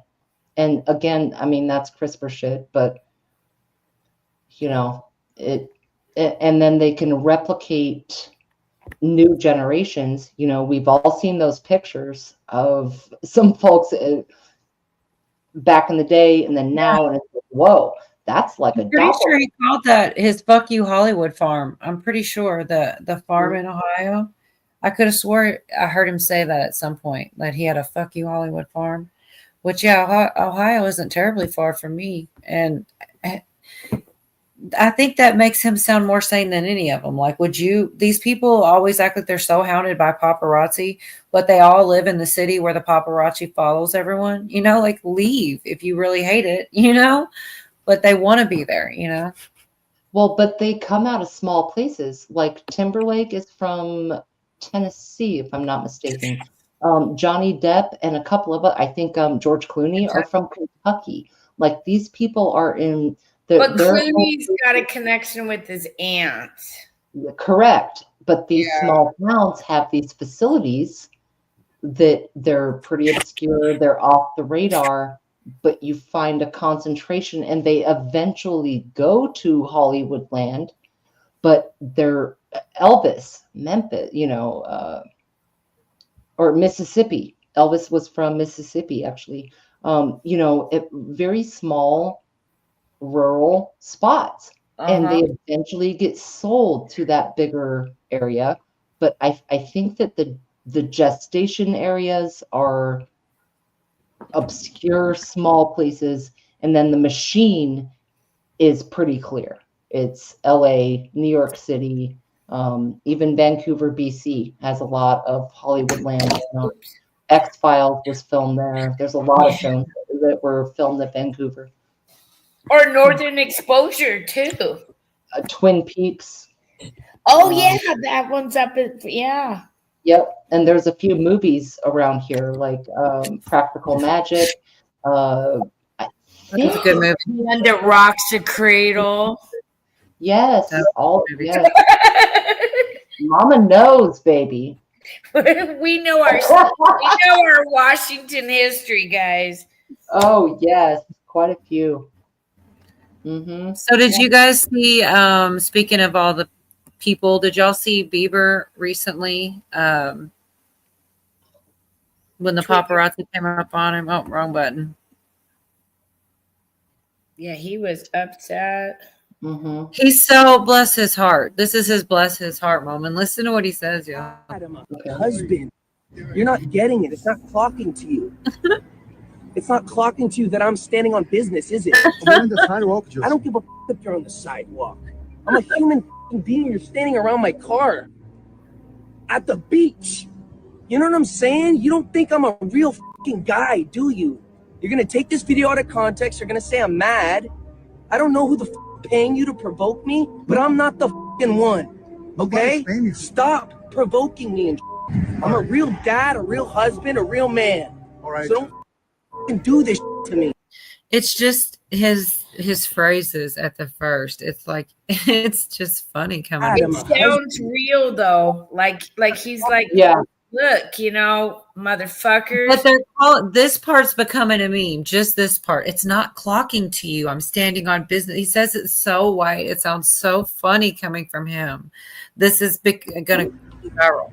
It's not clocking to you that I'm standing on business, is it? We're on the sidewalk, I don't give a if you're on the sidewalk. I'm a human being. It's not really what he says actually is, it does make sense and all that. And it is, he's right. But the freaking phrasing, it sounds ridiculous. And he's already, Kaiser is still here. I think that's kind of East Coast like clocking and no cap and yins. I guess I just feel like he sounds. Maybe he spent a lot of time on the East Coast or something. Man, he's Canadian. Yeah, but I think he's got some kind of residential status. Like I don't know what it, you know what I mean? Because he's in America all the time. I think doesn't he have a home here? Yeah, LA. Yeah. Him and Haley. They're around. That's where they follow him around. Oh, you know what? Maybe he was born in. Maybe he got his citizenship. You guys, I don't know. Because he might have. Because Haley. Or a work visa. Yeah, yeah, that makes sense. But what he's saying also makes sense. Like he's saying, I'm a human being. Like, what are you doing, dude? You're just walking up on a dude. I kind of feel for him, dude. I do too. And they are messing with him. It's just, I'm telling you, he's getting torn apart for saying it like that. It's like that little short clip. I've seen it a couple times already. And it's just like, I don't know. I guess it's kind of like the Mel Gibson, like, stop being that. They're like, you're just so frustrated that, I don't know. I feel bad for him too. I think He's been it's saying this for a while. refreshing. I think it's refreshing to see a young Hollywood, because we know that they always get pounded by paparazzi. That's part of their game, but it's refreshing to hear somebody go, back the fuck off. Get off me, bro. Mhm. Get off my lawn. Mm-hmm. Yeah, that's true, Kaiser. But there is a human aspect to it, and he was sold out really young, really quick, and exploited. And I think it does drive him to more crazy, insane behavior, and not just him, but others too, with some of that pressure. And can you imagine going out in your house slippers and yoga pants and going to the Rite Aid for some milk and maxi pads, and there's some fucking asshole filming everything you're doing? You're like, dude, no, I didn't shower today. My hair is a mess. It's in a naughty burn. I've got dirty socks on. Get the fuck out of my face. I don't owe you anything, So I can see where he's coming from. But it's like, it's funny how it works though, because some of them do it on purpose. They tell them, I'm going to be here, I'm going to be there. They wait to their best day. They're all fixed up, Mm-hmm. and they do it and they use it to their advantage. And then other people act bothered. And I'm not saying that they shouldn't bother them. What I am saying is people that don't live in that city get bothered much less. You know what I mean? Like, I don't know. The Kardashians that call them, I'm going to be at Rite Aid at noon. Go ahead and make sure you get pictures, TMZ. But I think that some of the Justins of the world, they go out just trying to live life and they can't.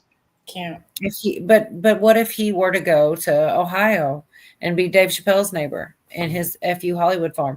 I bet you people would, it wouldn't be the same, because everybody, the paparazzi is, I mean, I guess they would if it was certain events and things, but I just we don't have paparazzi in other areas. It's like certain places concentrate. So agreed. I just feel like, I feel sorry for him, but also if you really want to be out of them, just get the hell out of there, Right. Go to Wyoming. Sorry for the fact that the platform that we're streaming on right now was responsible for finding that little boy. Yeah, it was. Do you know, if it were me though, honestly, I'd be like Michael Jackson. He was the coolest mofo ever. He'd go out dressed up as an old man or something, and nobody would know it was him. Yeah. That's what I would do, because I wouldn't want to be trapped. But honestly, what else I would do is be like, go get my stuff for me. And then I wouldn't have to worry about it. If you're filthy rich, or go somewhere they're not. Go somewhere obscure. I think that's why a lot of them do go to other countries, is so that they can kind of blend in or something, Well, and they can go to Africa because it's fucking big, you guys. Yeah, Africa is huge. Mm-hmm. Right. The ones who want attention get attention, and no press is bad press. Even with the wife, Selena, all of that bullshit. No press is bad press. True. So you see a lot of really big money pulling actors, and you never see them on TMZ. Like, I always think about Liam Neeson.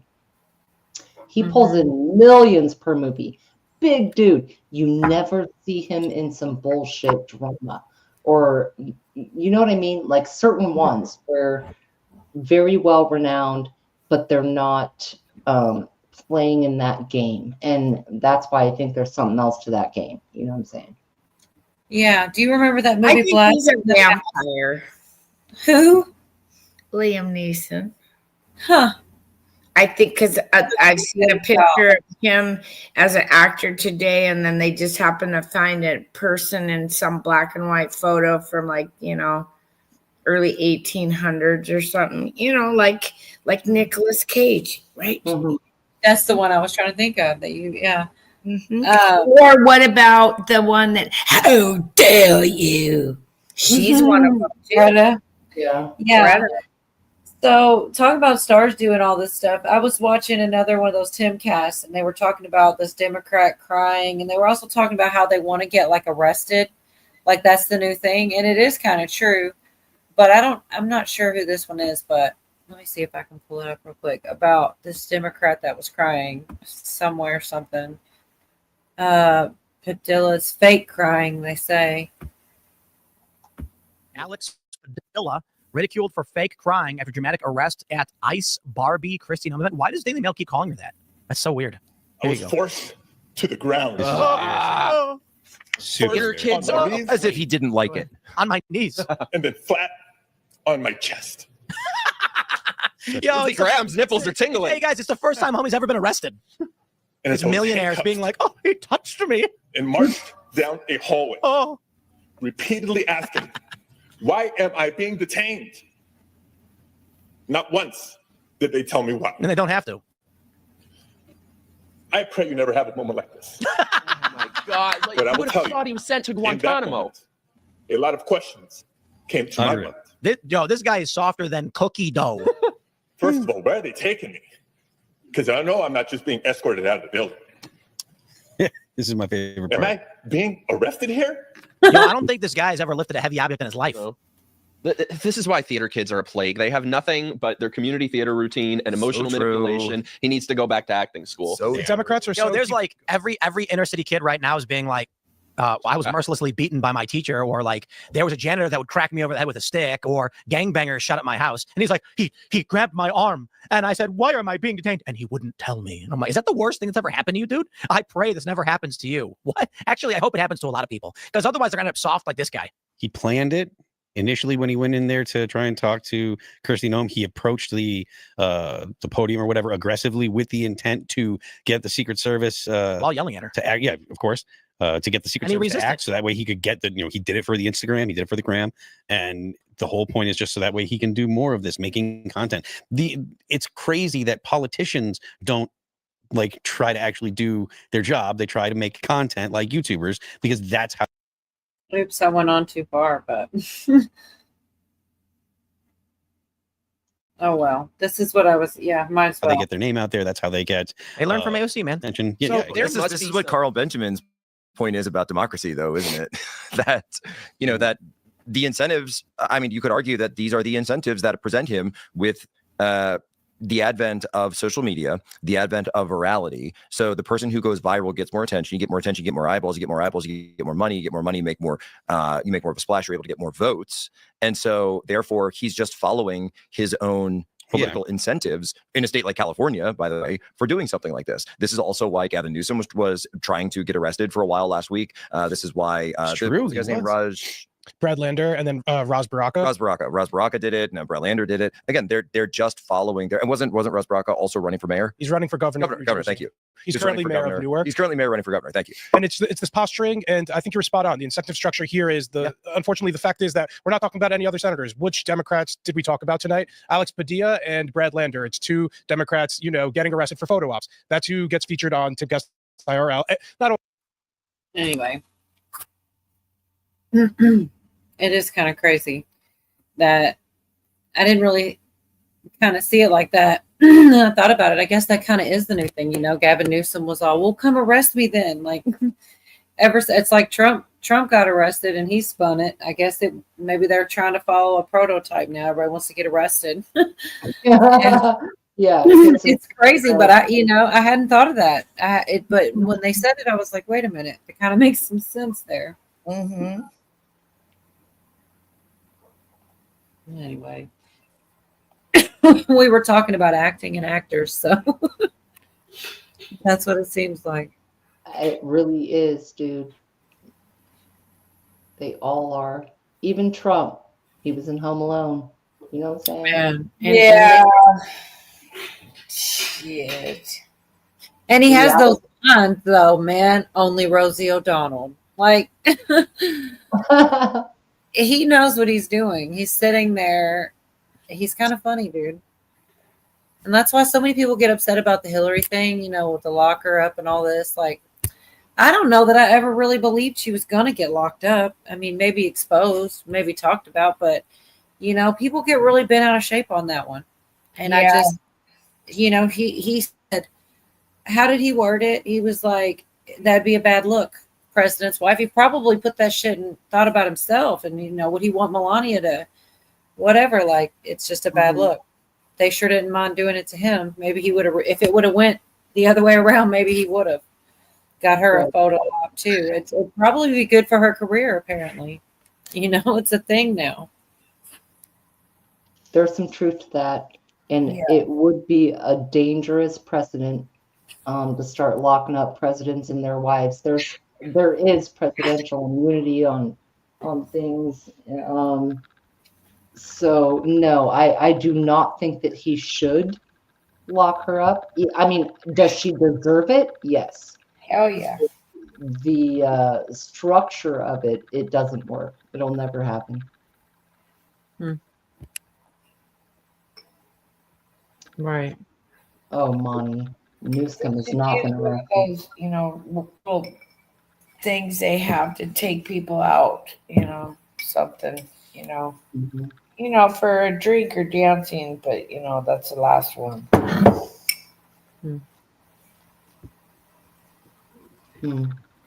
I'm fading, ladies. I'm sorry.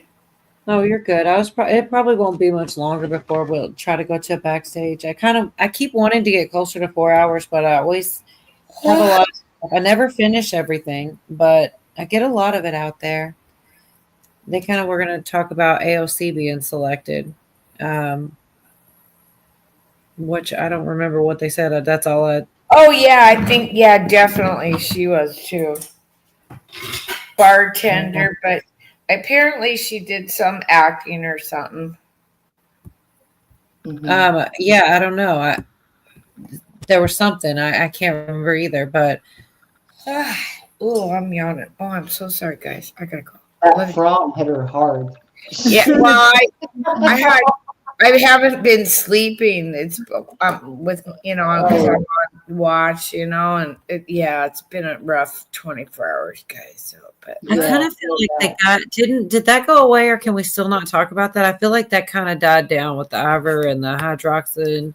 It's one of those words that it could still be labeled miss. I don't know. Just be careful, because remember, we're teaching the AI, and the AI is listening, and it's trained to hit certain key words all the time. It's always switching up.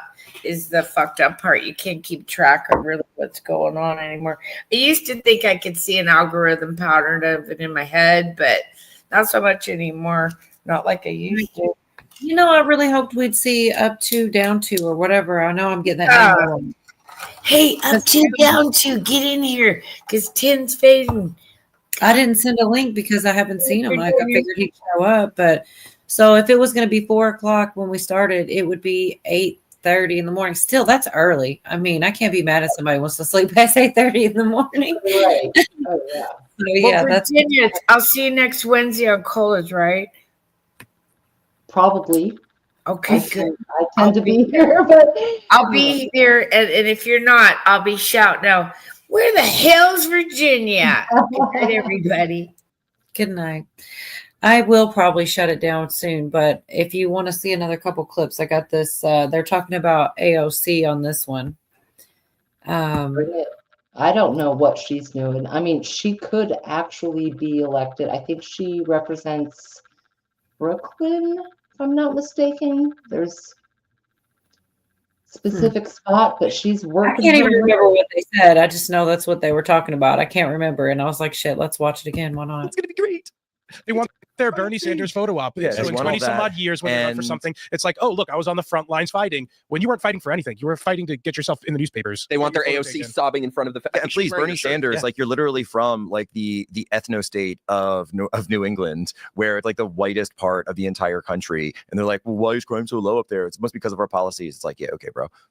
Something like that. There's got to be some community theater somewhere where they're discovering all of these Democrat politicians, like the George Soros Playhouse or something. And Well, there that's were- where Cory Booker comes from. That's where these guys come from. There were stories that AOC was essentially selected through an audition process At the Justice Democrats. Yeah, the Justice Democrats. Like they held open auditions in their Chakrabarty, I think was the guy's name. And in the Justice Democrats, and he was really good. Like he was really, really Not good, effective. really effective at what he did. And when that relationship was separated, that's really when AOC became rudderless as she is now. That he was very, very effective at what he did, and she was a great deliverer of his material. And then up until the point where, you know, definitely a much more effective operator when she had someone like that behind her. But you know, then when she switched over to whoever Pelosi's team is, it's just in Jeffries. They're just awful. It's absolutely awful. This is the best opposition they can muster up for President Trump. This is their way of fighting back. This is still a symptom of them having absolutely no policies and no idea whether or not they should go after the progressives or go after regular Democrats. I just now keep they're going like, back. just go on camera and scream. I just keep going back. They're 55% support for mass deportations. Something that if you went back 4 years, 3 years from now, and ask people that question, you have nowhere near that level of support. This absolutely is okay. Whether Trump makes a strike, whether he doesn't make the strike in Iran, we're all kind of, you know, on a razor's edge about that. But while cable news isn't looking, wouldn't it be amazing if 20 million illegals just poof and disappeared all in one fell swoop? And then, oh, where did all the illegals go? And Tom Homan's like, I don't know. They were here. Now they're gone, and we had a problem with them, and now we don't have a problem anymore, and we could just go about our lives. And it's really a time where I would say full speed ahead, Mr. President, on this. Full speed ahead, Stephen Miller. I trust Stephen Miller on this. It's like something goes on. I don't know what's happening. I read Stephen Miller's tweets. I trust the plan. Yeah, I mean, oh man, and Pootie's gone. He trusts the plan. That was so. I need to see if they have the little scissors on that, and I can cut that out and play it for Pootie. Trust the plan. I don't know. That's not. The other one starts talking about. I don't know. He's not about trusting Stephen Miller. It's the other guy's opinion. I guess we can go ahead and play that, and then I really will. If I do, if I get it shut down anytime soon, I could maybe still be a half an hour early. I keep trying to shut it down at 4 hours, and for some reason it goes about 5, and sometimes it's been even a little bit longer than that. It doesn't ever feel like that much time's gone by, but I don't know. It just kind of does quick. Let's see. Like, you don't even have to like. I don't know that it's trusting Stephen Miller as a person. I just trust that he wants to actually deport people. It's not like you don't have to like. This Miller guy's been rock solid on the immigration. He's been 100% rock solid. He's been consistent, and he's the guy that thankfully is actually in charge of immigration policy in the Trump administration, or at least that's the way it seems. And it's good because that's the policy that everybody that voted for Trump voted for. If you voted for Trump because of immigration, you voted for deportations, and the popularity of deportations hasn't significantly changed since he was elected. That's why I don't know what message they could even run on. It's like they have no unifying message. If they run another presidential election on Orange Man bad, that will be 4 presidential elections. There might not even be Orange Man in it. They'll still be talking about him. You know what I think? On X, all the people who respond to you, probably half, are just bots. And the best way to figure it out is that you just post sarcasm and they can't understand it. And I think AI bots and foreign sock puppet accounts don't understand either sarcasm through a language filter, or the bot doesn't understand sarcasm. And so I find that's a great way when dealing with these issues to see if people actually care, is to be sarcastic about it. And then you can see all the malfunctioning bots and lunatics. Democrats are operating to appease those people. They have a simple worldview where if the crowd says it is. So they go on social media and they look for social media validation. And if they get it, they'll continue down that path. But if they're being validated by bots and foreigners, then they have no coherent policy or anything. It's just going to be, he posts this video, it gets viral. He gets positive reinforcement from bot accounts and from foreign individuals, and very few real people. And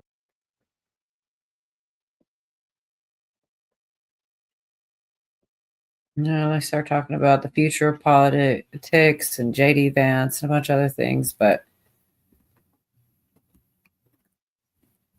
I don't know. I find those topics, when watching other people have these conversations and listening to different sides of the opinion, I find it interesting, especially when you get 2 or 3 different opinions. But I don't know. They certain ones do a better job. The other one I was going to do, which I didn't, was Benny Johnson. And that's the thing.